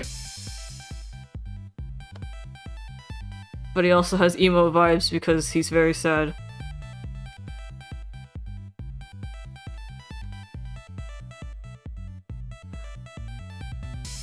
Ah.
Started to get bigger by this point. I had to stop.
Oh, look, our eldest child.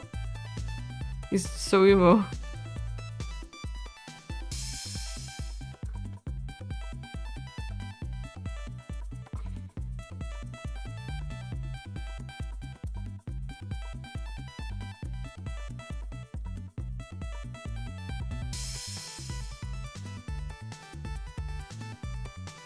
Be careful if you call ugly in high school. I guess as a kid, him as a kid, be careful you call ugly in elementary school.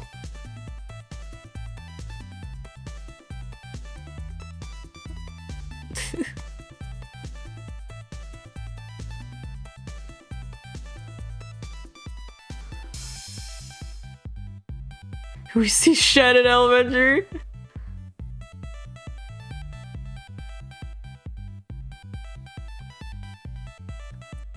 Let's see, characterization. He's the eldest of his siblings, and they're also their leader of sorts. Very emo. In the first place, he wasn't the type who talked a lot. If I had to describe him, usually he was a type who would like communicate with minimally with words. And if it could be settled with a hand gesture, then he'd do it. Usually gives thumbs ups. Thumbs ups, thumbs downs.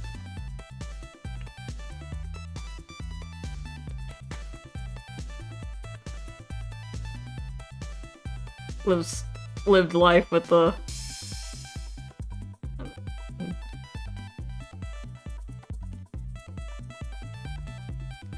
kind of feel to him.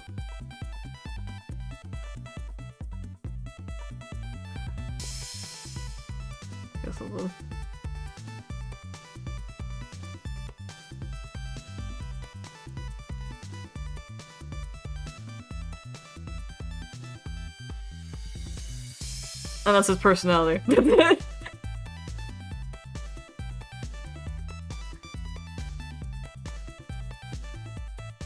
It's that emotion.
Thanks for the water, alien.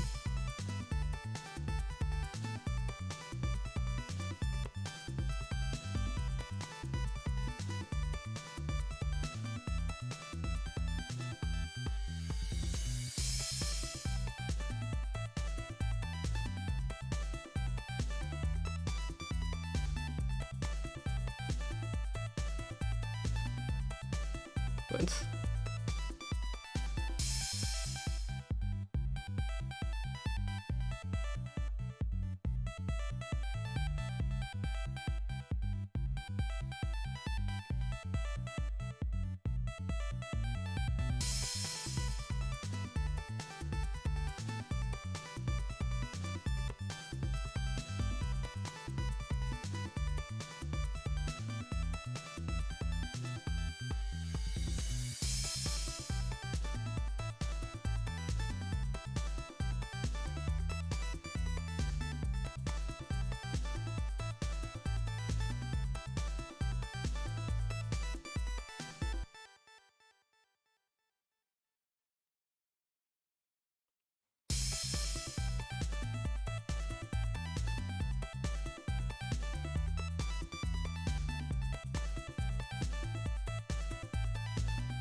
This is just a concept sketch. This is just a concept sketch. At me, at me, at me!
There we go.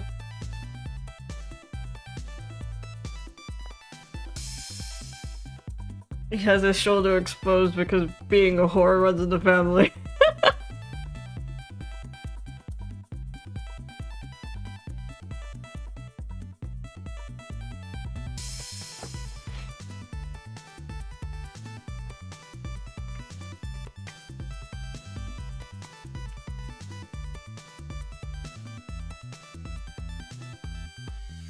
Man,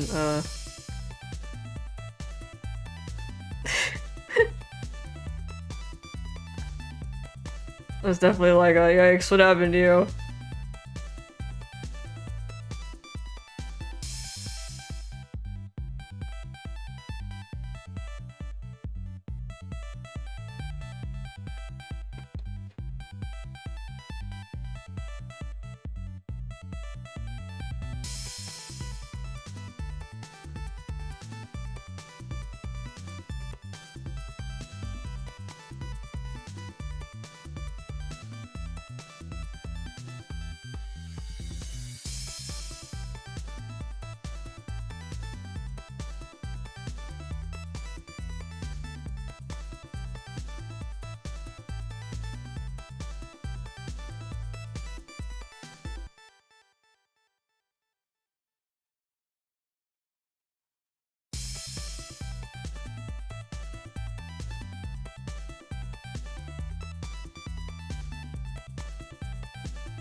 Okay, now we just pull up the next kid.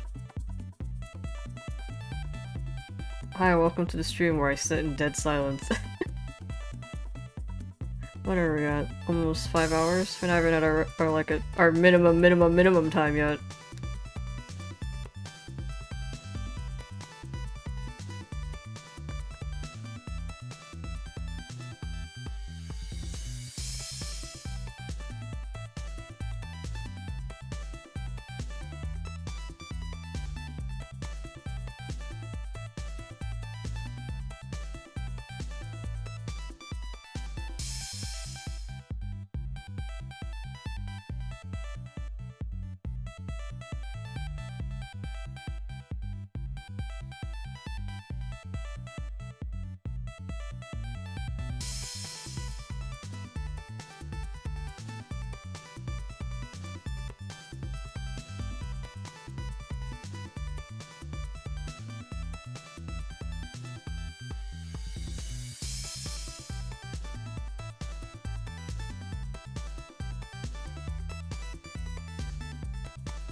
That's what.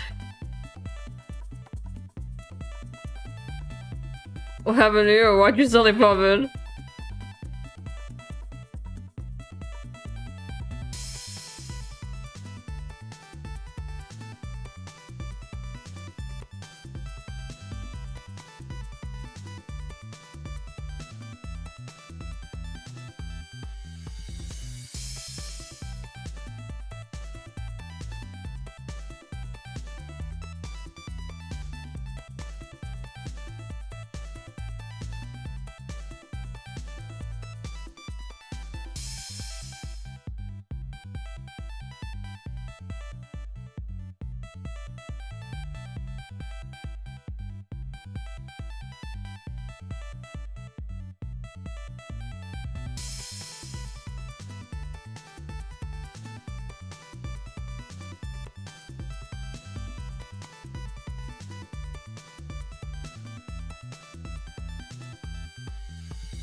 Hmm.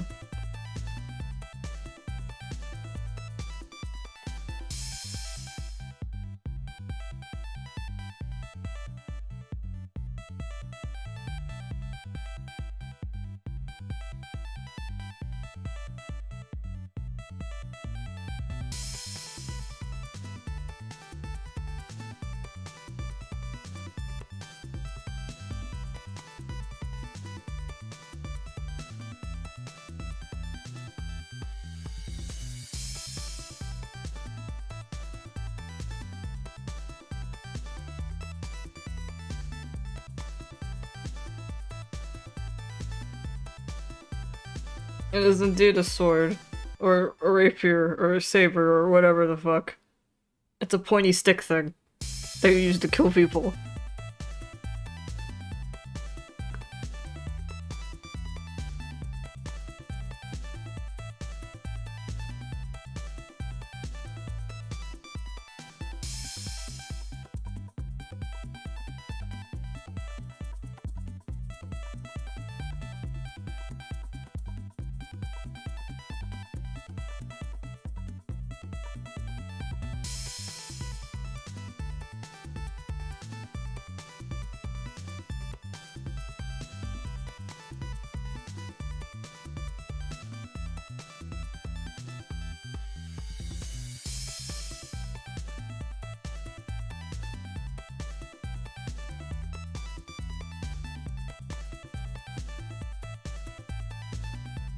Me making the sketch, also me thinking it looks like a pain in the ass to draw.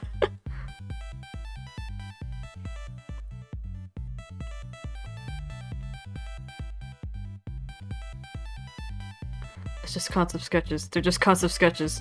You don't have to get serious about it. Like you ever get serious about anything. Never mind.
And you know what? I had the most terrifying rule of my life recently. So in Twisted Wonderland, they're doing the Zoom event, right? I found out that, like, or rather, I opened the gotcha screen for the first time in months because I was curious what cards were up for the Zoom event. And they're like, oh, they gave me 2 free 10 pulls for these 2 banners. That's great. I guess I'll use them because they're free. And I'm not using my Malleus funds for it. So I did it. The one with Leona on it was really normal, which was really relieving. Because the one with Riddle on it scared the fuck out of me.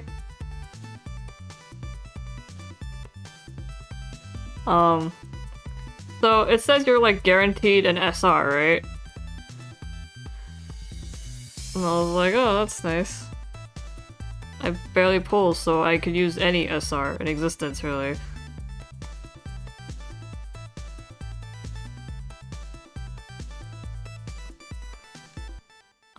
But in my free 10 pull, I got like, what, 3 of the event cater and 1 of the... Oh, no, was the cater on his banner?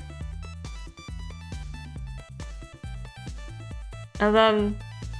It's like, I got 3 of the event cater, I got, like, Ace's robe. God, what was it? I have it in my photos because I took a screenshot because I was so... Yeah. Okay, so I have 3 of the event caters for the banner. I have Lab Coat Rook, Robes Ace, and then the event Riddle, the SSR, and I got that all in 1 free 10 pull. And I thought maybe this was God telling me I'm going to die tomorrow.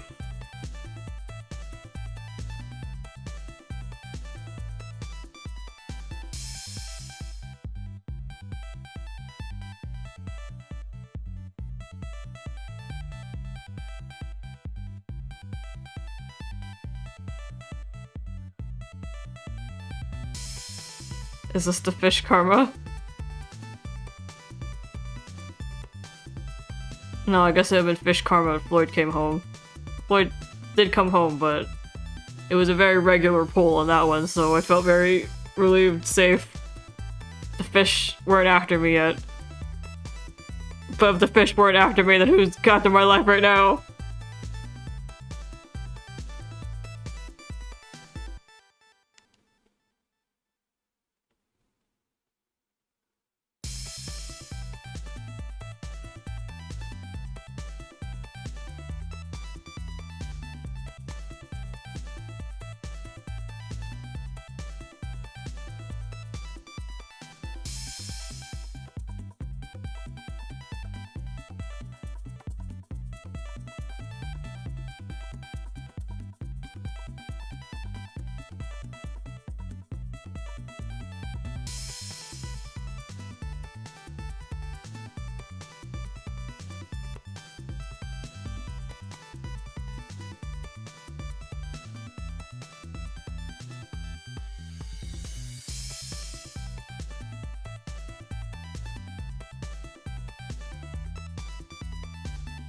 Well, at least I didn't have to design this outfit.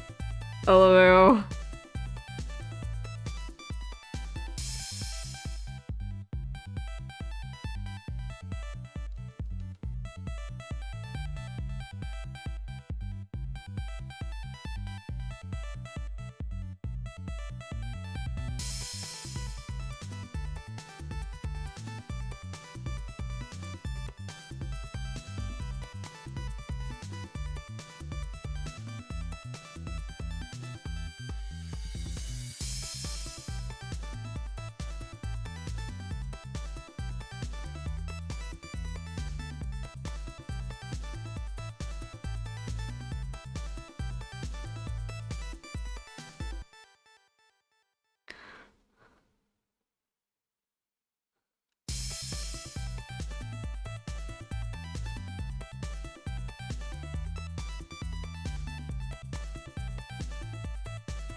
Uniforms. I highly doubt its functionality, but...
Tell me, why do these uniforms be so detailed?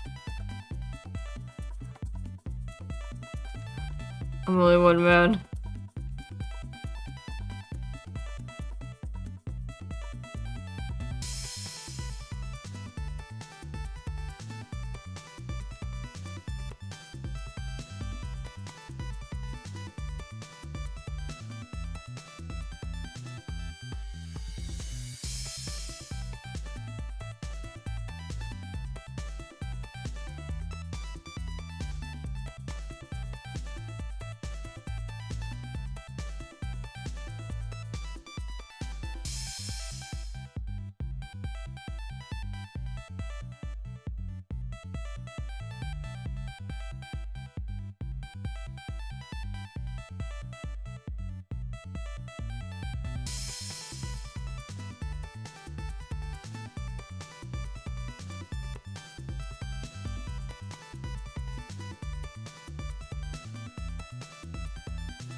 That's fancy, so do we...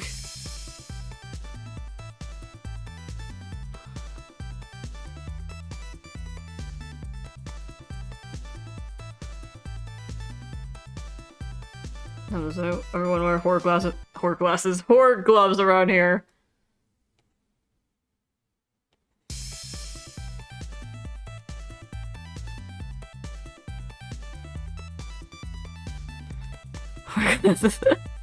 What are even horror glasses?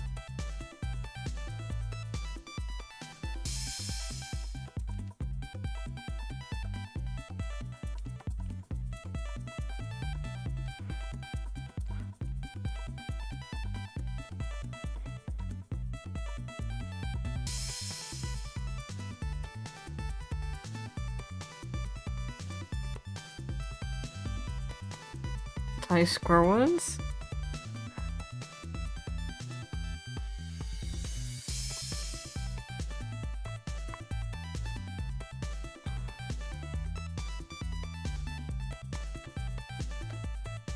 Let's get this damn sword out of the way.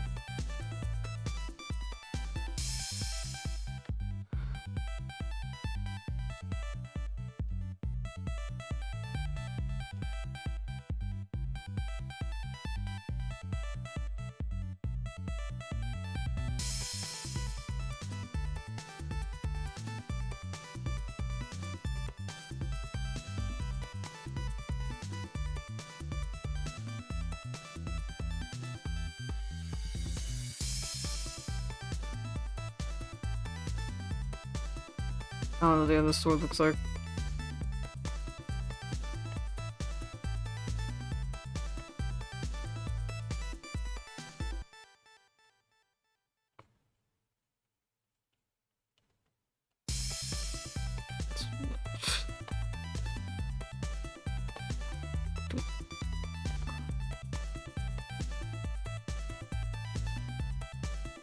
I don't know what the sword looks like, we'll just keep it like that.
Why would you design a side like this? A sword? A sign? I have both earplugs in, so I can't hear myself talk. It's just disastrous, it seems.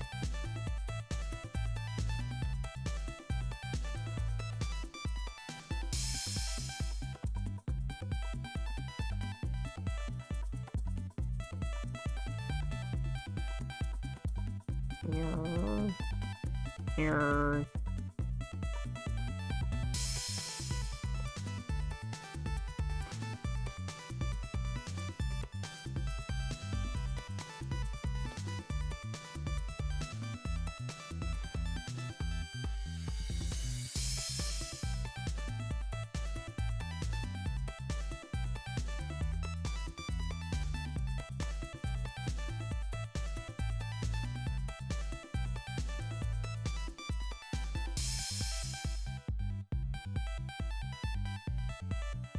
I have no idea what Dan looks like, but it's okay, because this is just... That's right, a concept sketch.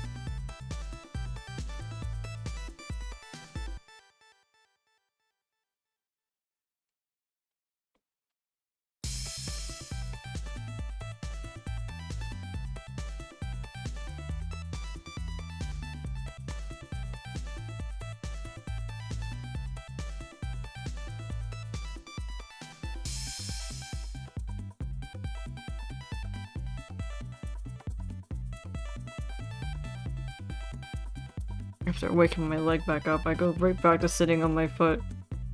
I have to wake my foot up, that is. I have to shift back to hitting my foot. Wow. My entire leg. That sounds like it would suck.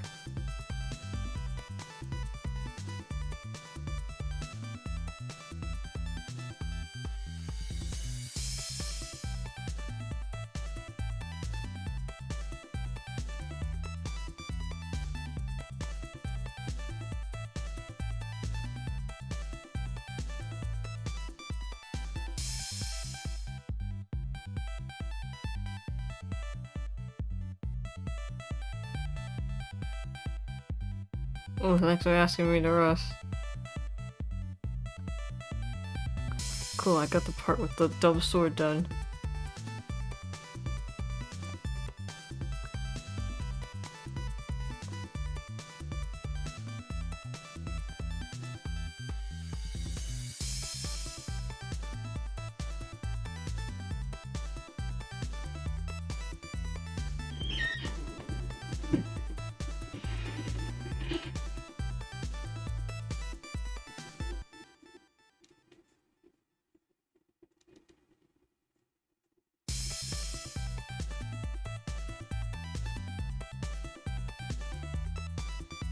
It's happening.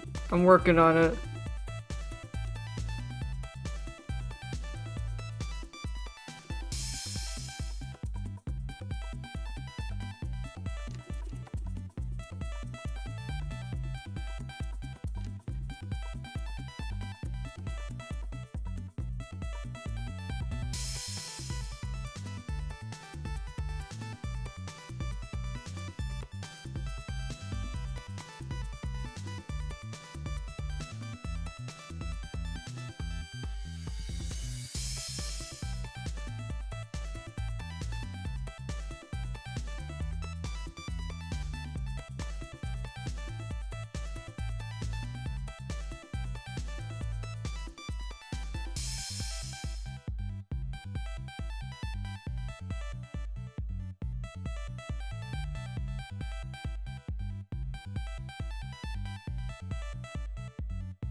What's the story? In the group, she's the Tsukomi because the eldest is only speaks in hand gestures.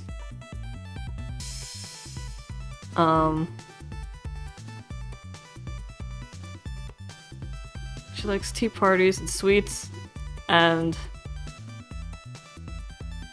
in the bad end timeline, she takes up the position as a knight, but she's kind of unconventional.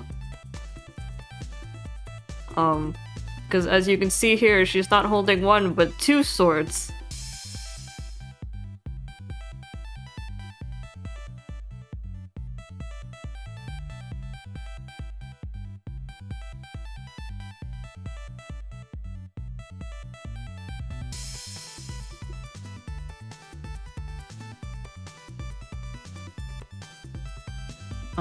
Maintains the peace only for her own ends. Does not really care that much about the law.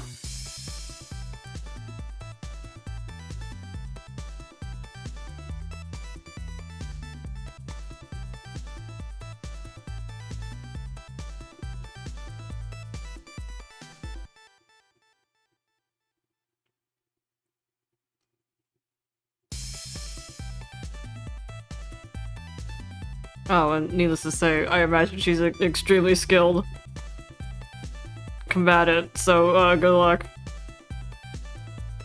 I don't know what you're good luck for, survival, I guess. Good luck existing.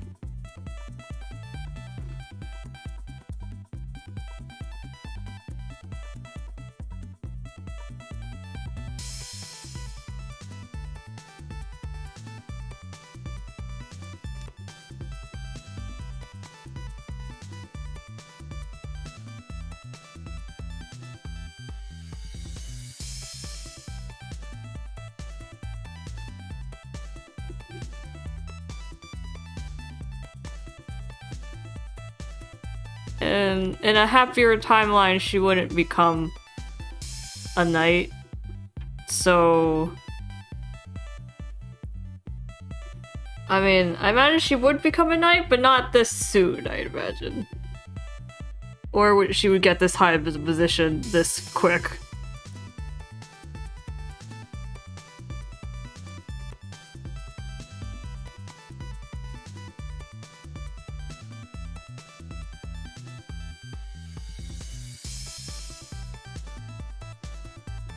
Unfortunately, she needs the position, so she took it.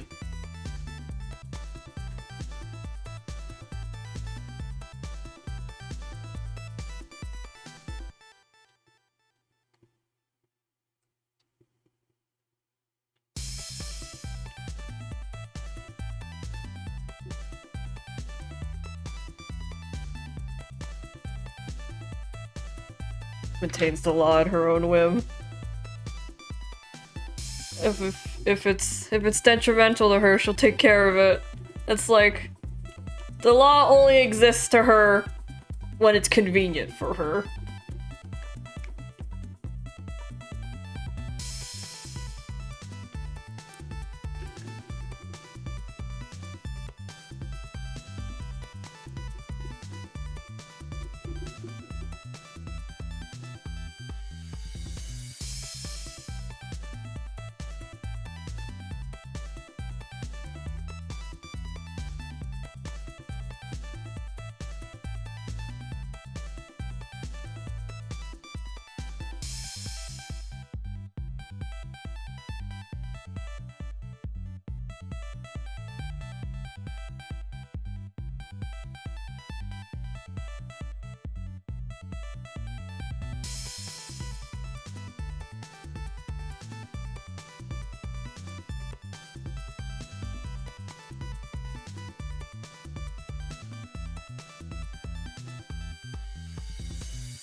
So that's the first and second eldest.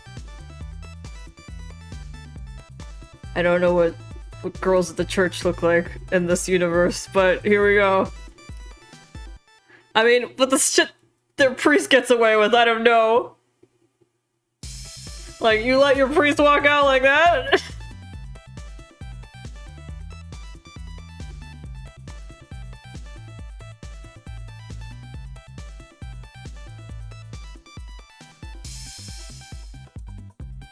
He gets away with the flap and the nipple piercings. And they're still like, oh yeah, look how holy he is. Like, I don't know.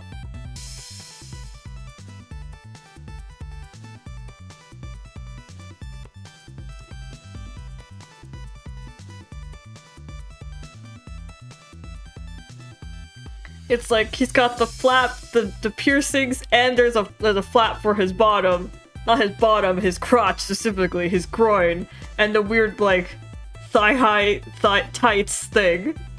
I don't know. I don't understand anything.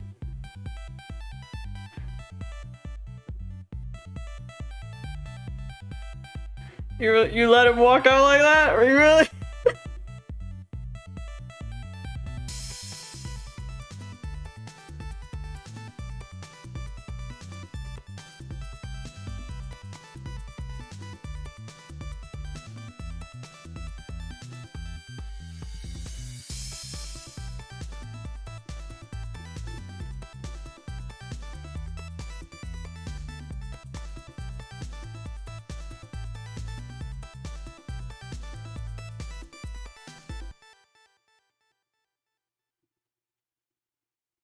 So, me trying to make respectable clothes, and this stripper be stripped world. Yeah, that flap covers nothing. Even the live 2D on his, like, SSR, it's like, it gives you nipple flashes when he moves. I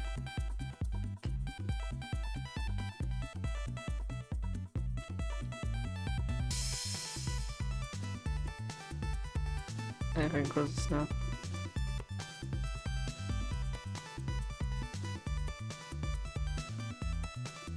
Damn, you live like this?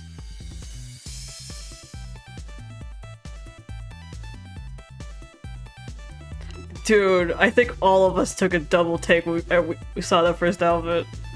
I can't talk. I can't hear myself talk anymore. I'm taking one of my earplugs out. I can't do this. I can feel myself stumble on my words. Anyways. Seriously, dude. Did you just force an ad to play, Jade? Jay? Sorry, I added a D to you. For a split second, you were... Got the D in you. Okay, Jay gave me some water and an ad. I'll play an advertisement, I guess, since we haven't done one all stream. drink water, what happens? So 30-second ad break. Here comes.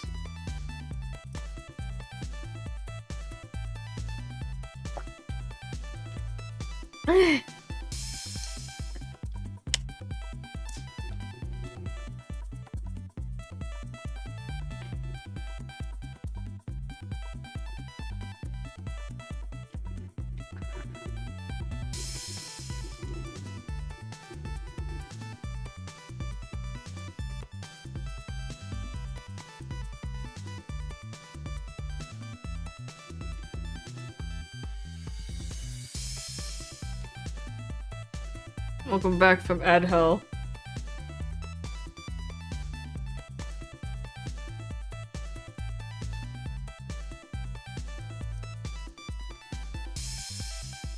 I was drinking some water while the ad was going. Drinking, drunk. Drink. I know she has huge bazongas, but I'm like,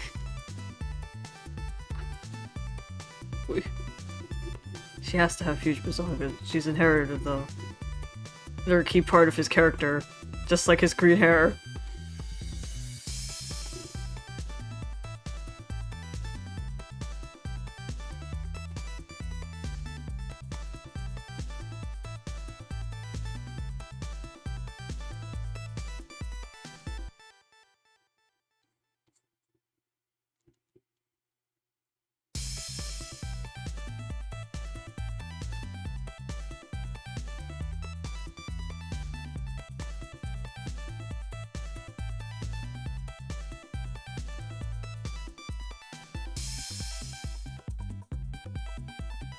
I draw like average sized boobs, and I remember it's anime and I can go bigger, and I just can't. My boobs are always so reasonable. It hurts. I feel like a fake anime fan.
Going back and forth between Olivine's SSR and his SR, by which I mean his slut outfit and his regular clothes.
Yeah, Malvine, why don't you wear any, like, holy hat accessory?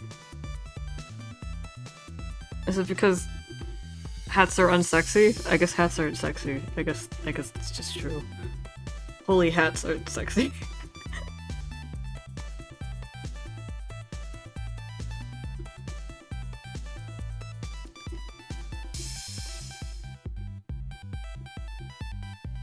A veil can be hot.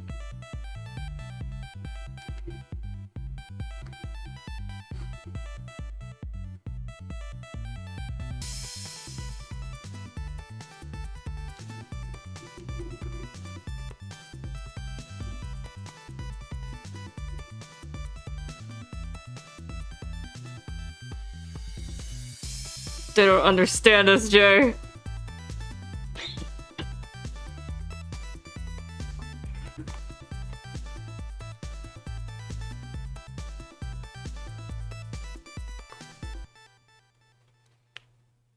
Thanks for the break request.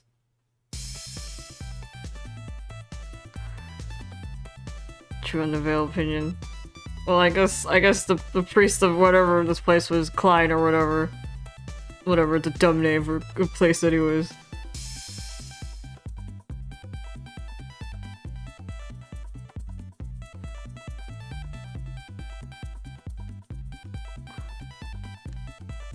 I love veils. I'd add a veil to every design if I could. Just like how I add like off-the-shoulder shirts and everything else I do. It's like slut-coded.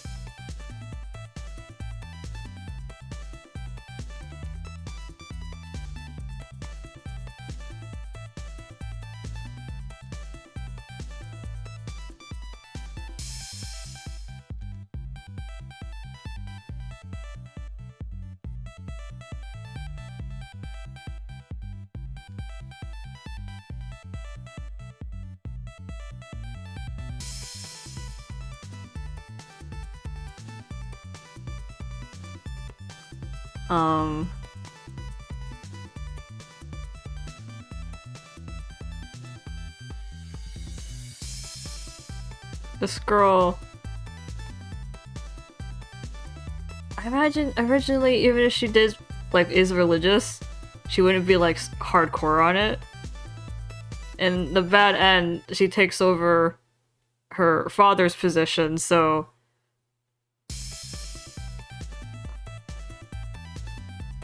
not only does she get extremely hardcore about it, she also, like... I don't know, she has, like, it's, like, extreme repentance. And near... hyperfixation on, like... yeah, repentance and trying to expand the influence of the church. Cult assembly.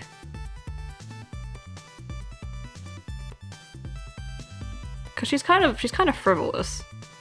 Her original personality as a kid is that she's very confident in herself. Like she knows she's pretty, she knows she's cute, and she uses it to her advantage, but like it never results in anything bad.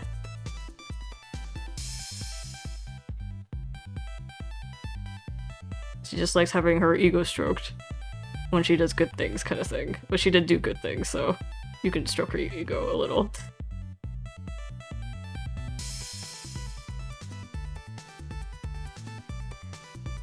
And then the bad end timeline is like she wonders if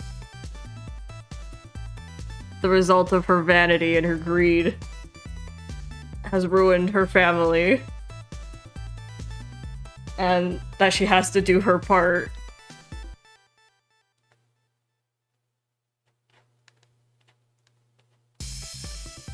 For her family. Hair sprayed, by the way.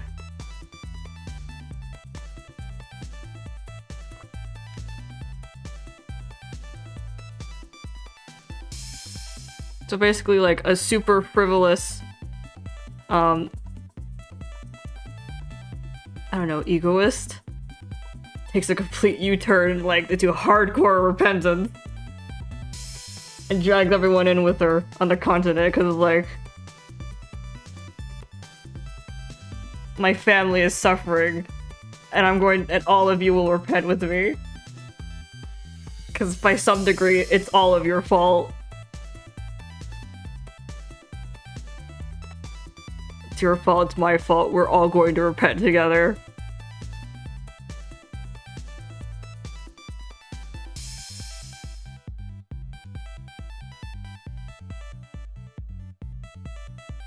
So in that way, she's kind of scary. But it's exactly what I wanted. She's going to force the entire country to repent with her. This is starting to sound like the pathway of like a master's of a cult.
I don't imagine she's like an attacker like the other two.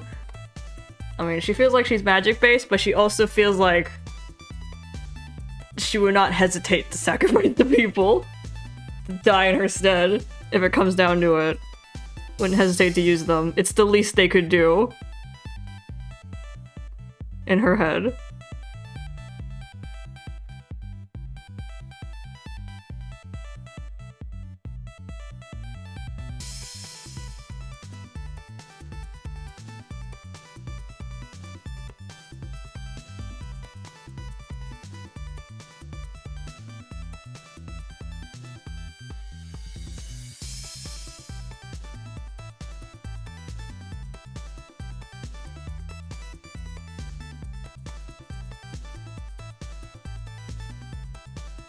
You know, the fight. I mean, if the fight ever gets to her eventually, if she kills everyone else on the planet dies for her, but I imagine she can fight you with magic. Magic Bible. The Bible spellbook.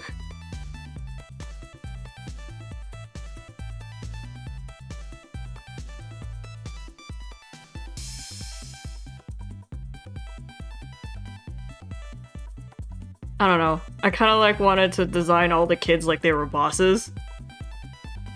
And their bad endings.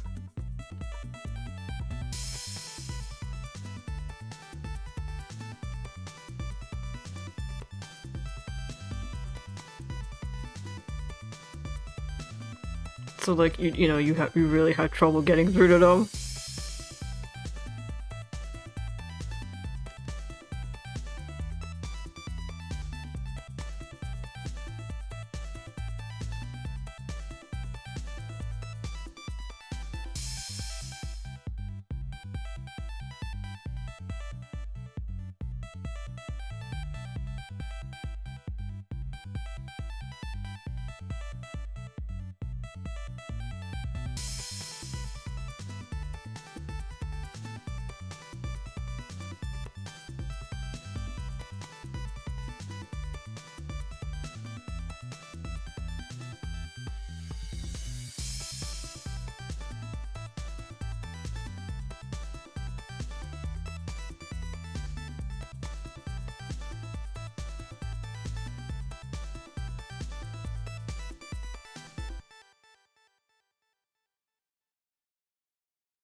I gotta beat them in a boss fight.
the debate of to show tit or to not.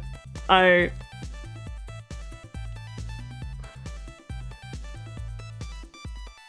will personally not put tit on her.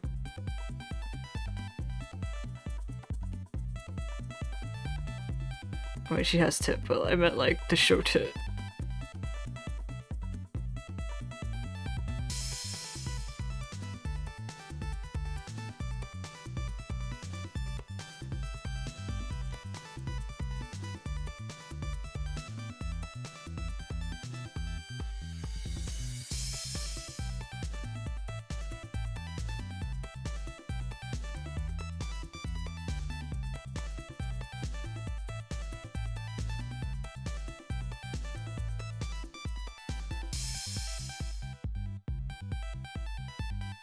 The piercings? Oh, the like the stomach nipple piercings?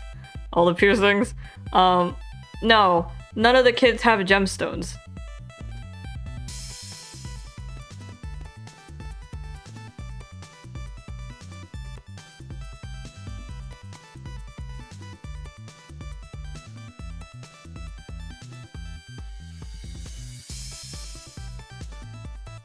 What happens is that in the bad end future, yeah, because Aiden kept all of them.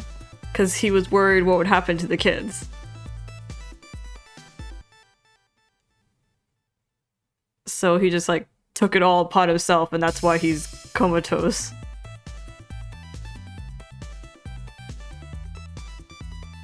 You missed about almost 6 hours of the stream. And a shit ton of pictures, and a lot of talk, and a lot of drawings. So, everything, probably.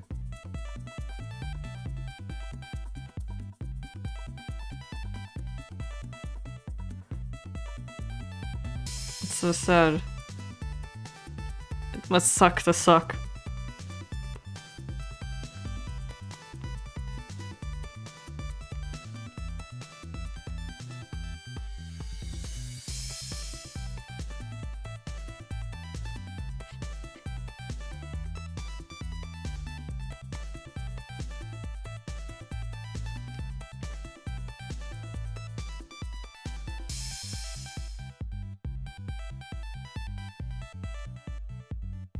As a matter of fact, I can escape your love.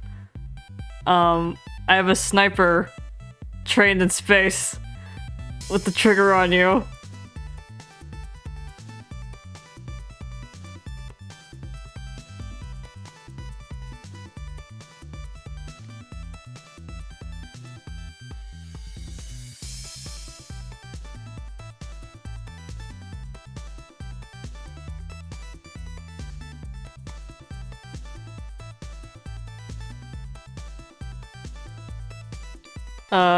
Mook has been timed out for 600 seconds.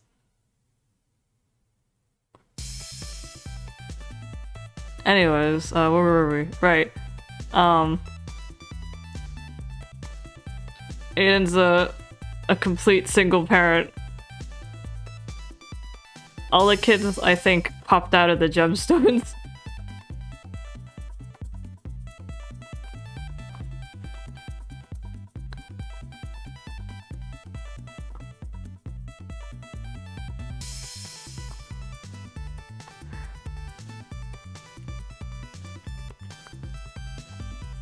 It came out of the gemstones when Aiden put the gemstone into his body.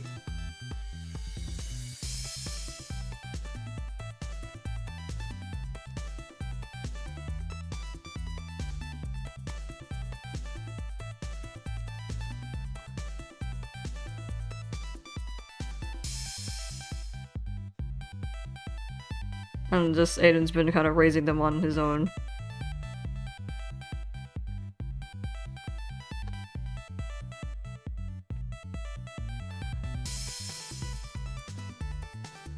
I mean, I guess if you're into it, you can make this MMO. Except it's gonna be some Jesus and Mary shit because despite it being a porn game, he didn't do it to get these kids. In fact, abstinence has given children.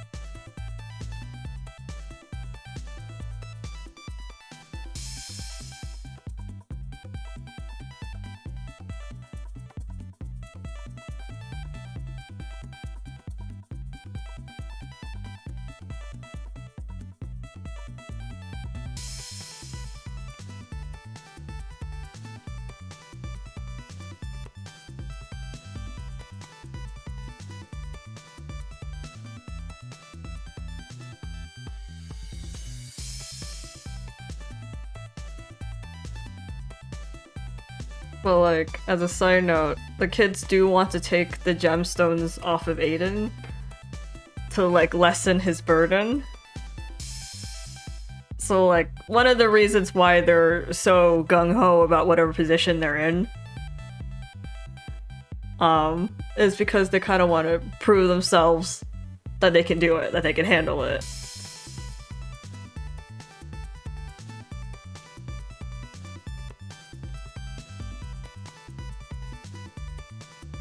But Aiden really does not want to risk it. Also, Aiden's kind of comatose, so not a lot of saving him. Well, they can't remove it regardless without him being awake.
No, it's not an interesting plot.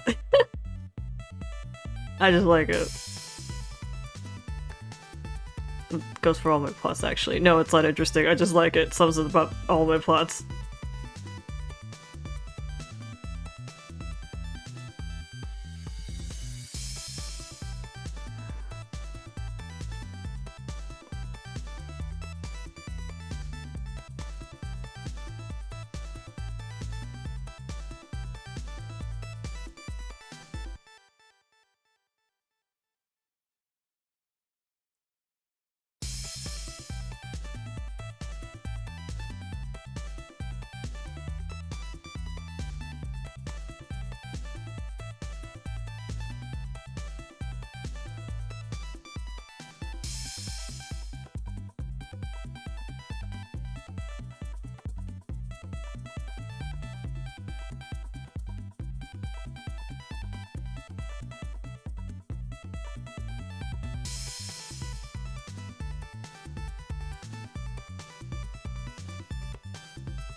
She was like constantly crying in the bed end.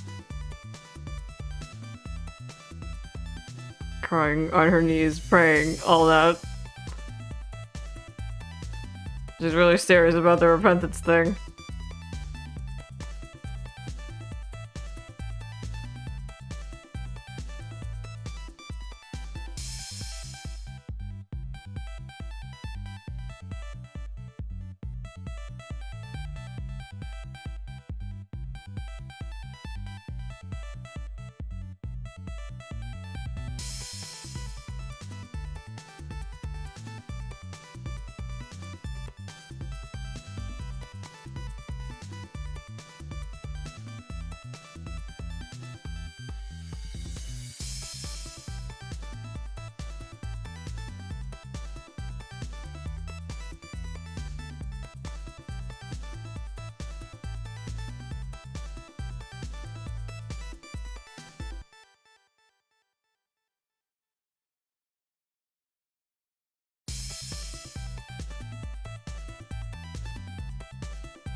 Wow, we've hit 6 hours.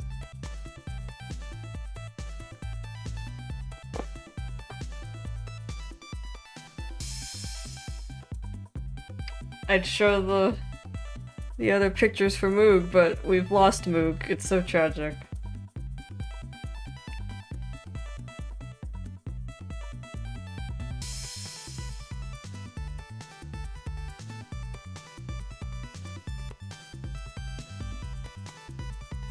If I was cool, I'd put effects on the picture or something. Instead of just making a plain drawing. You know, like particle effect or something. A background maybe. Speedline, I don't know, anything. But I'm not cool. And I don't feel like it. Please refer to our disclaimer at the bottom.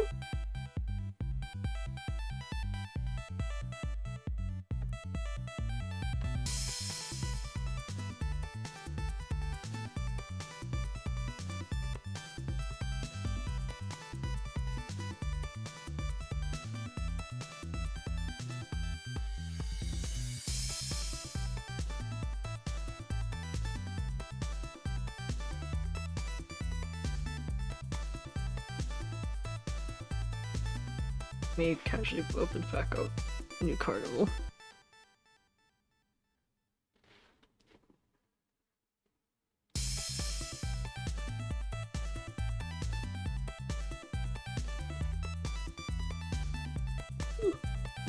I probably should take a little break.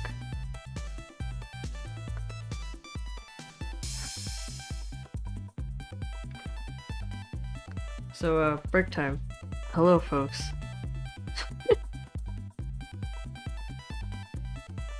In fact, since I'll take a little break to rest my hand a bit. I'm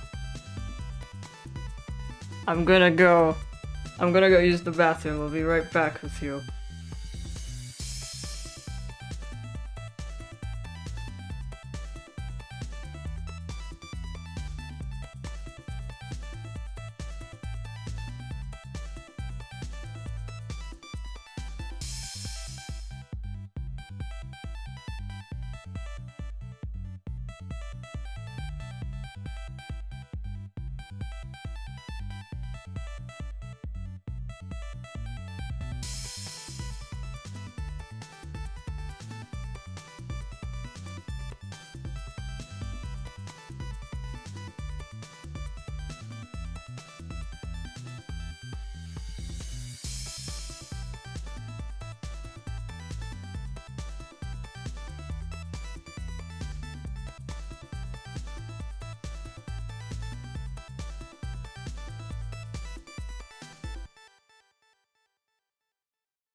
I'm back.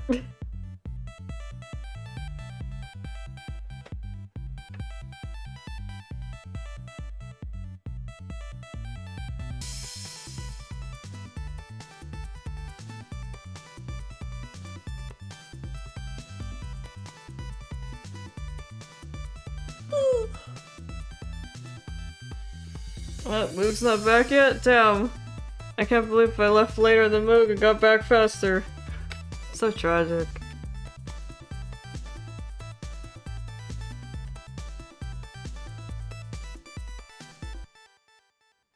Oh, RGB.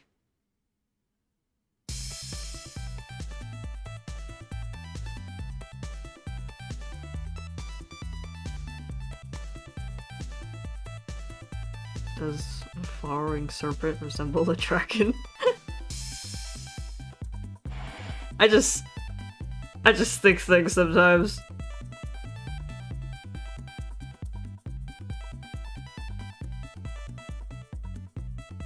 I was thinking about it, you know, poetry. Not like I had a poem in mind, but more like the making of poetry. And I was like, it's so weird that to describe the definition of a word, you have to use words to do that, and then you can look up all those words that define the first word, and then it just keeps expanding on and on from there, and I was like, huh. Shit's weird.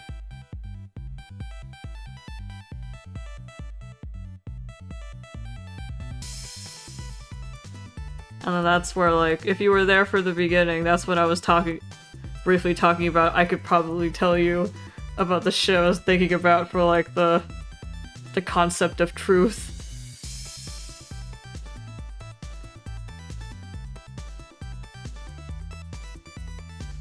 The truth of your absolutes, of your vagues.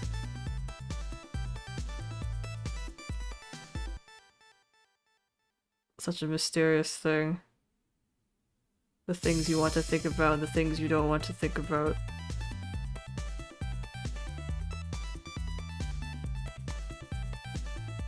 Your certainties and your ponderings, something. I don't know. I don't know why I think these things sometimes. I just do, and it happens, and I'm just like, wow.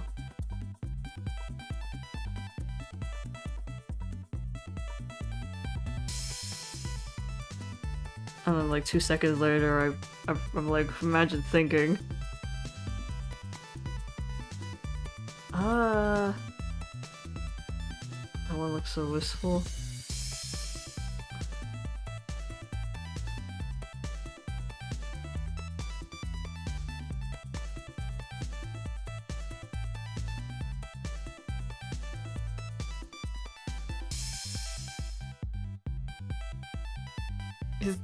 He's the eldest, so I imagine he's like last boss level. He probably is like the last boss.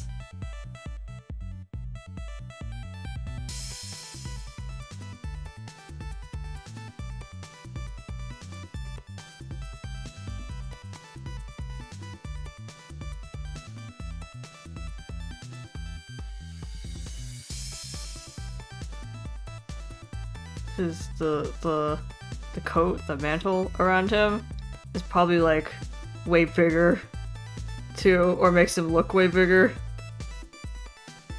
Or makes him look way more slender in comparison, but it's an intimidation tactic.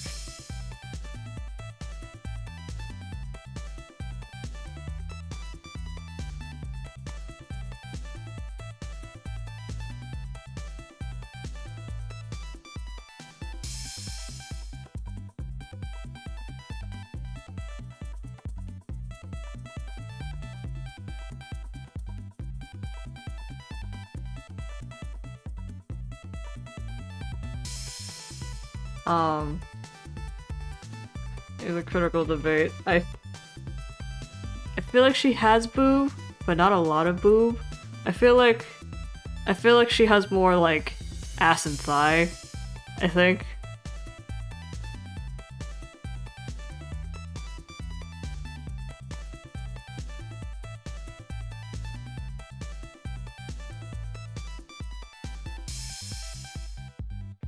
You applaud that. In her gem donor's loving memory. Ass, I guess. That's what I call them, by the way. The love interests they're based on. I call them their gem donors. Like a sperm donor.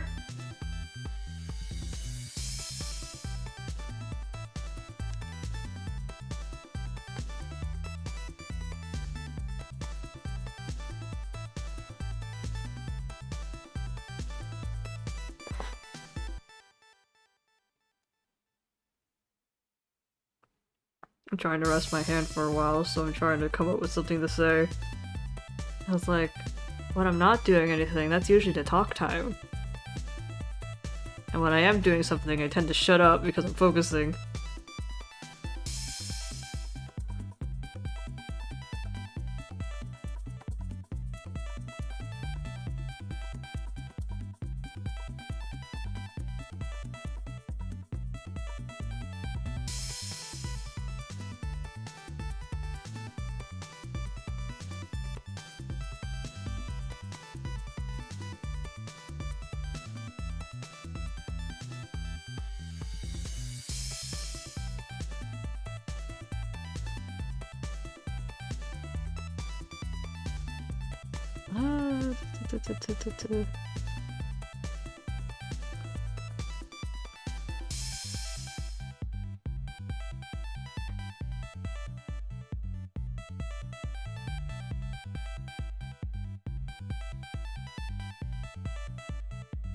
I don't know, it's not a lot to say. I just like sword users with double swords. I'm a big fan of sword users with double swords. I'm a huge fan of sword users with double swords.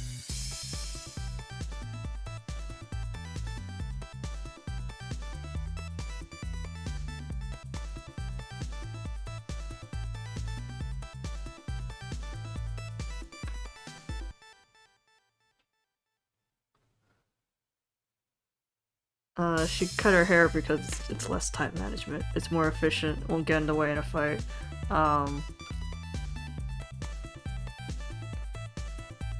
If it weren't the bad end timeline, this girl would also let her hair down. Because she likes her hair down. But, you know, she's currently in deep repentance, so she won't be letting it down anytime soon. But I do like having braids. It adds a lot of like, I don't know the word for this. Elegance to her? She feels more holy, I guess. More holy and less like she's leading everyone to their deaths. Sophisticated? I have only like 2 words in my vocab and they're all to insult people.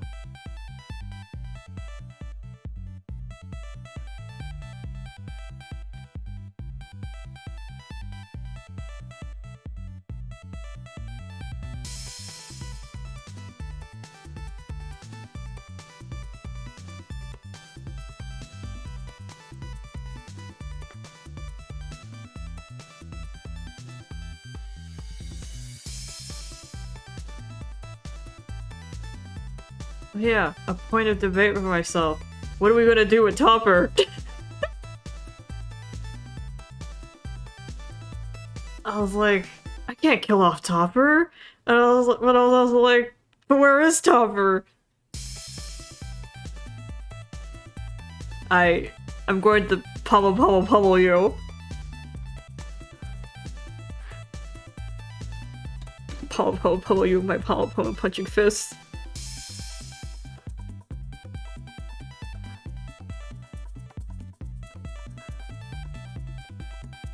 Cause like, you know, I feel like if Quincy passes, Topper would stick around with Quincy's kid. I feel like that makes sense.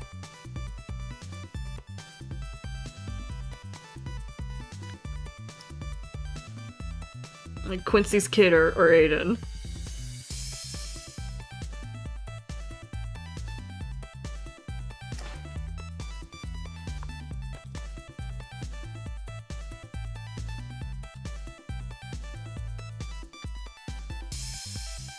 They are pals. Aiden does his best trying to understand Topper. I almost said Pamo. There was a pause in which my brain caught up before it sent out the transcript. Holy fuck.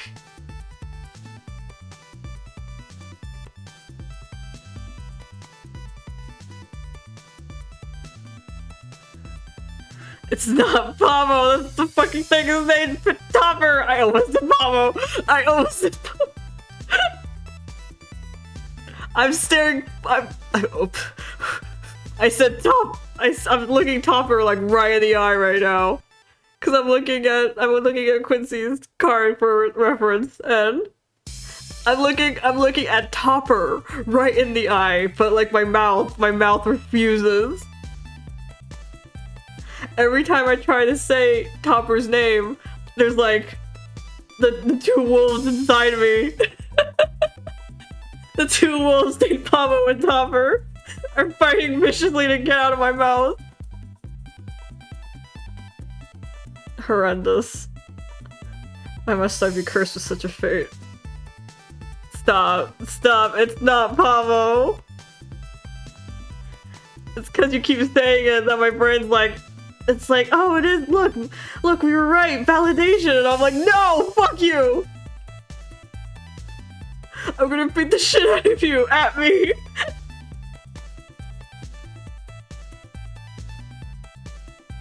It's Topper.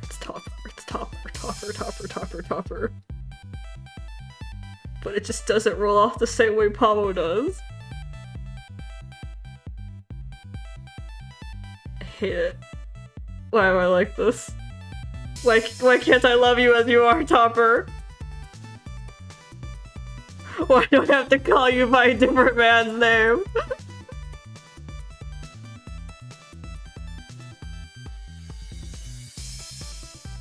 Oh, Jay got timed out for 600 seconds. This is Pomo justice. Pomo retribution. Pomo karma.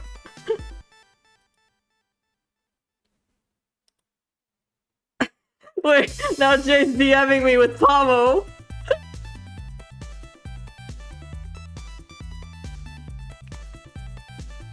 I won't fall for your vile tricks.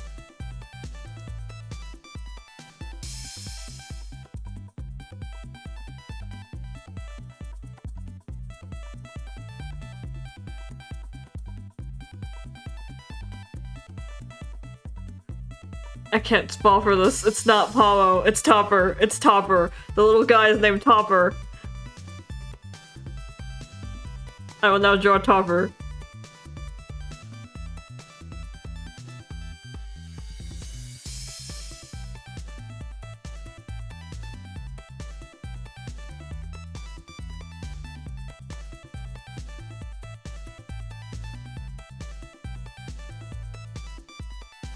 DM.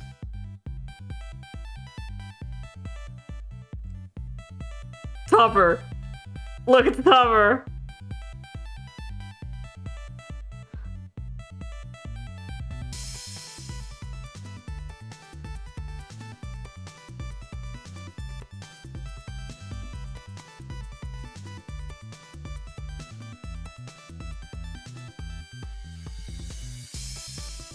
I'm gonna fucking block you, Jay.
This is tougher.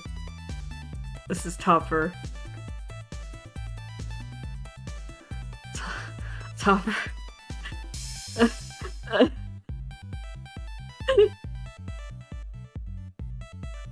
The two wolves. Oh, the timeout has been removed on Jay.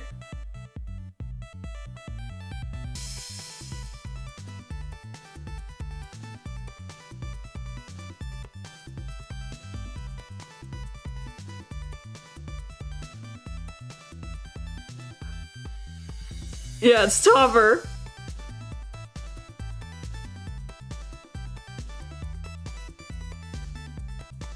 This is my absolute truth.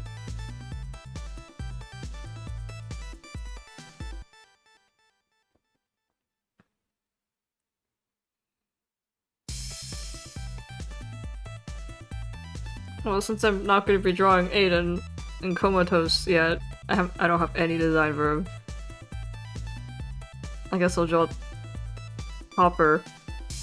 I hate that you could hear my physical pause. I'll be drawing Topper with Quincy's kid.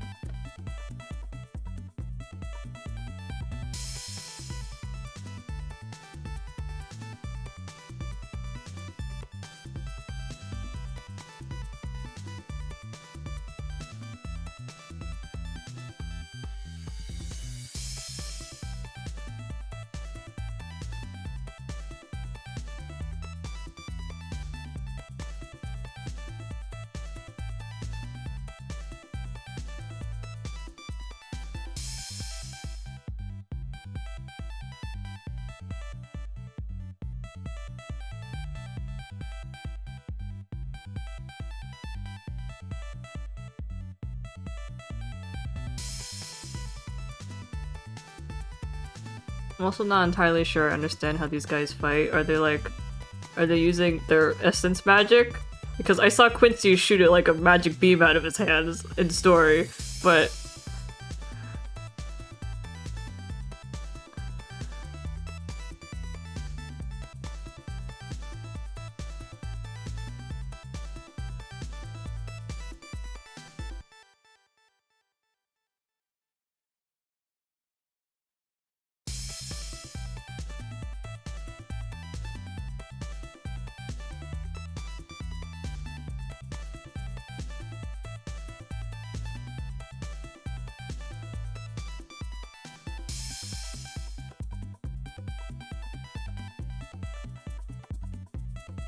I'm like, you know, magic's cool and all, but there's something good about an all-out physical fight.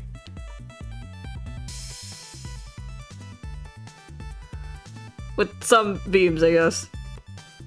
It's true. I saw Quincy cast magic to attack. That was the one with there is no pitch. The aesthetics of a physical fight are I can't let go, even if it's a magic world.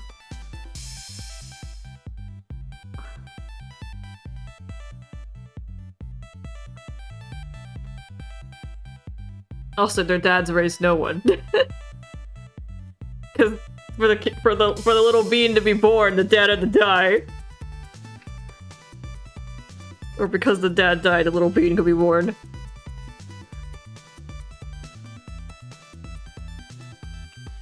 Actually, I'm not sure if that's like the sketch.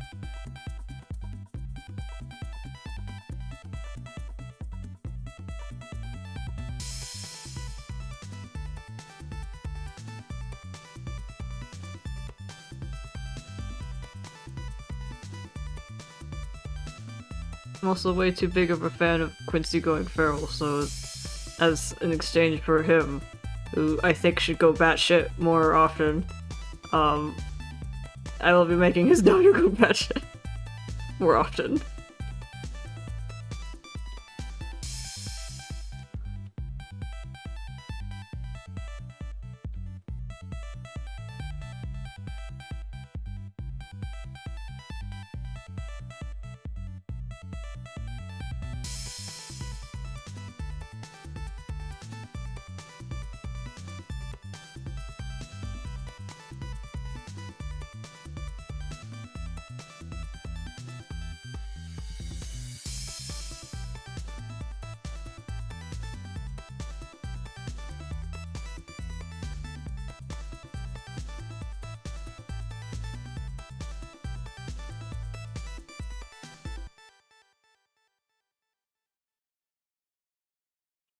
Trying to get this pose right. This arm right. I need like the right level of aggression.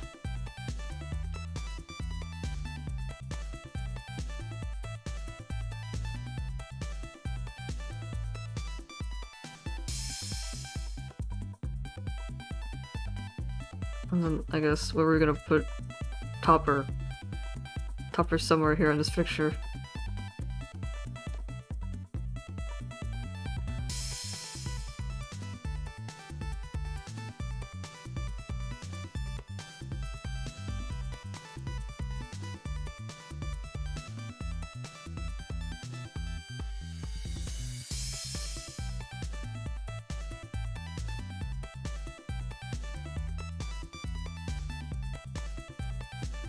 I mean, we also brought Promo to the future.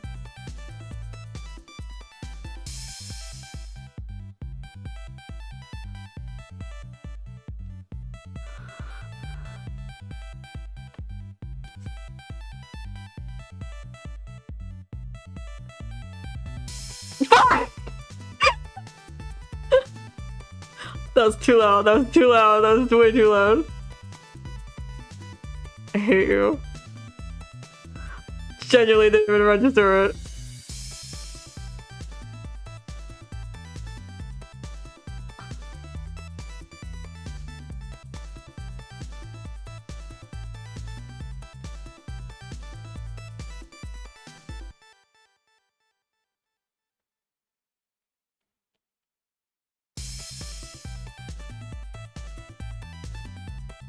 Like,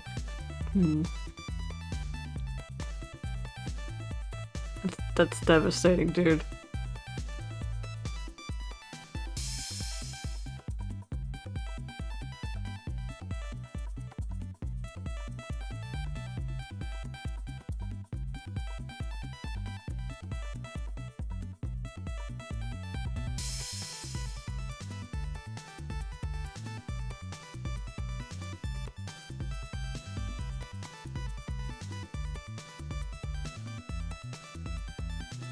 I can't. I can't. I have to keep fighting. Even if it costs me my life. All weasels are not Pamo. Not even the original Pamo was a weasel. Even if it costs me my life, I will never, ever give up.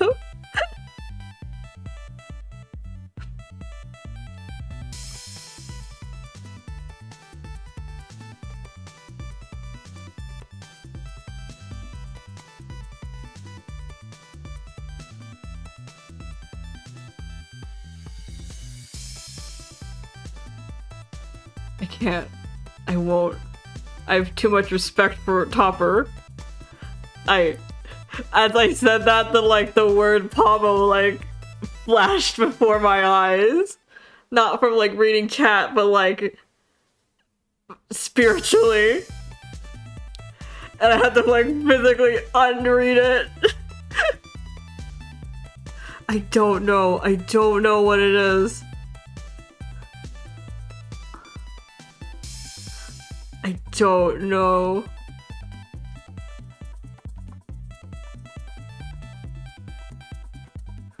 I don't know what it is, but I want it to stop. I want Pamo torture to stop. Why does it have to feel so good to say Pamo?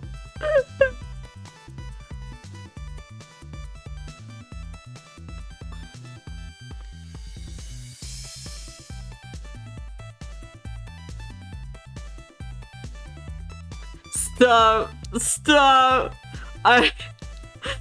If I end up going to therapy, it's gonna be for this. It's gonna be for this. I'm not gonna talk about anything but the feelings Pamo brings in me.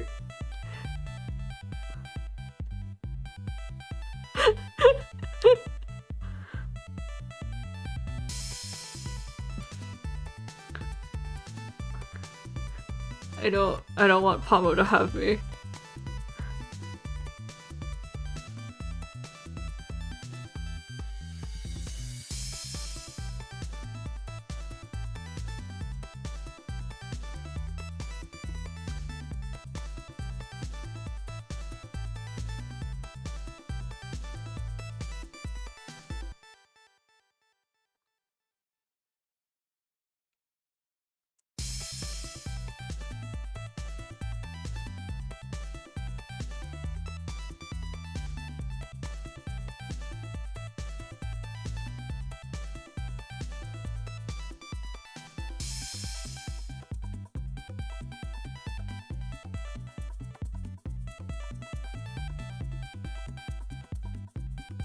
Can't. I'll never fall to this. I can't. Topper deserves so much better. I'm sorry for being a miserable whelp, but I almost said it. I hate my own mouth.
I... I... The amount of emotional distress I'm going under.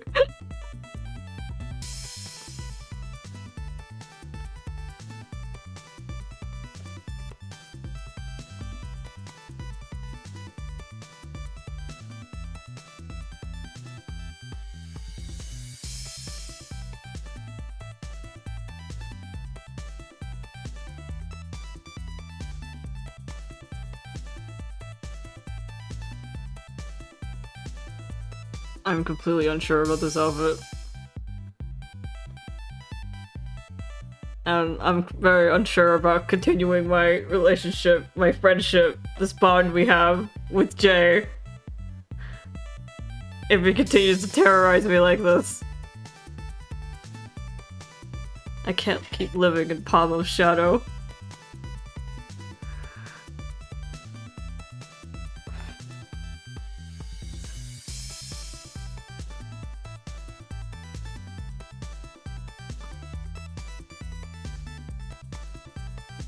Well, yeah, but like, everyone else kind of dropped it after the first time I mentioned it. No one fucking harasses me about Pablo like you do. I know, he looks like a Pablo. Have you met Quincy yet? Your life is about to change.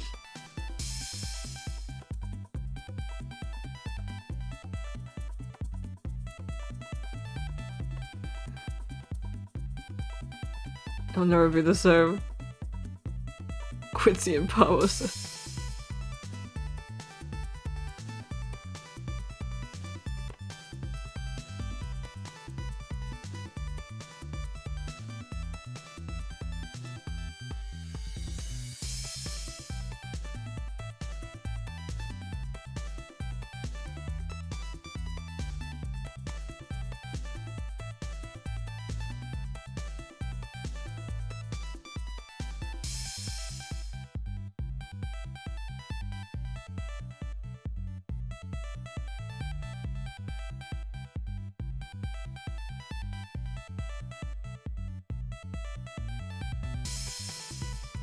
Also, I think the idea of Quincy having to fight his daughter is funny.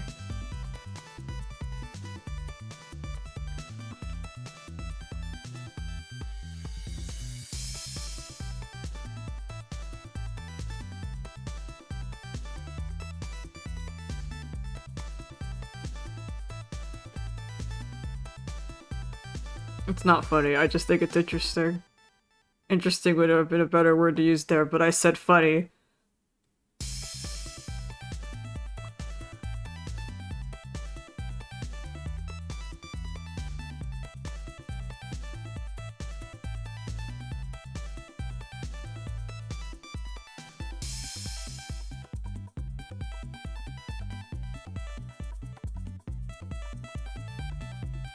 Oh yeah, I showed my sister, my big sister, all the drawings I did of the carnival kids, and she saw Topaz and she was like, "Is this one your favorite?" And I'm like, "Why?"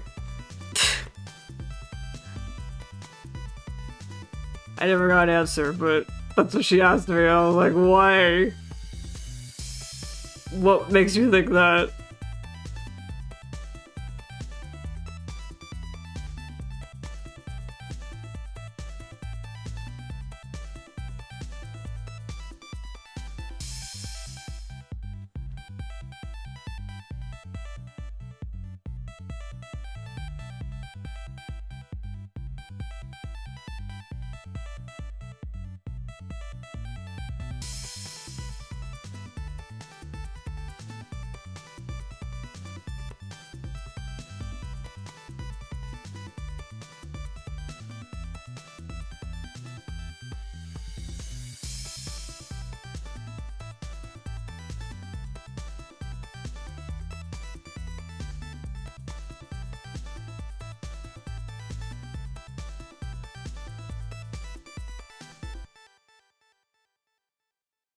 I don't know, dude. Oh, you want to hear something my sis said to me? I have a notepad on my phone to take notes when she says something dumb, or when she says something cool. think I shared with you guys the coffee fiasco, but I don't know if I told you about the cool thing she said a while back. She heard me. Cause like, I was holding a cutlery knife, and I was talking to her. I was like, yeah, like, dude, after watching like a murder game, a horror game, holding a knife feels kind of weird right now. Like, it's giving me weird vibes right now.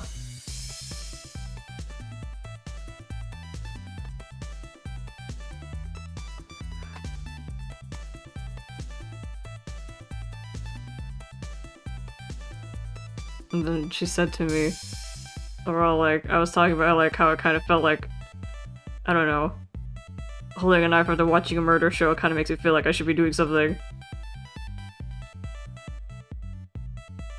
And then she just said to me at like, what, 4 or 5 a.m. in the morning, is just like, you know his sins, now do them.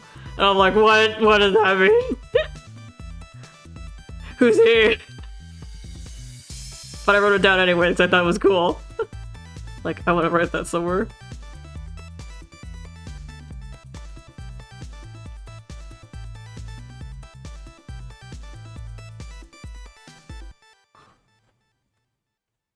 Like, you know his sins, now do them.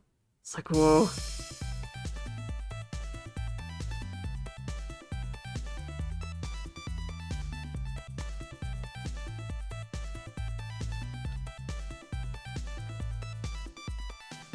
Cause I don't know, when I hear like the line, no, you know his sins now, it's usually like, get fucked or something.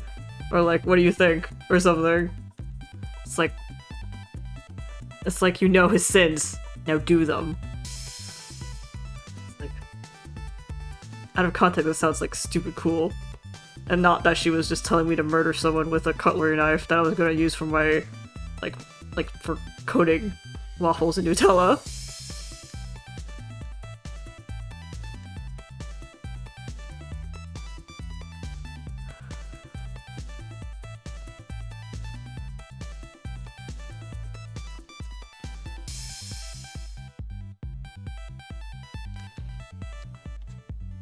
No, it was just a regular knife. I don't know if we have we do have a coating fork, but I was too lazy to go to get it.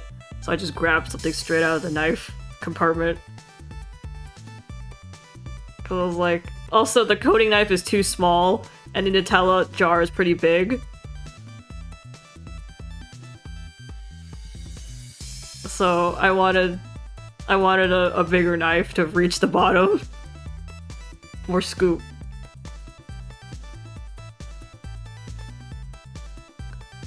Because the coating knife, as you have named it, it's primarily for like butter, like a butter knife. And the Nutella jar is huge.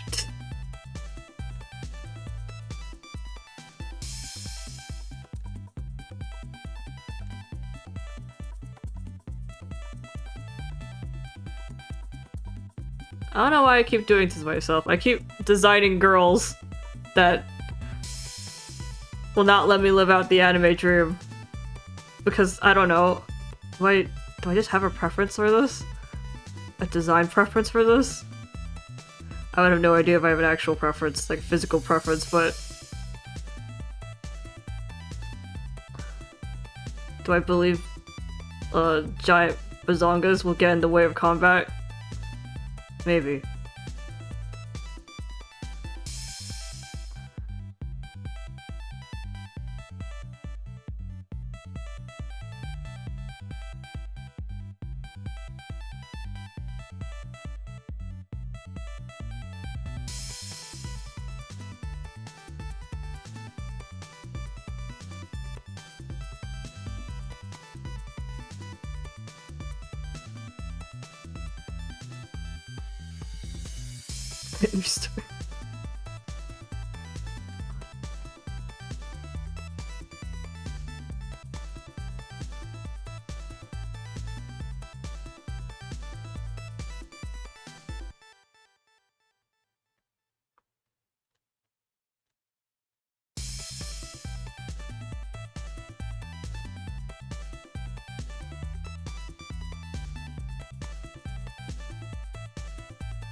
Hi Alice, good morning.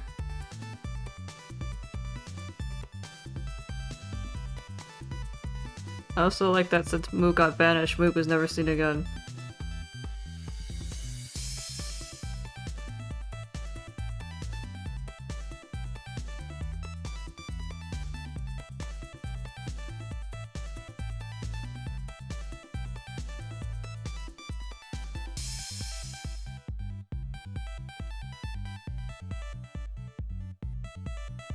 Am I drawing the carnival kids again, except I'm drawing them as adults, except I'm drawing the smallest one right now, so she doesn't look much different.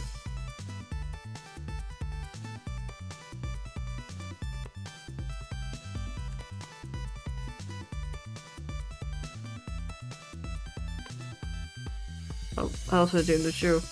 Aww.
Mm-hmm.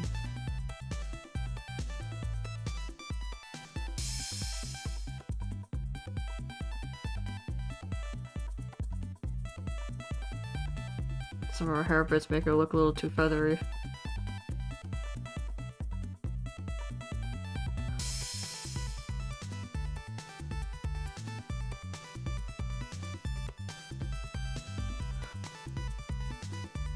The drawings of Hibiki kid with pseudos, they talk or something. I mean, I always did want to design the twerp. It just never came up. But it's a boy in my head. But like, he exists in my heart. I'd like to design him.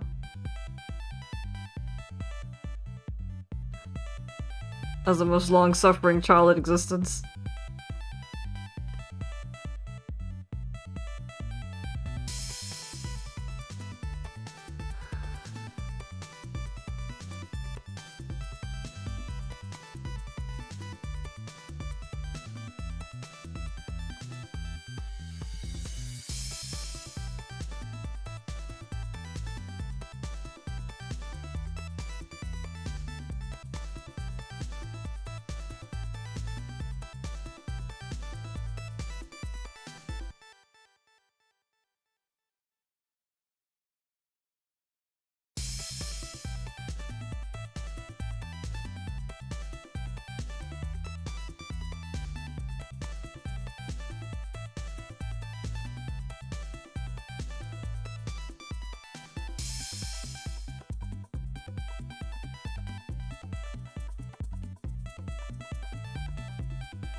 Yeah, this is Quincy's kid.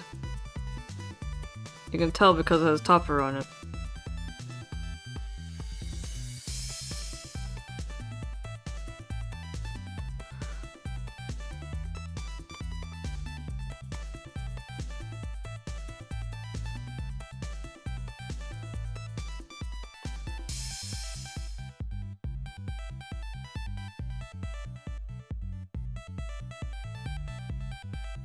She didn't get much bigger.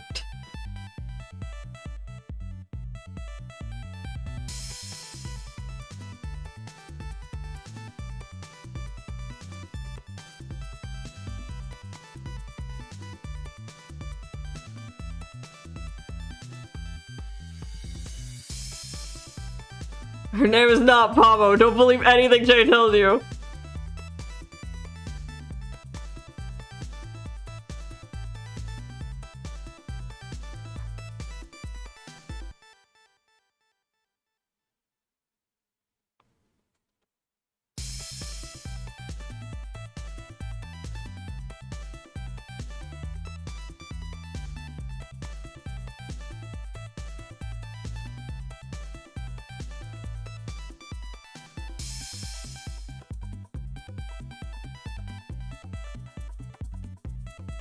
Jay's been fucking harassing me.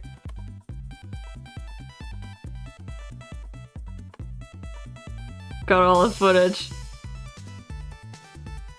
I'm gonna submit you to the, I don't know, HR.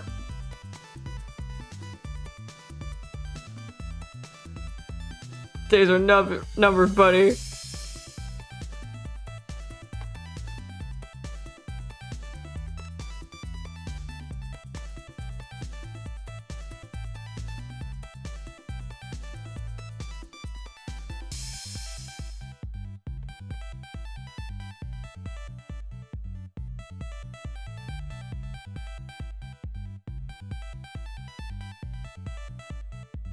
Will just sent me a DM asking if I love Pomo more than Aether. The answer is no.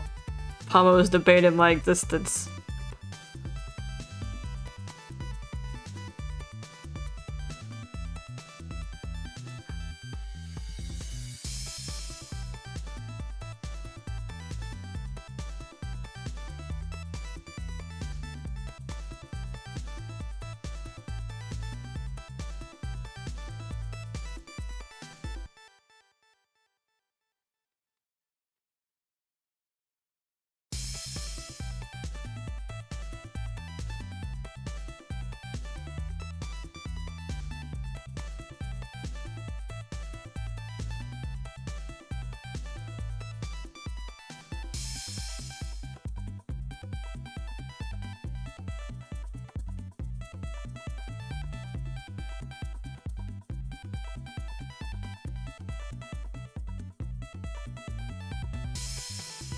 It's not Pomo though, it's Topper.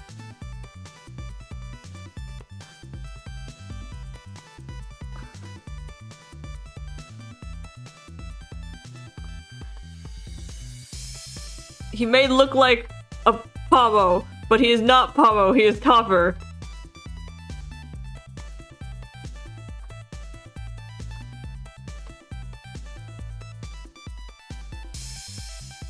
Just like how I may look like a fish, but I am actually an angel.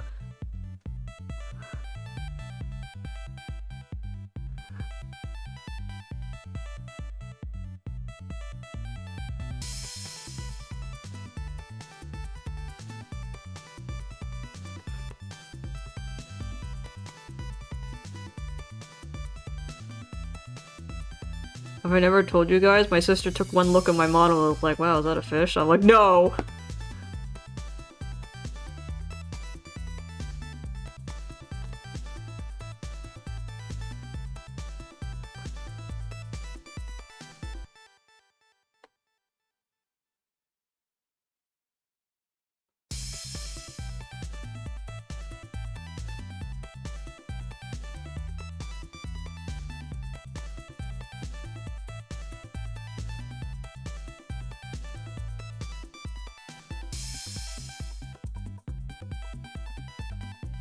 And now every time she sees my model, she's like, hey, it's the fish lady. I'm like, I'm gonna We need to take this outside.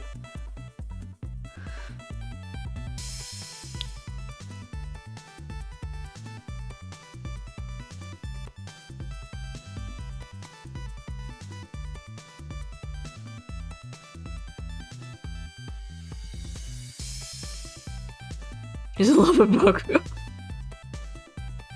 Are you, Jay? Are you in love with Bakugo?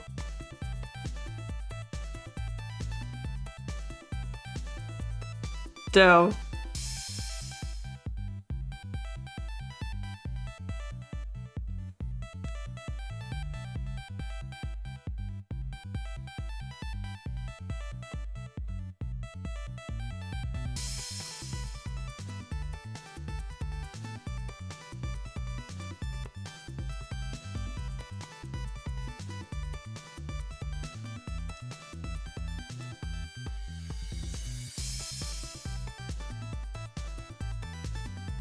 Complete with Jesus.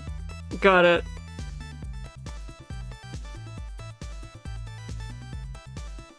I think Alice is 100 times more trustworthy than Jay.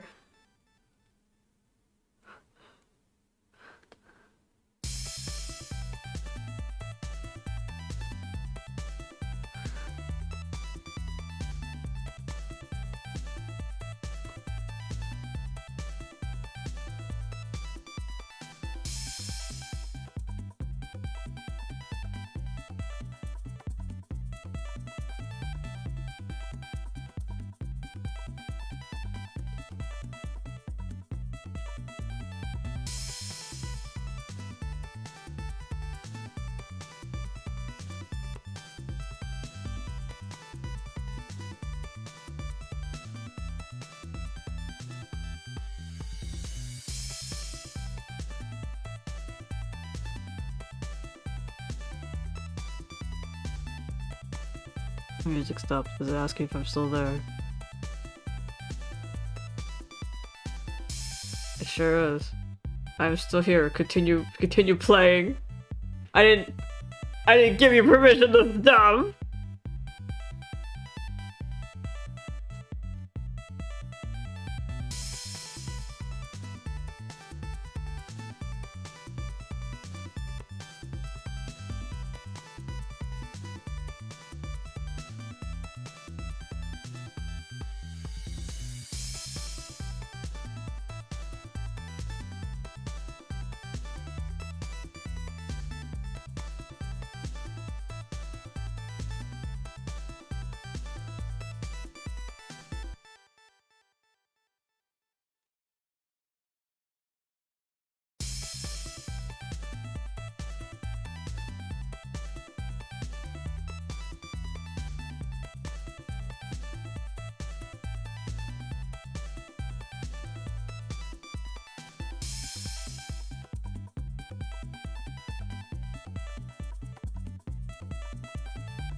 Oh. Oh my god. That's pretty current. Anyone in the archives wondering what Alice just sent? Alice sent a screenshot of a Google search result for a Google image search result of Bakugo X Kermit. You can Google it yourself and subject yourself to the horrors willingly.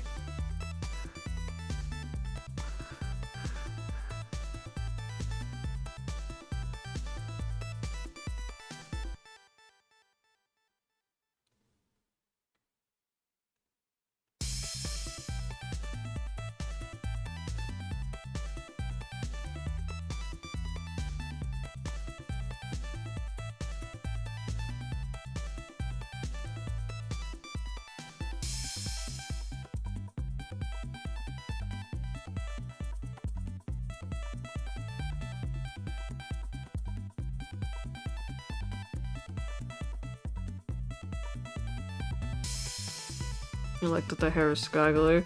I also like that the hair is scraggly.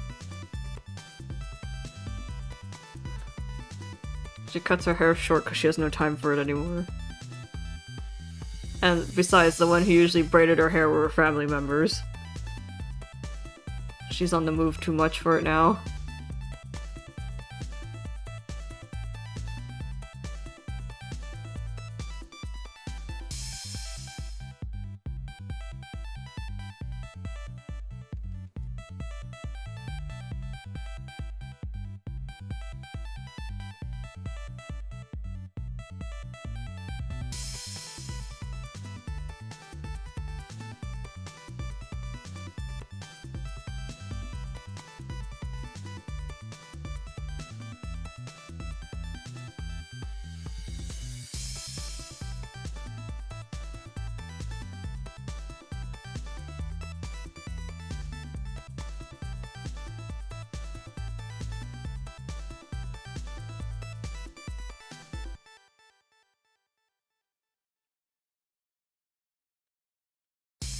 Now I have to really study Pomo.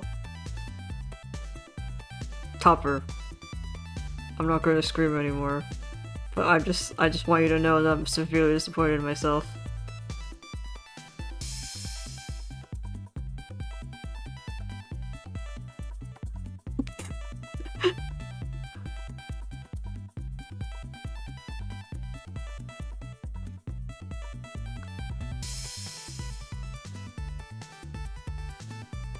And I'm truly not a creature deserving of any love or mercy.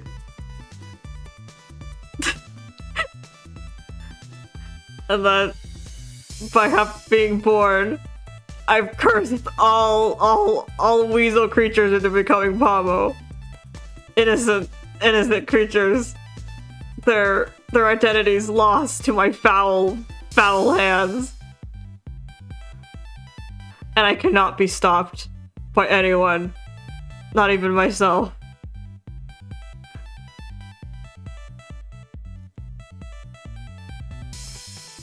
But even so, I will still strive to become better. So I ask that you do not execute me at this date. I will not fall to Pomo supremacy. I may make mistakes. And there may be a 500 more Pomos out of my mouth, but know that I love Topper. And every other Pomo-like creature there is out there. And whatever their actual names are.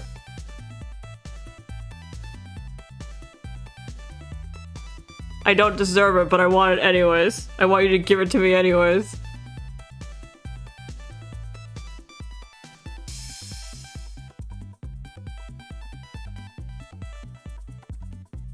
Also, I wasn't asking for your mercy. Fuck you. I want nothing to do with you, you devil. You spotted Pomo.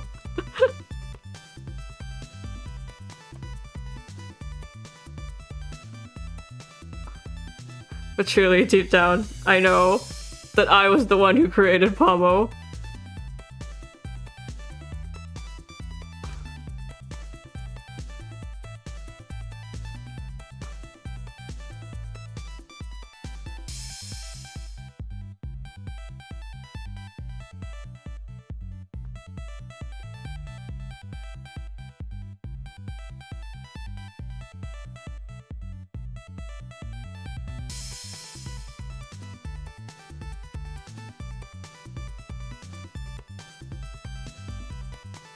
I have to fucking call this like my Pomo saga or something.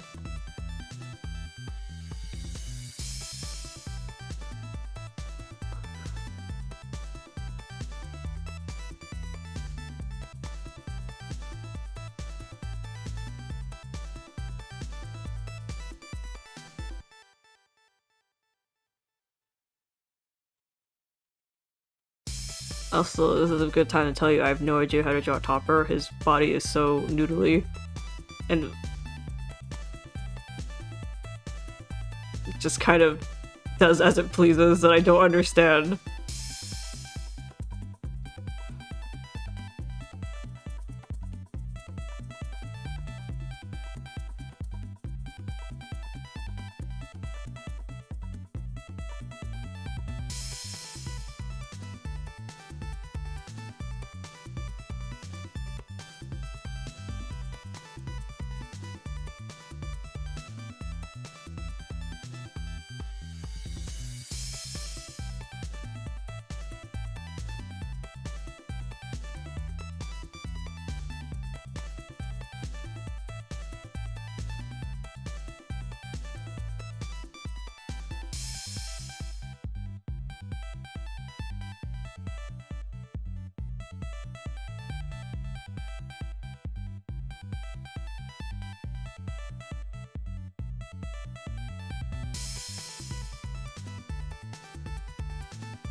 Wow, a full child. I mean, it's an adult now, but... You're Fuyu? Fuyu.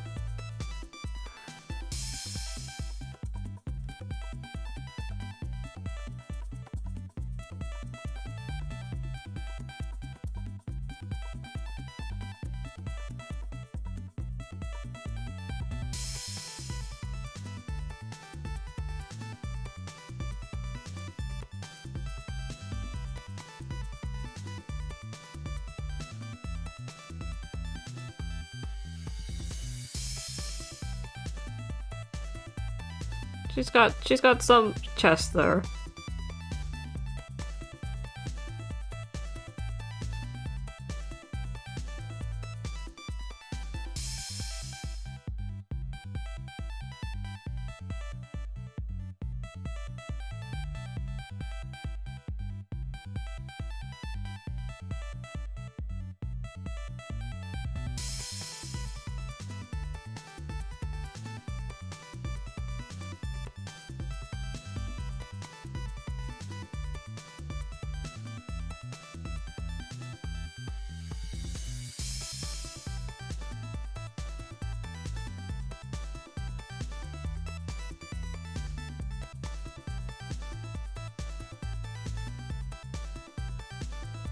As you can tell, I like this one Quincy card way too much. If I based her entire outfit on it,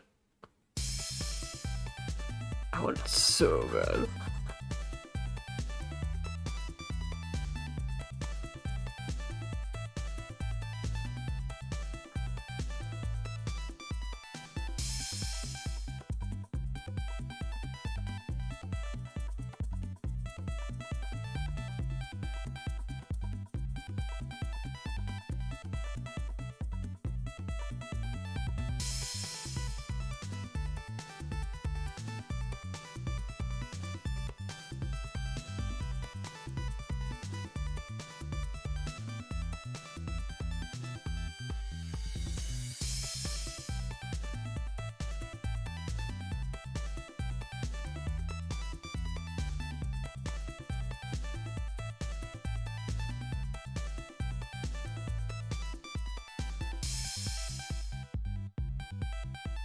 I also wish I had it. I'm waiting for the rerun.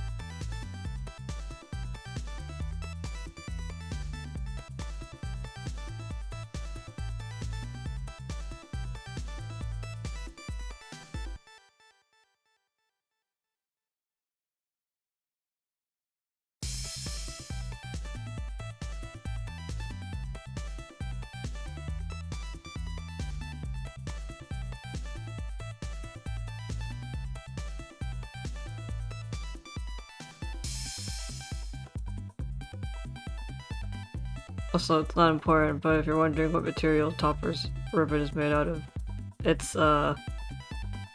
Aiden's old jacket, the blue one.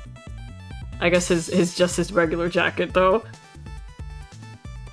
It's his old jacket to them.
I don't know. Because the Blade Kid is not out and about. I really wanted someone who could fill in the role of like a brutal physical combatant.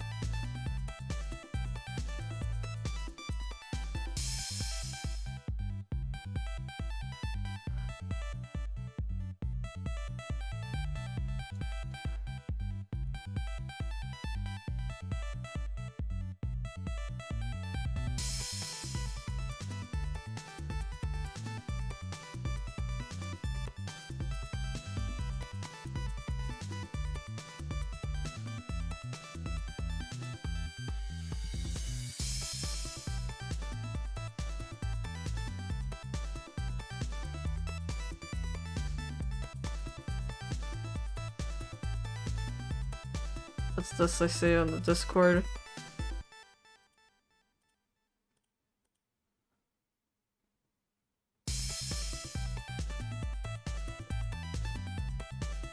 I don't know, you put your message right under the Kermit thing, so I thought at first for a second I thought you were referring to Kermit and Bakugo, and I was like, well, we've got one of the two here.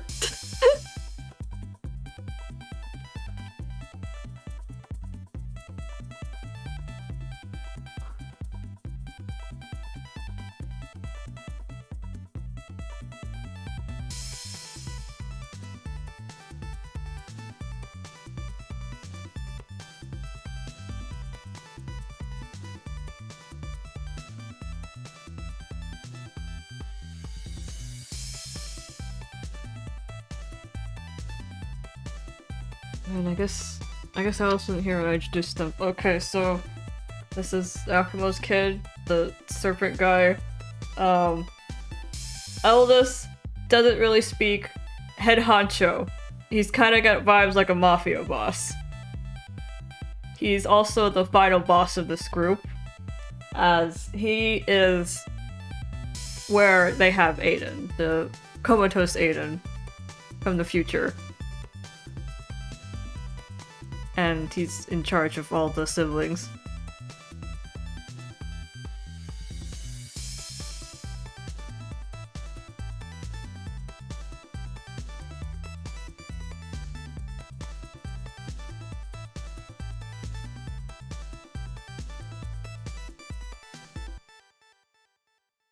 He's kind of become a cynical sort, and his regrets are as long as his fucking hair.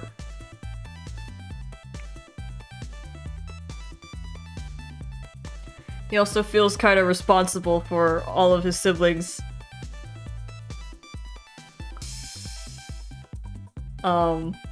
Ending up the way they have.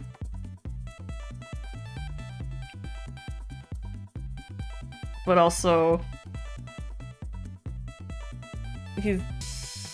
He's kind of like hell-bent on trying to help their only parent. He's got a lot of things on his shoulders. He's doing his best.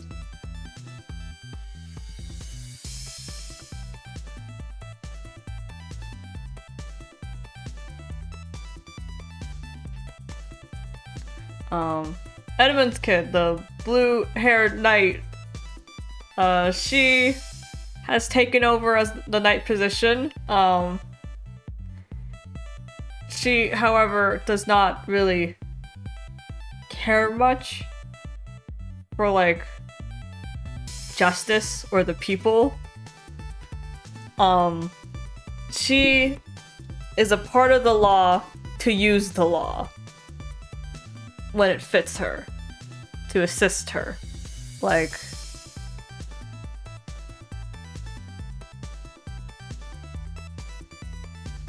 it is a crime if she deems it so.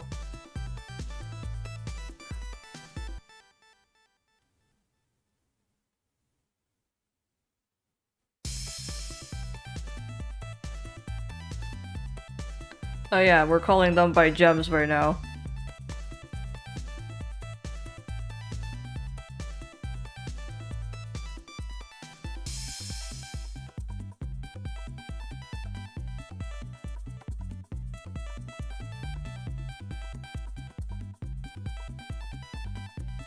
So this would be obsidian, sapphire, peridot, and topaz. She's so fucking. She's also a dual sword user, dual rapier user, dual fencer user. I don't know. She has 2 swords. Dual wielder. That works. Makes me think of guns, or like a Yu-Gi-Oh guy, but he has decks in both arms.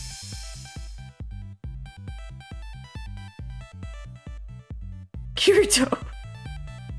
That works too.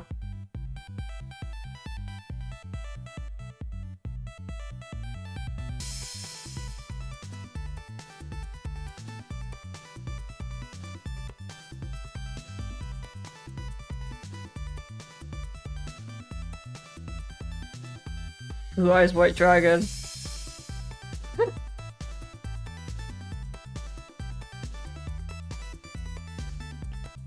I guess this is another kind of fill-in for Blade's kid not being out and about. She's precise and deadly, I guess.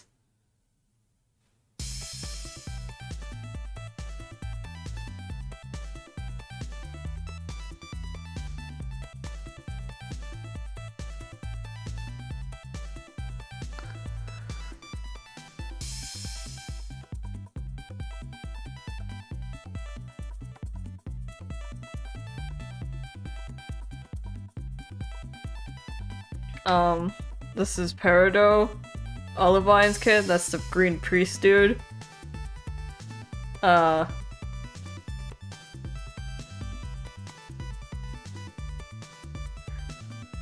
She's taken over her gem donor's position as a priest, and as her personality is originally a kind of flippant, self-assured sort of girl,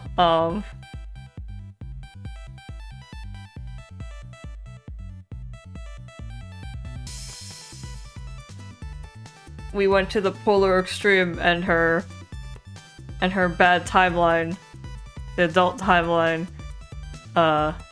she has now taken over the church, I suppose, and is like repenting and praying for her family. Like, she doesn't...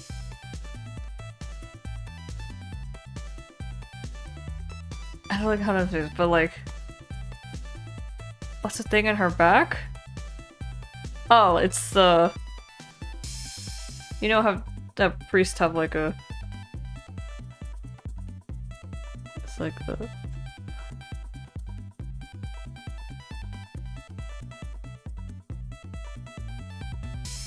What's that?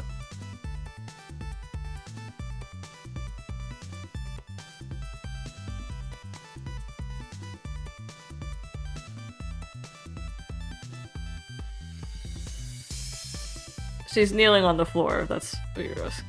Wait, to help your perspective.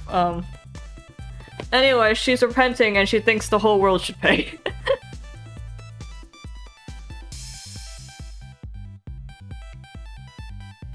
That the whole world should repent with her.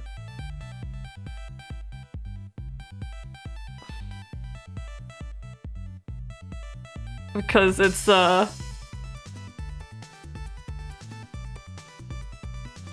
everyone's fault that they ruined this world to the point that her only parent and all of her siblings are being pushed to the brink and are basically giving up their lives to try and fix it.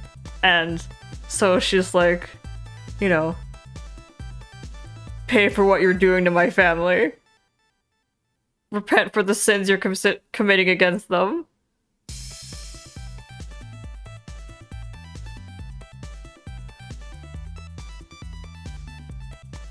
And I did say that, like, I wanted to make all of them feel like they were bosses in their own right, like in a video game.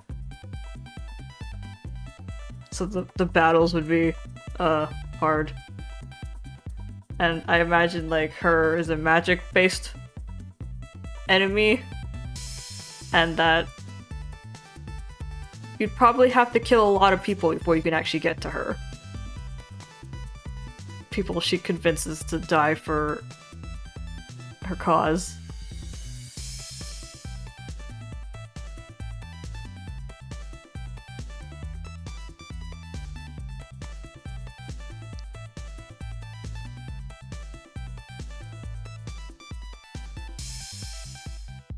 She's beautiful and psychopathic, just how I like them.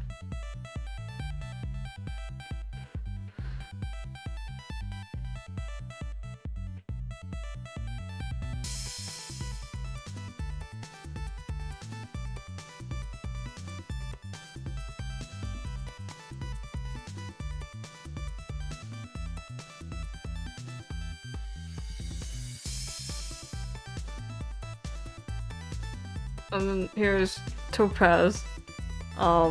This is Quincy's kid, guy from the Forest's kid. Yellow dude. Even though he wears green, but he's yellow.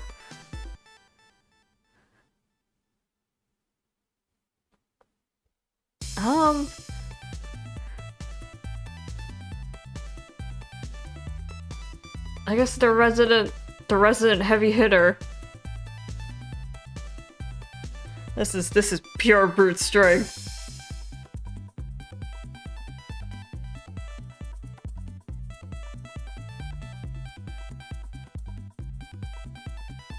I mean, there's not really much to say. She's a quiet sort, except she's kind of just angry.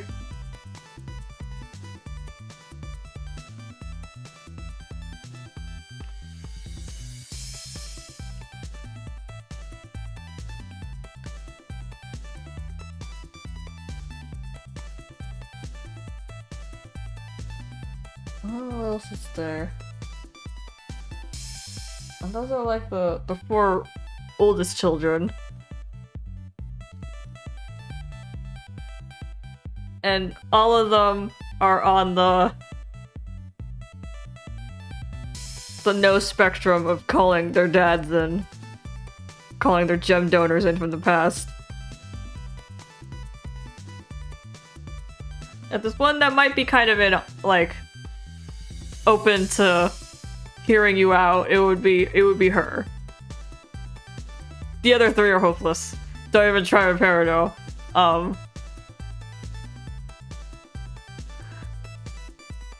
There's no way you're reasoning with the final boss. And then Bluey over here.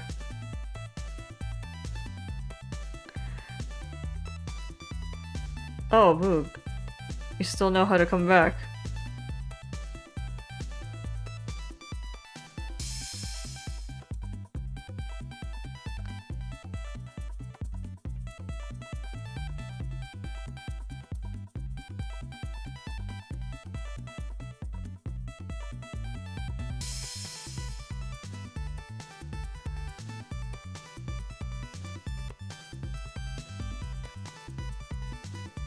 Alice, we've never discussed Carnival, and I've never put any of my Carnival OCs on the stable, so you have to take it to the Twitch section, or just talk it here.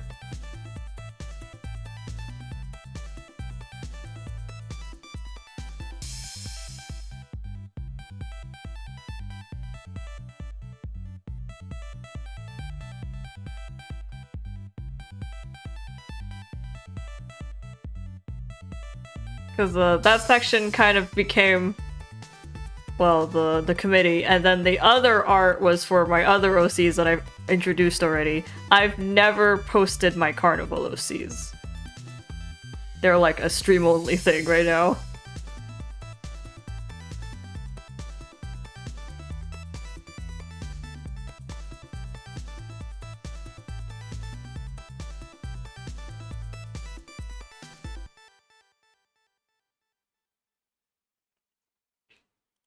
I mean, I guess it's feasible.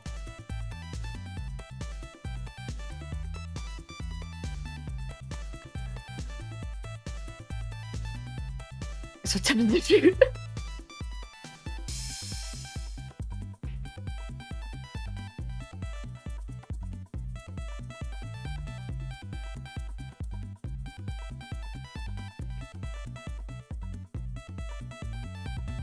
Cause like, I have this is the bad timeline versions, but I also have designs for their good timeline versions in which they, you know, they get the other half of their blood, I guess, around. So I guess good kids are a lot less interesting than these edgelords.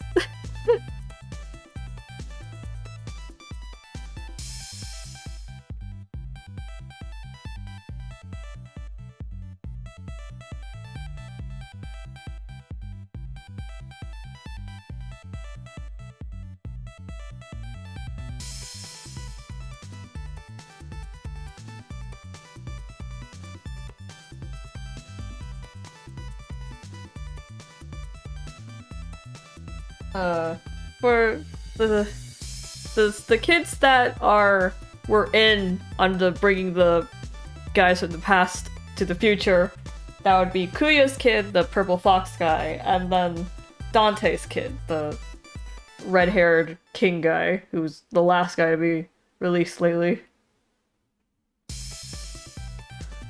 So Kuya's kid, and then Dante's kid, and then Karu and Garu's kids are kind of in a split right now.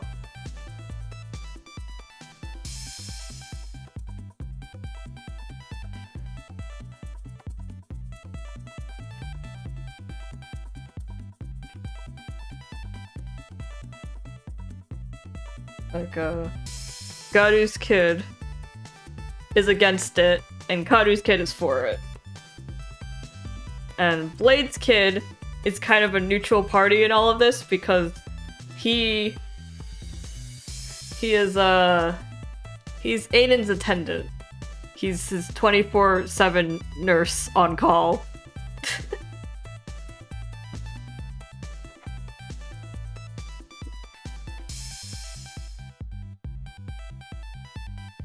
He's also the only one who did not have his design change, whether it was the good timeline or the bad timeline.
Hmm.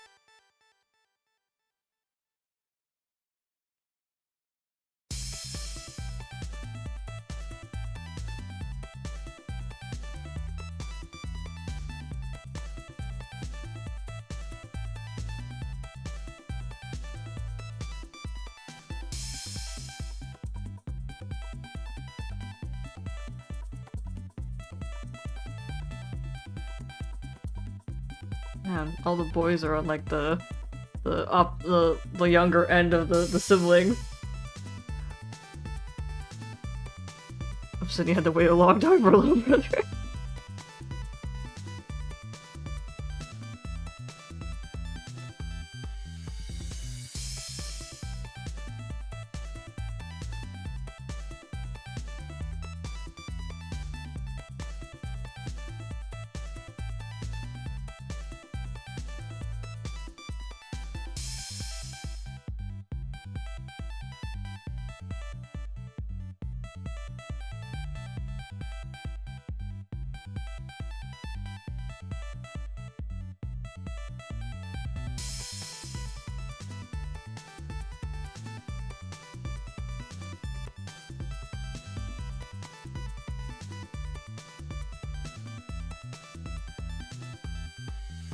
We're gonna play the game again.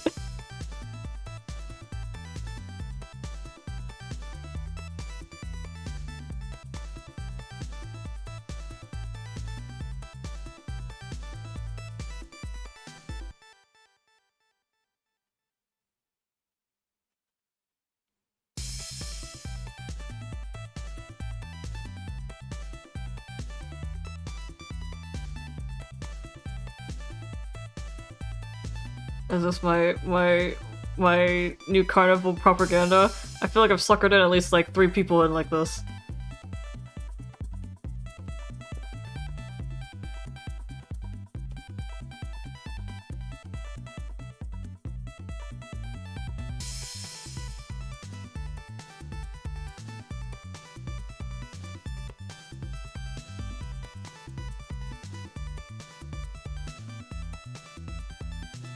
Hmm.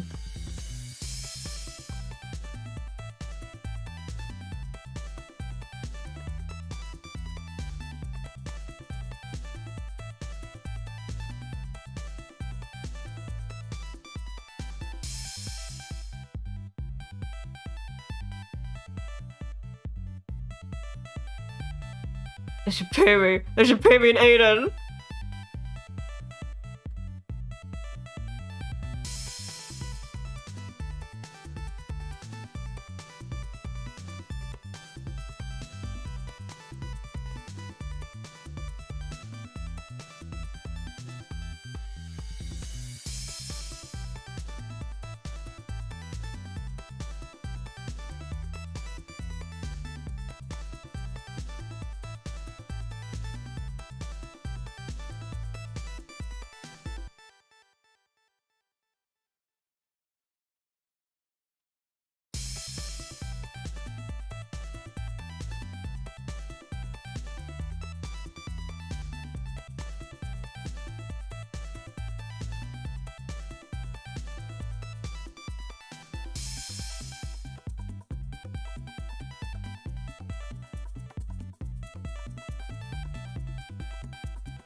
It's just the world's way of testing me. I'll gotta wonder.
What are we right now? 7 hours, 43 minutes.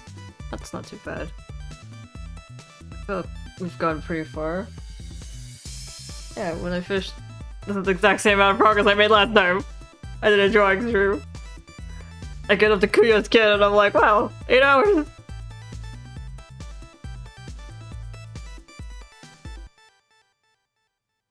So I guess last time we went on for longer. I spent the same amount of time with the Dream Boys when I did Unlimbus, apparently.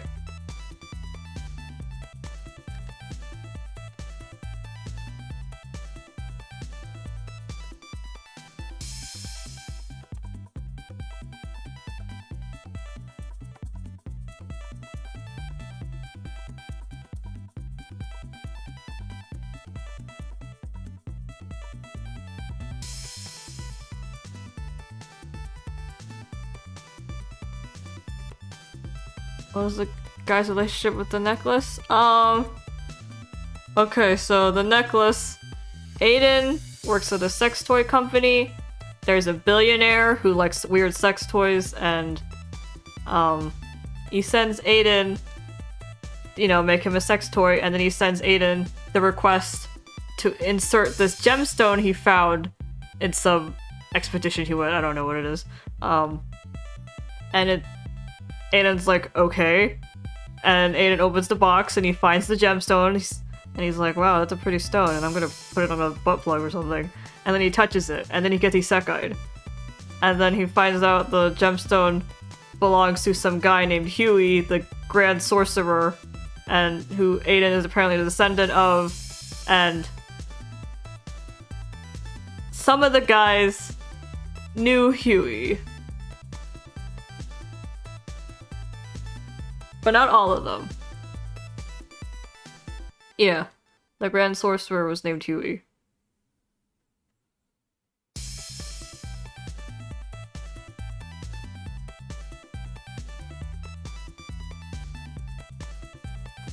Well, suck it up, Huey.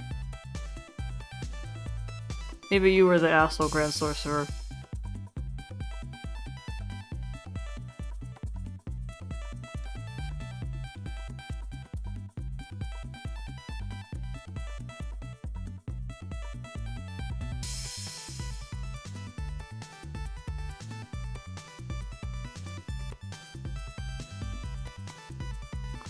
So yeah, some of the guys are long living and have known Huey, and some of the guys were born within the recent time and have no idea about Huey, and they were just born with a gemstone. They're like, what the fuck is this thing? Because there has only been Huey, and then there was Aiden, and that's all they know about the Grand Sorcerers.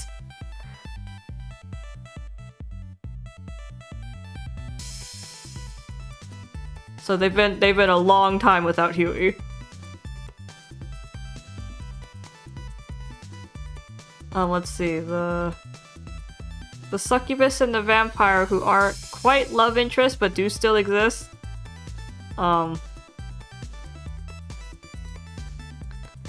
They are Huey's familiars. Kuya and Quincy also knew Huey. That's Kuya the purple fox and Quincy the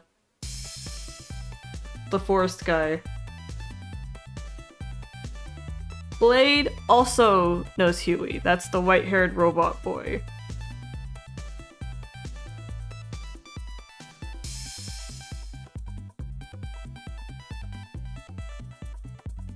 All the rest are unaware about Huey and just know Aiden. I'm not too sure about Dante. I mean, he's definitely mortal, I'll give you that. But I don't know if he knows about Huey yet. I don't know. I'll go beat his chapter and come back to you.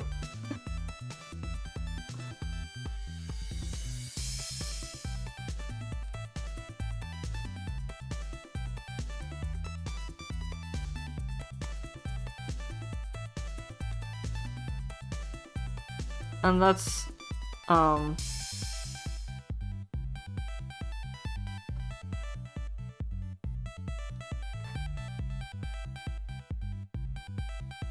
That's pretty much all I know about the crystal. That, and it helps Aiden detect magic.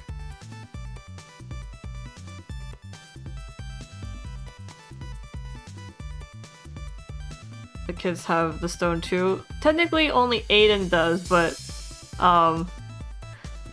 Kuya's little shit of a son swiped it. Swiper no swiped it. Dora the Explorer swiper no swiping swiped it. To perform their time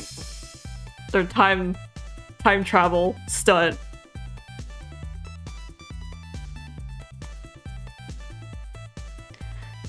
Because it's the only gemstone that is not embedded into Aiden.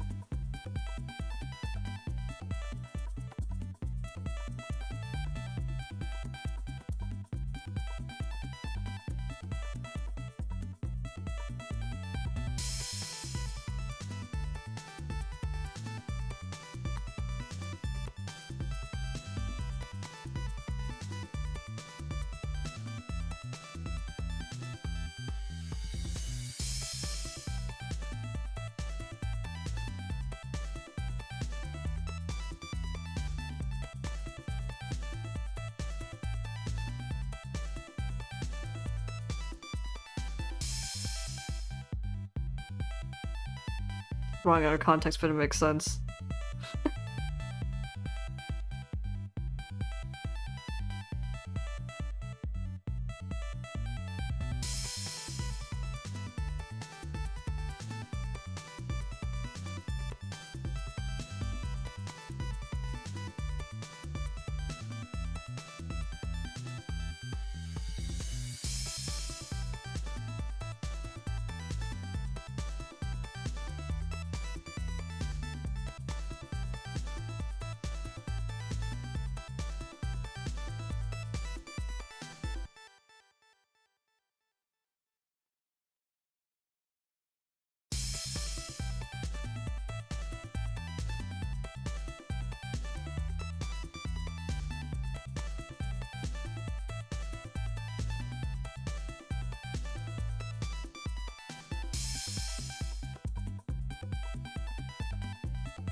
Listen, someone's gotta be the slut in this family. Aiden's down for the count, so there's no one else who can do it. You see, Kuya's son has done a great sacrifice for the rest of us.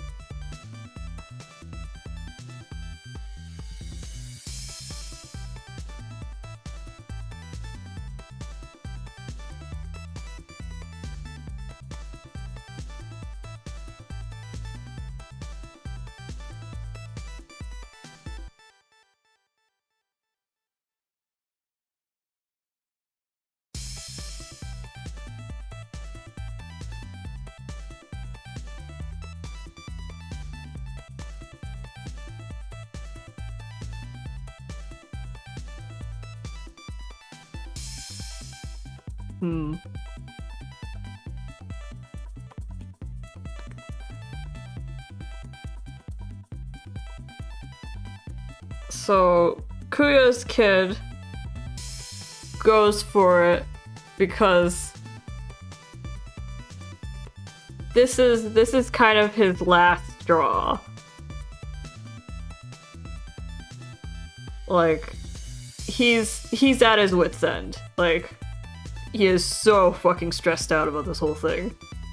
And he is 2 inches from just giving up on all the rest of the world and just like move, like just hoarding all of his family in one place, and then just staying there until they all, I don't know, turn to dust.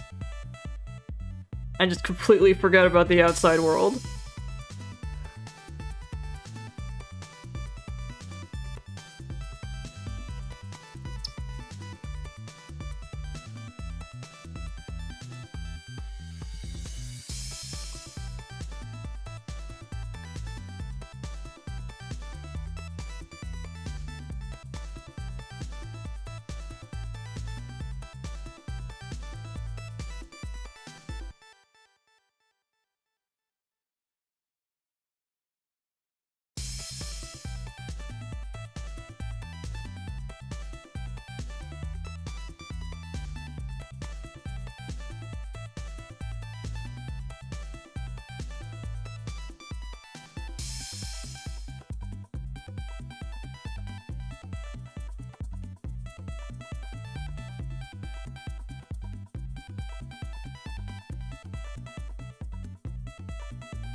So, like, if this plan to call the people from the past fails, he's giving up on all of humanity, basically. And the planet.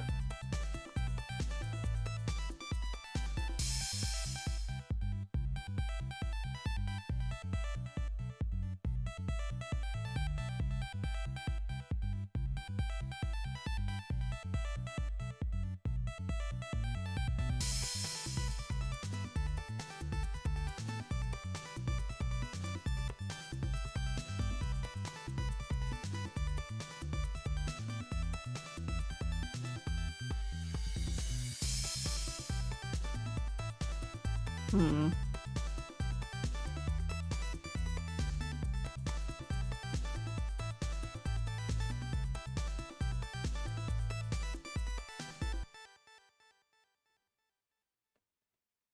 And yeah, that was poked me.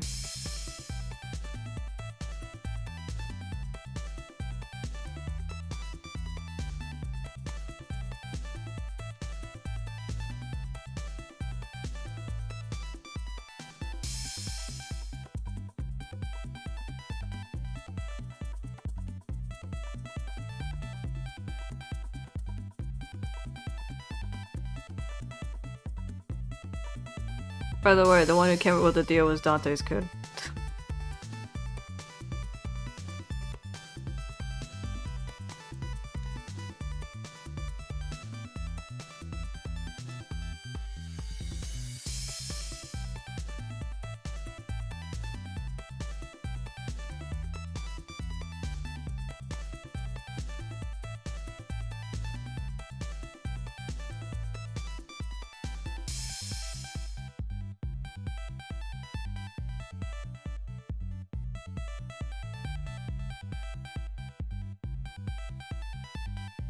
Hmm.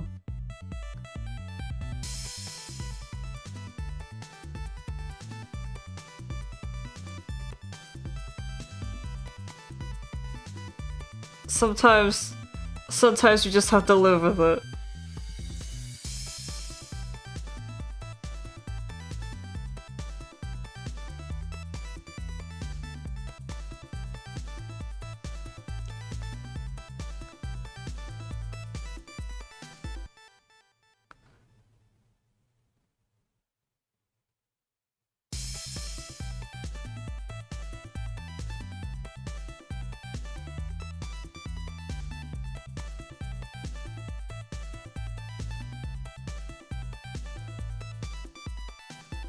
I'm still debating.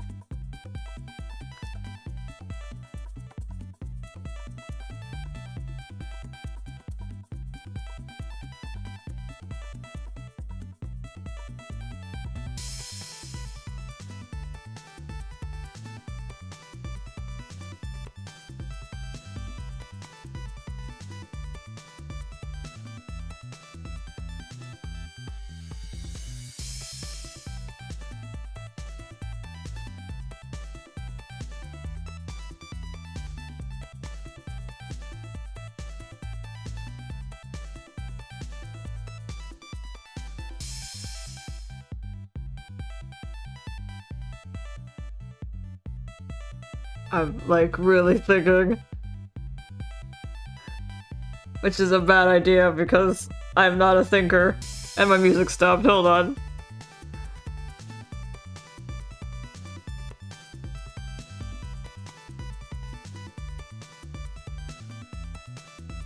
There we go.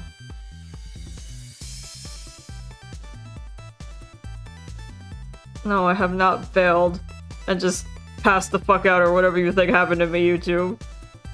I'm still indeed listening to the music.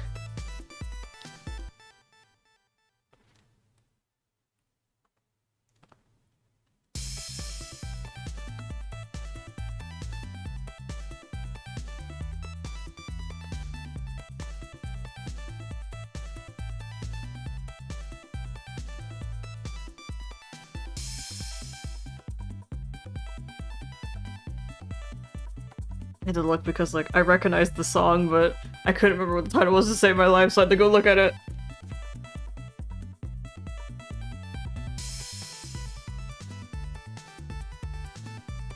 If I, like, waited, like, 2 more seconds, the chorus would have hit, and I know I would have understood everything.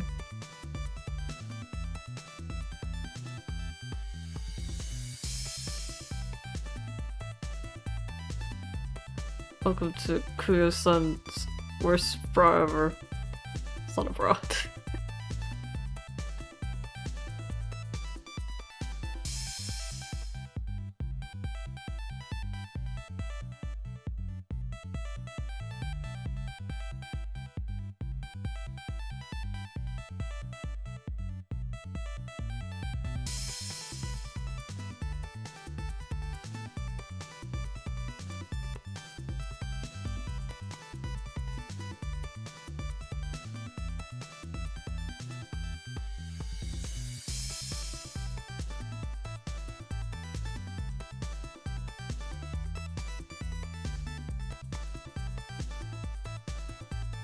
I mean, I think he's the oldest of the current cast, so...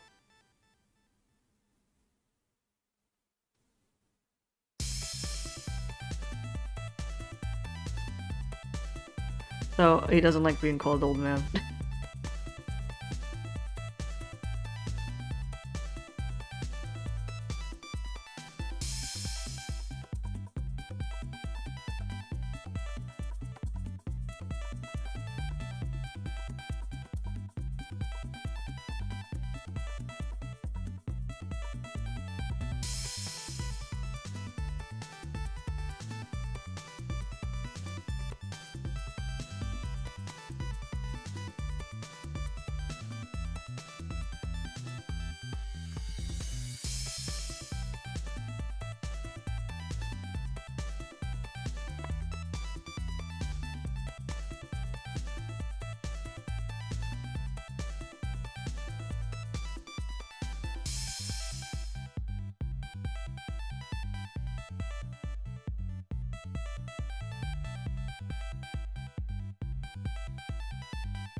Why would you say it so aggressively like that? I don't really want to sip anymore.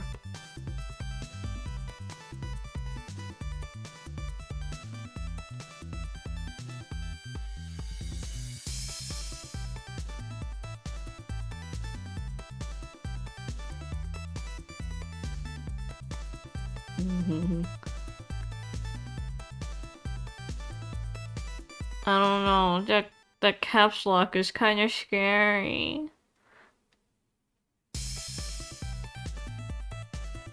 Oh.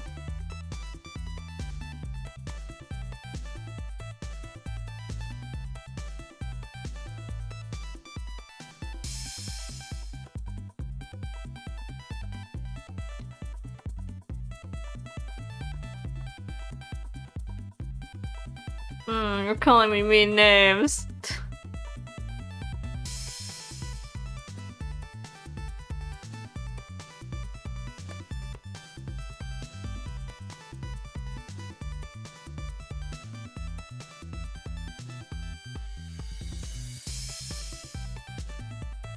I don't take orders from bullies.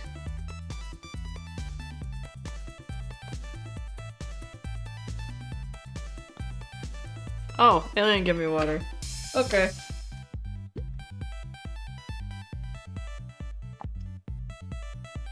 Hey. Thanks, alien.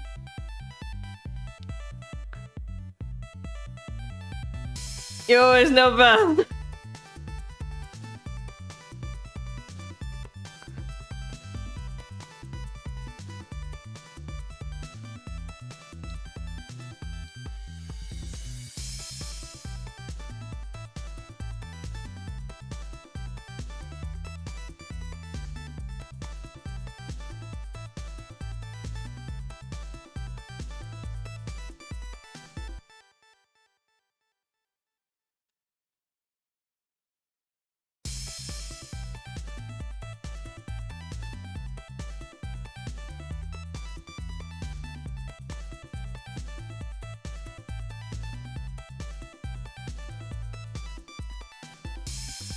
Alien's always got my back. So reliable.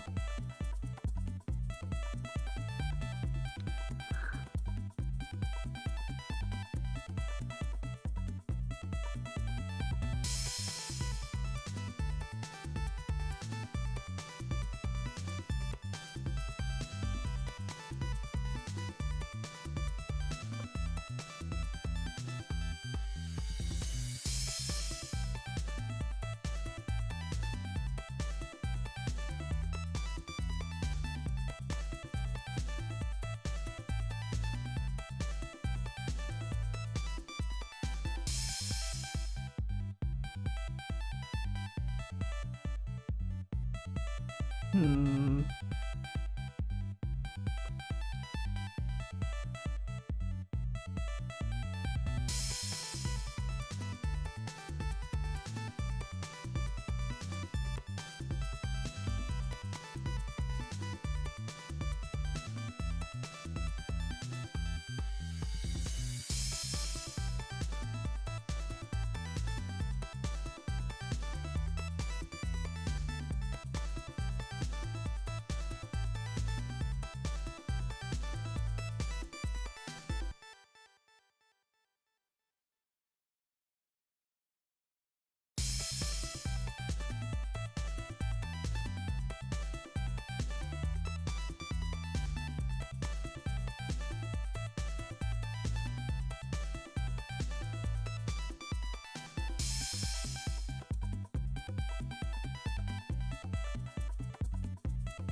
Forgot to even pull up Kuya's kid's thing. Just suddenly remembered.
Let's see.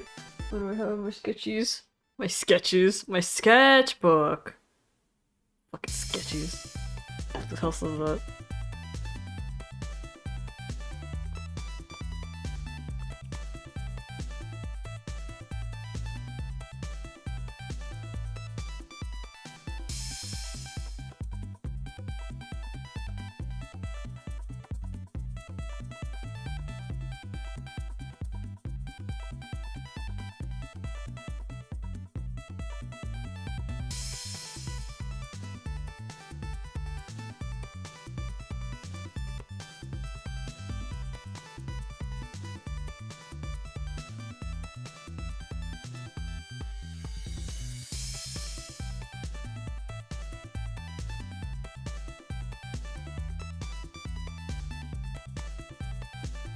Why did everyone have to comment on it?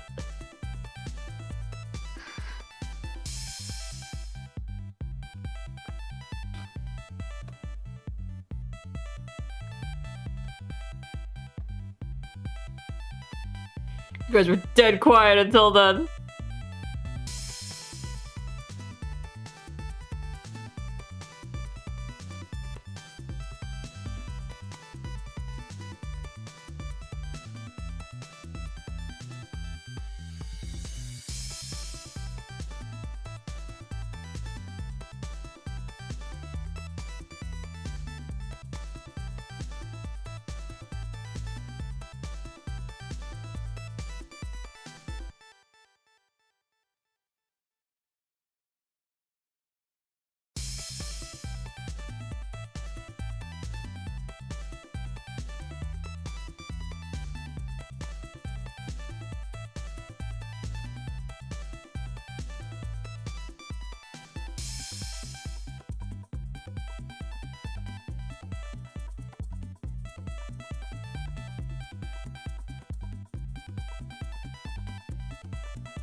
The chance.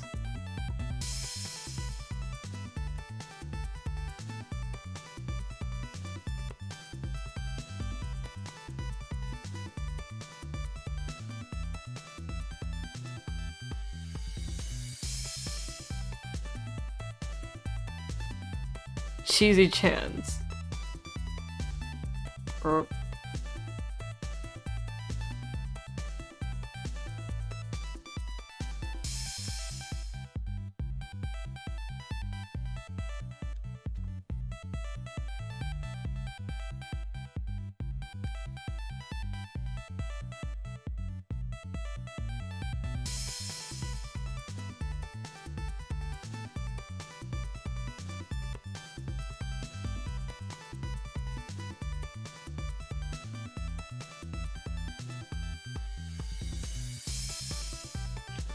Luke, you could say nothing, we'd still rag on you for a week.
Mm-hmm.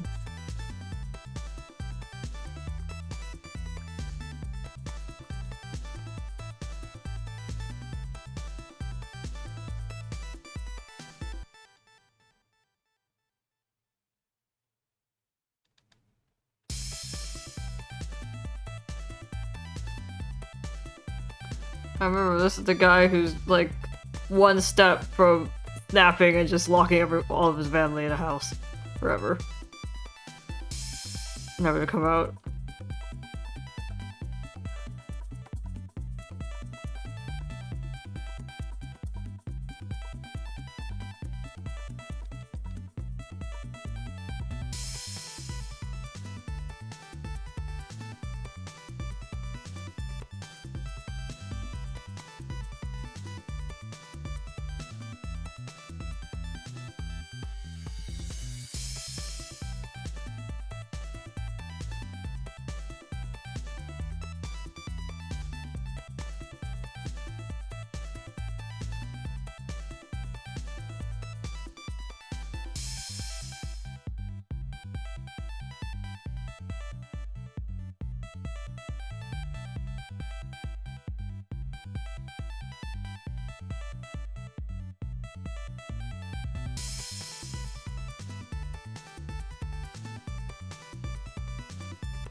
Bye, thanks for coming to the stream.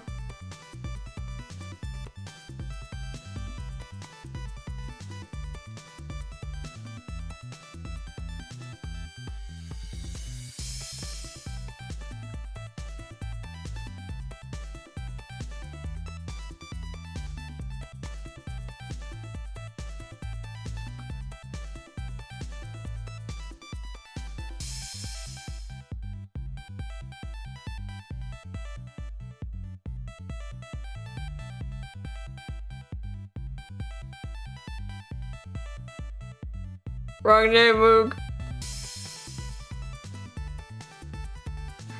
You just tried the banished alien.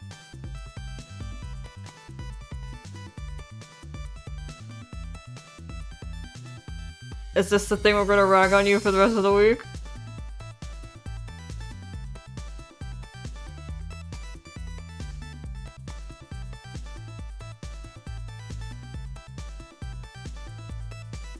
They're both purple? So, it's only you who sees them both as purple, and none of us. So it's a you problem? In other words, you done goofed?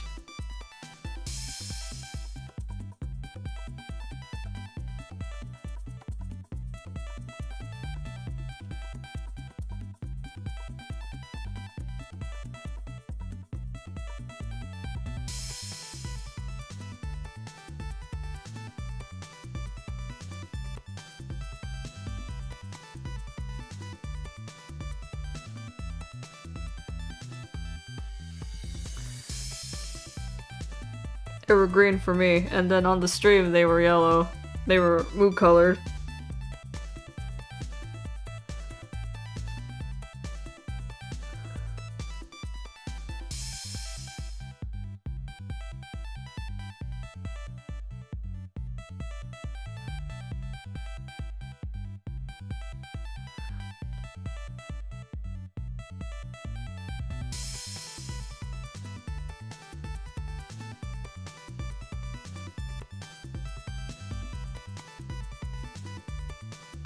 Oh, we was timed out for 1 minute.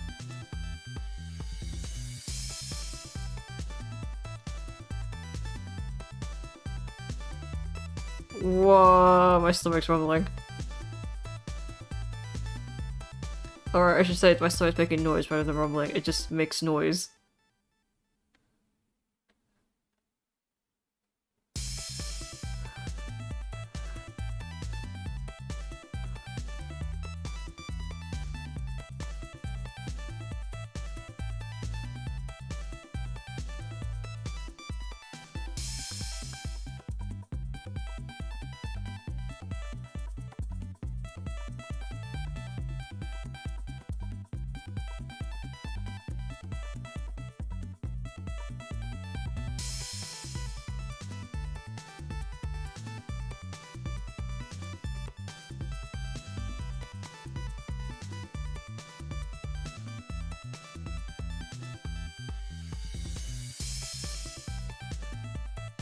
I did eat right before the stream, but that was 8 hours ago.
You look a lot more upset in my sketches, but this is a good better face for you, boyo.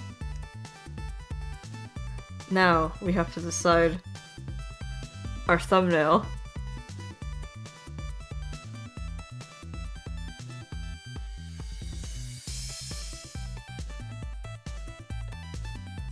So if you were zoning back out, zone back in, we need to decide a thumbnail.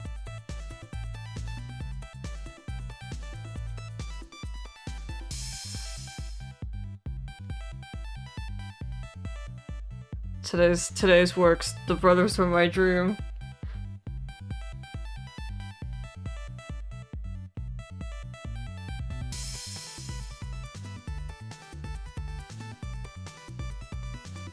Obsidian, Sapphire, Peridot, Topaz, Amethyst.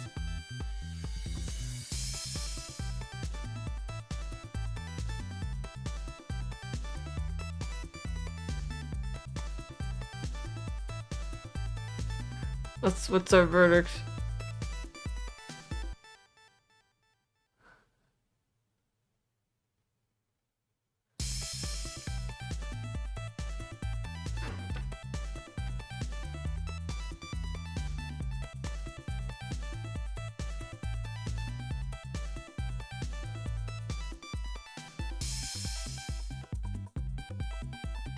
You didn't even spell it right!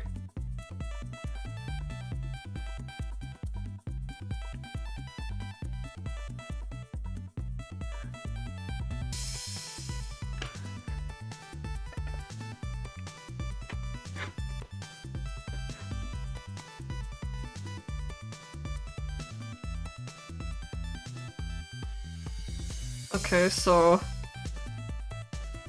Jay voted for Topaz.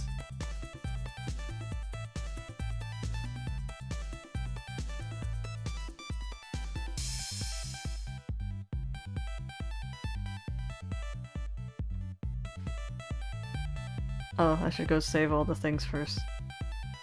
Legit. You guys can think of it. Think on it some more while I save all of them. This is 33, so this is 36A.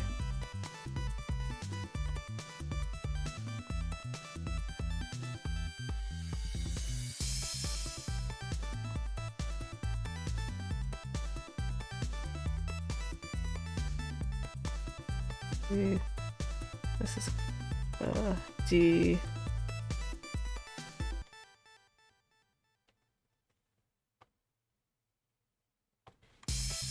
E. Oops. I said that as MGP.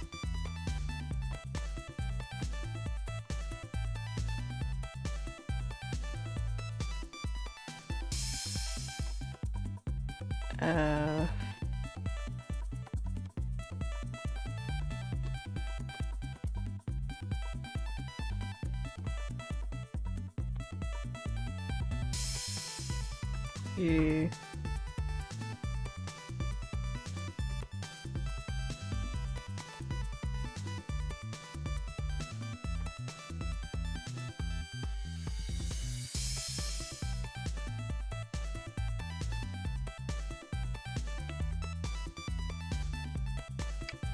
So, what's our votes?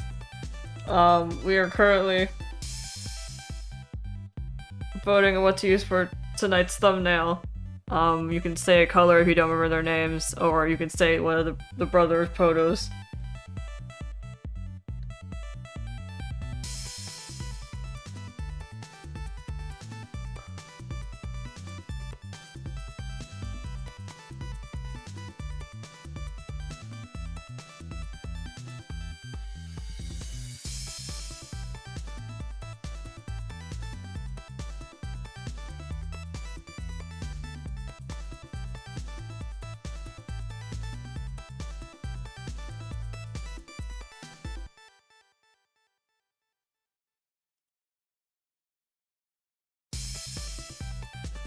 Oh, Alien has mercifully relented. I guess we can do Peridot, since no one else seems to have a very strong opinion.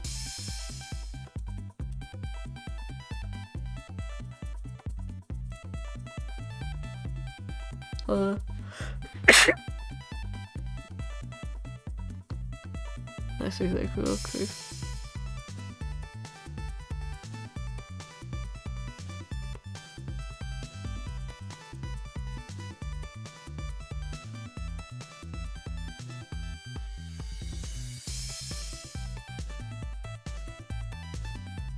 This looks like some really dramatic setup.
I'm gonna check what drawing stream this is.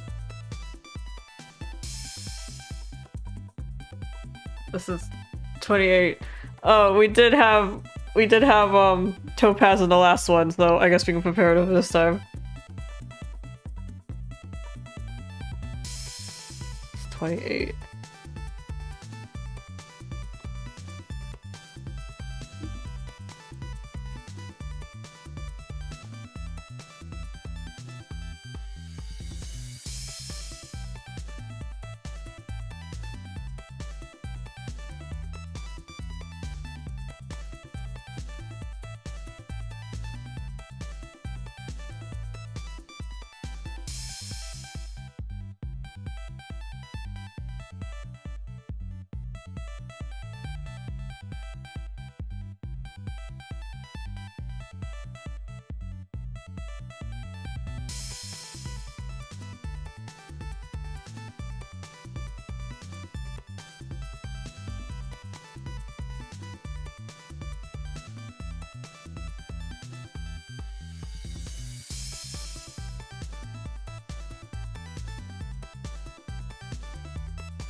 Cool, okay.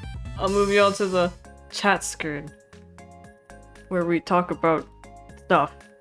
When's our next stream? Our next stream's on the 25th. What are we doing then? I have no idea. We'll figure it out when we get there.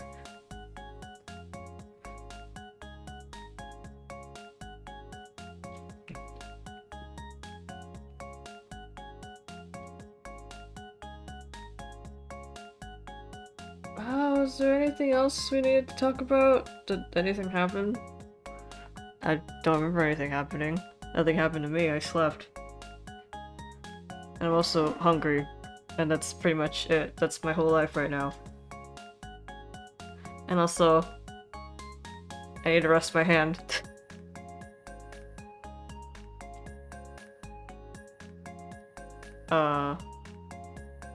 You're a pomo pest. So we still have Twins, Blade's kid, and then Dante's kid. Take my juice? You're right, I didn't drink the apple juice yet. Pomo punk.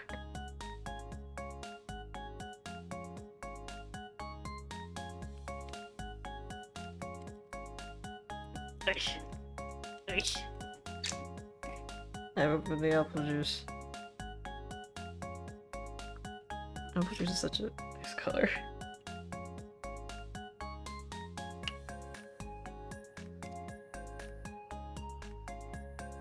I wonder if apple juice also starts carbonating if you leave it for a while. Guess we'll never know.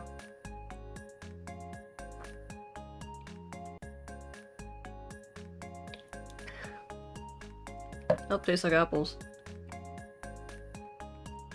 Great news. The apple juice tastes like apples. You can relax.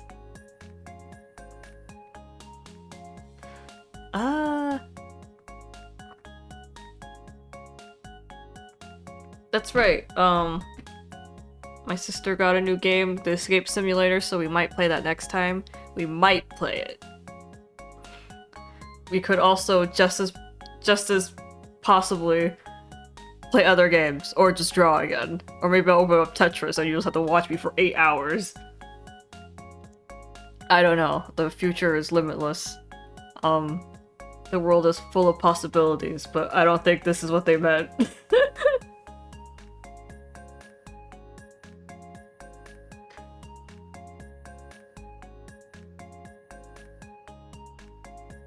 The fuck up. How dare you? Are you good at Tetris then? Are you a Tetris whiz?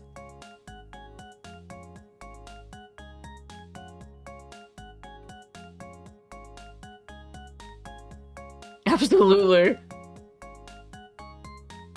How's my hand? If I went any longer, we would have been in a bad spot. So we had to stop as soon as I finished Kuya's kid.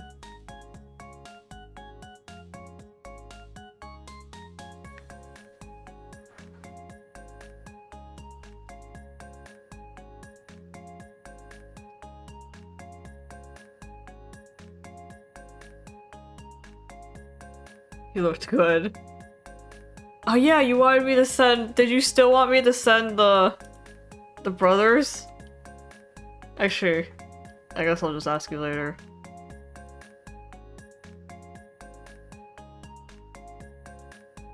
Hell yeah. Do it now. You're incorrigible.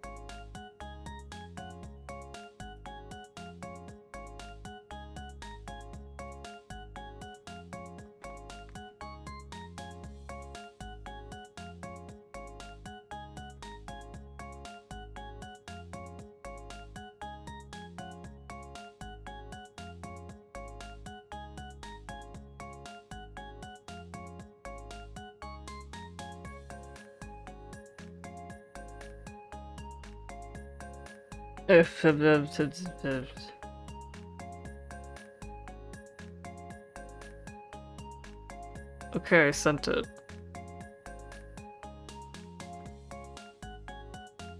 Sometimes I look at my art after I finish drawing it and I'm like, did I draw that? I don't remember drawing that. Like, I definitely drew it, but at the same time I'm like, did I draw that? Was that me? It looks like I do that, but literally have video evidence.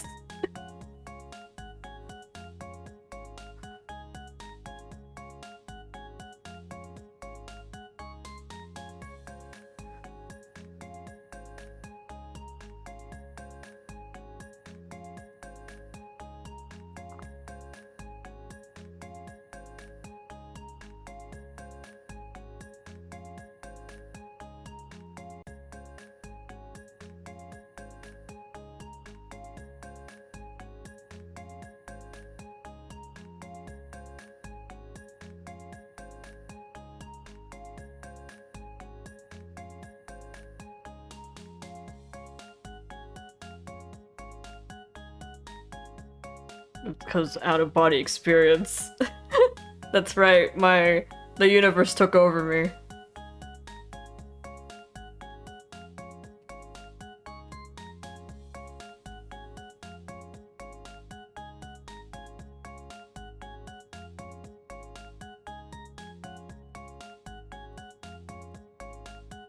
Now you're acting I just can't. I just can't. I'm just drawn back to him. He keeps calling me, and I can't resist it.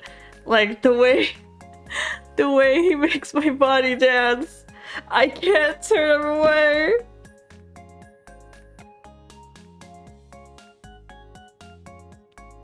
I can't stop dancing in the moonlight with him. You don't understand.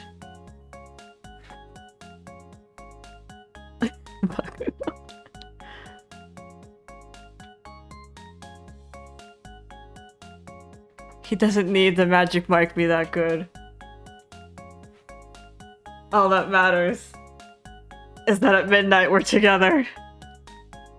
Dramatically turns.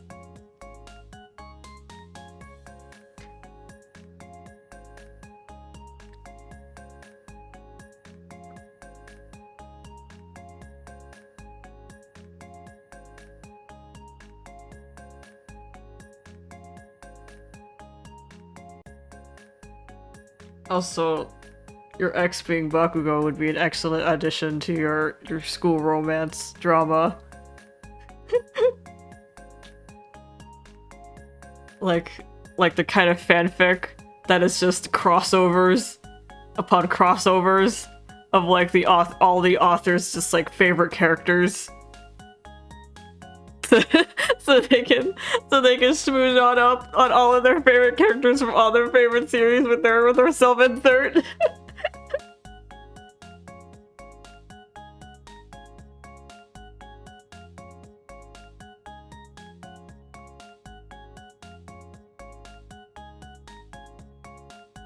It's you right now. It was a fling. I don't know, dude. The last time you had a fling, you got married with a child.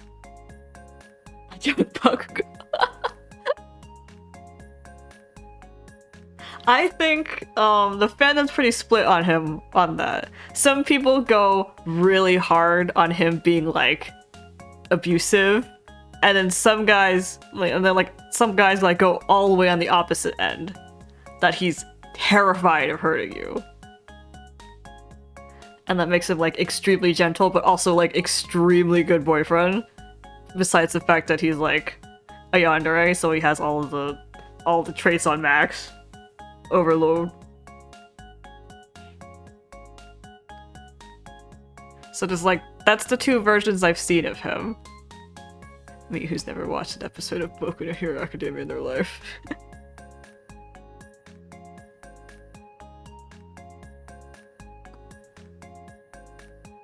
Then again, I never watched these shows, so I can just enjoy this content as it is. It's like, honestly, all of them feel like OCs to me. Like when people write for, when the people write for X-Reader or Yandere stuff, all of it feels like OCs that just use anime boy face claims. And also the same names. But it just doesn't really click to me, because I never watched the original. And even when I do watch the original, it still doesn't click with me. It's just, even if I have watched the original, like that guy, and then whatever's being written on this Imagine blog, those are two different people to me. That just happen to share the same face and name. So I don't know. I read it all just fine.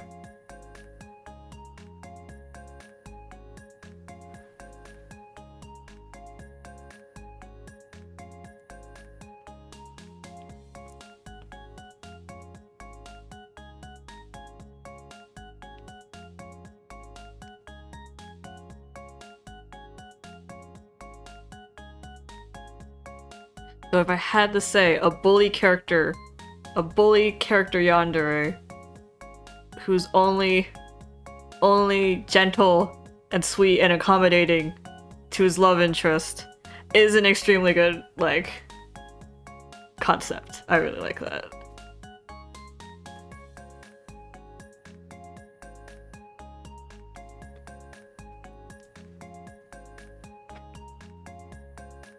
Because, I don't know, I was looking at the Bakugo stuff, not for Bakugo, but for like the character writing or like what kind of yandere it was.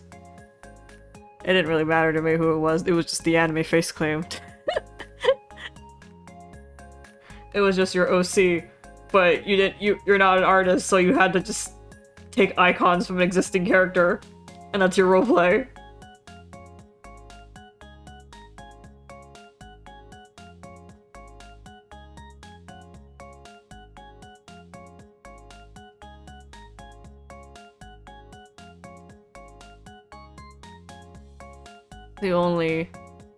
The only Bakugo, or like the only characters that will be canon, are the ones that are written by the authors themselves.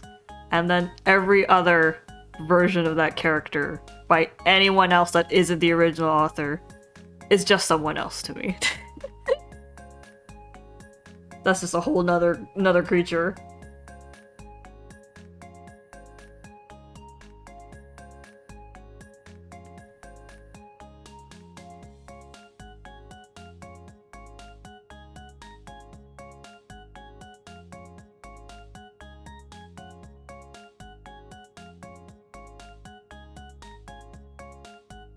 It's just like, I don't know. I think any character can be improved if we slapped on the yandere tree. Yeah, just steal his concepts. Date him for his concept. I slept with you for your concept.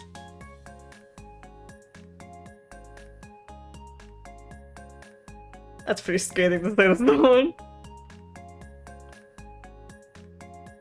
I'm only with you for the concept of you.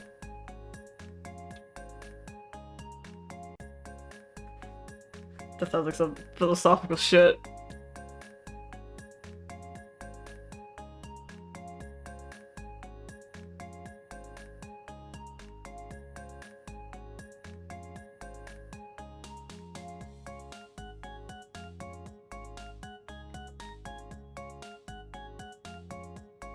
I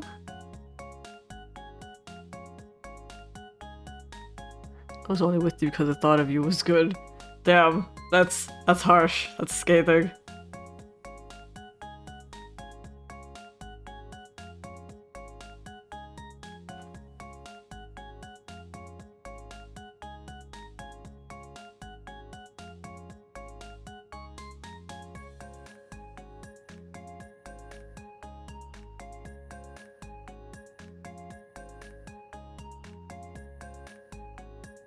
Yeah, it's been a while since I read any Imagine stuff, though. I've just been thriving off of Pixiv because, you know, I get illustrations. And that's always a plus.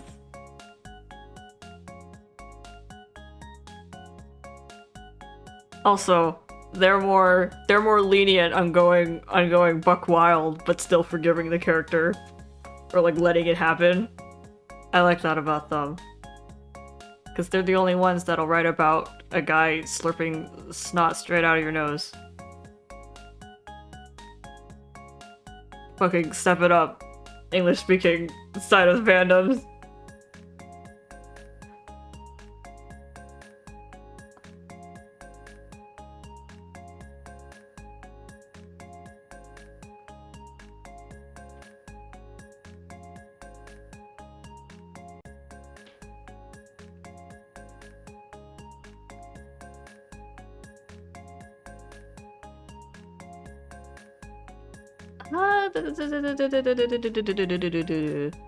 Our next stream is on the 25th.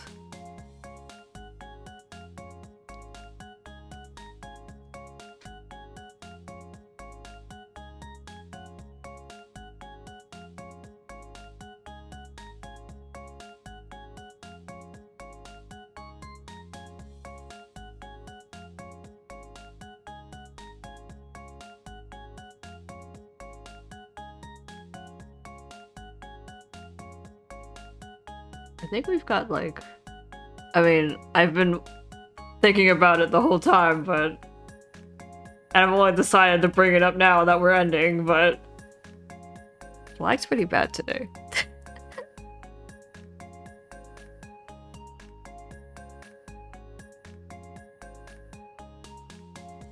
Like... I'll say something, and it'll take you guys like... what feels like 3 minutes, 2 minutes to respond to it. Are we starting to slip into another time slot? Has my treacherous universe boyfriend separated us not only by space but by time? Inch by inch? Second by second? That's so tragic, guys.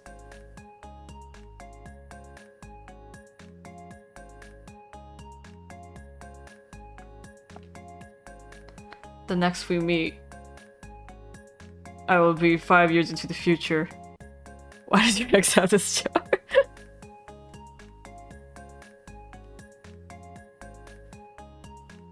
He has it because I let him have it.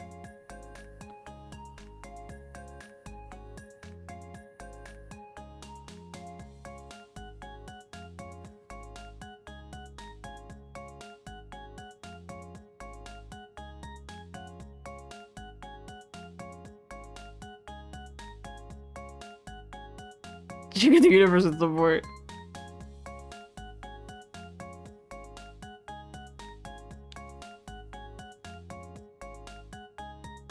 It's like, It's not just you, Alien. I think it's like just like the audience and me in general. Like we have some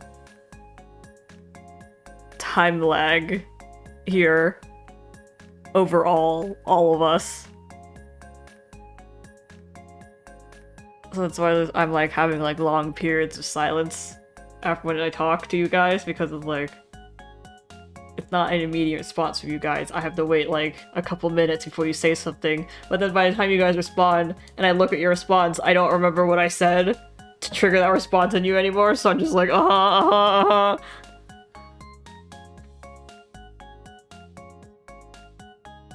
It's tragic, but what can you do? Sometimes God is cruel. Sometimes God is cruel, but you must be crueler. But if you were crueler than God, then what are you then?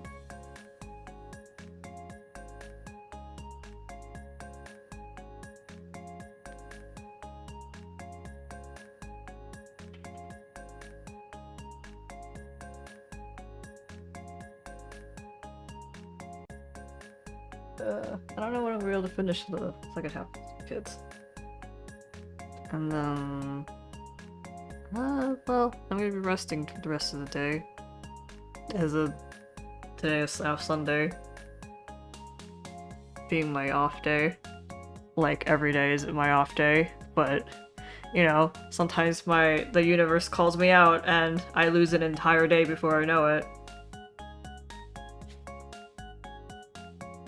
And I keep letting him like, sweep me off my feet.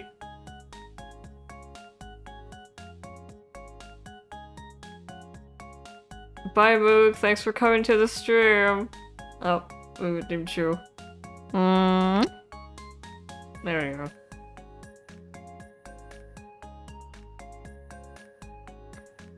If we wait 6 more minutes, we'll have 9 hours. That's kind of infuriating. It's like, when we're so close to another hour mark, I just want to sit it through.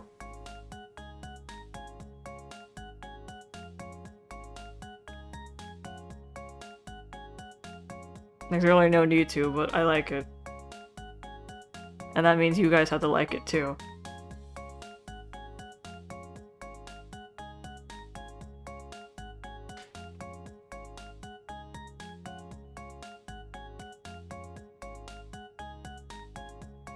But mysteriously enough, you guys weren't talking about, like, ads tonight. Did you guys get ads tonight? Besides the ones I put up?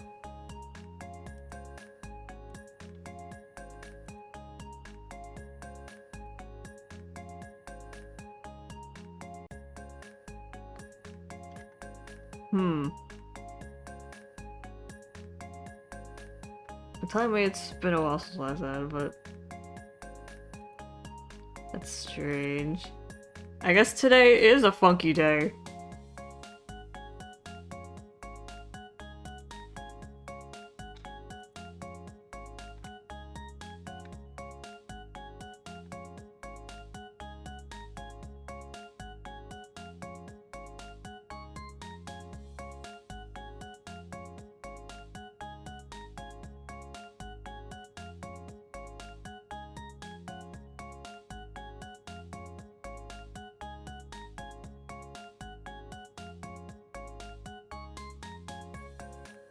Not even when I force one to play? That's weird.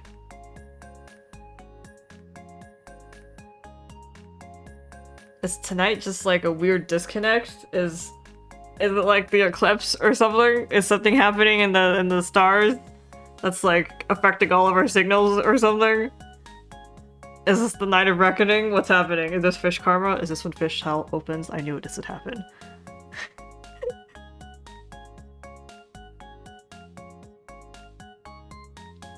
That's ominous.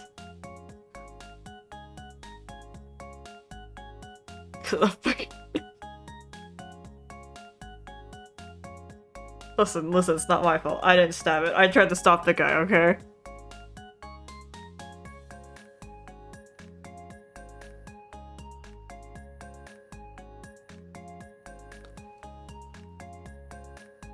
It's not my fault. But I'm still going to fish hell because of course I am.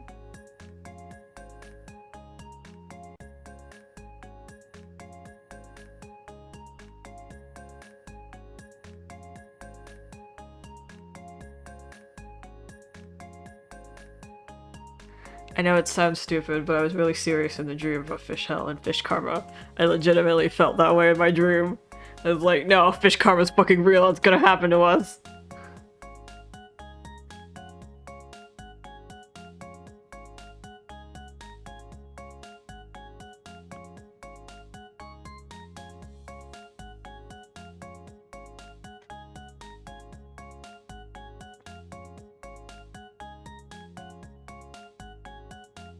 Oh. Oh, that was weird. I've been like kind of had my back to my chair, and then I kind of sat up, and my like not my stomach, I guess my abs. It's that section. If my muscles there are like protesting. What's the matter? What's happening with you?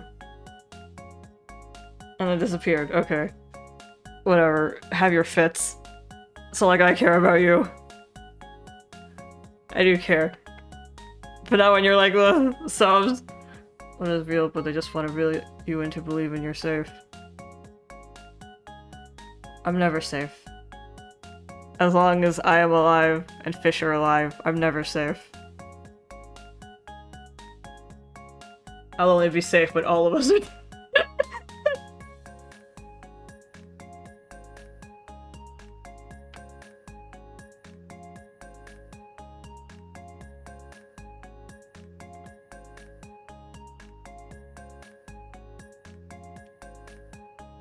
Oh yeah, the other ferret from my other game that I also call Pomo, I think its name is Sako.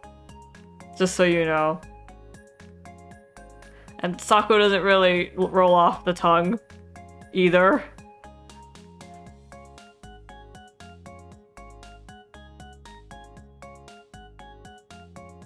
That's an S-A-K-O.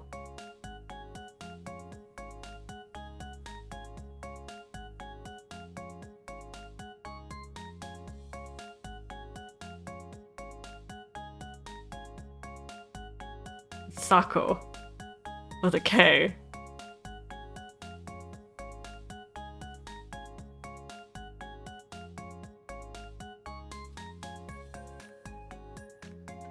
And then the boy. I have no idea. I have legitimately no idea. It's Sako is the name of the other ferret I also call Pablo. And the boy he's with, the human boy, not the human, he's not human, he's a robot. The robot boy he's with, that he's perched on the shoulder of, is called Simo. S-I-M-O. So it's Simo and Sako, which do not roll off my tongue. Simo does, but Sako does not. But Simo and Pamo rolls off, like, immediately, and, like, excellent synergy. Wow, what partners. A match made in heaven. But no, it's Sako. I think his name is Sako, the ferret.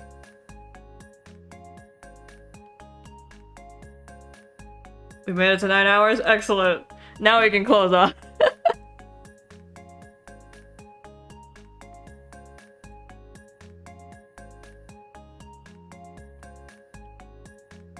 Okay, so our next stream will be on the 25th. I think Teddy's birthday's like on the 24th. I don't know where we're gonna be doing that time, but you know, same place, same time, same place. I'll be streaming here at 8 p.m. PST, and we decide what we do on the stream as it happens. I'm gonna see if I can munch on something and then sleep or something. I just forgot that I haven't taken a nap today. And that's why I've been kind of out of scope this whole day. This whole stream. Okay. Alright. I'll see you next time. Goodbye. Make sure to come and do things. I forgot we don't have an outro. Bye!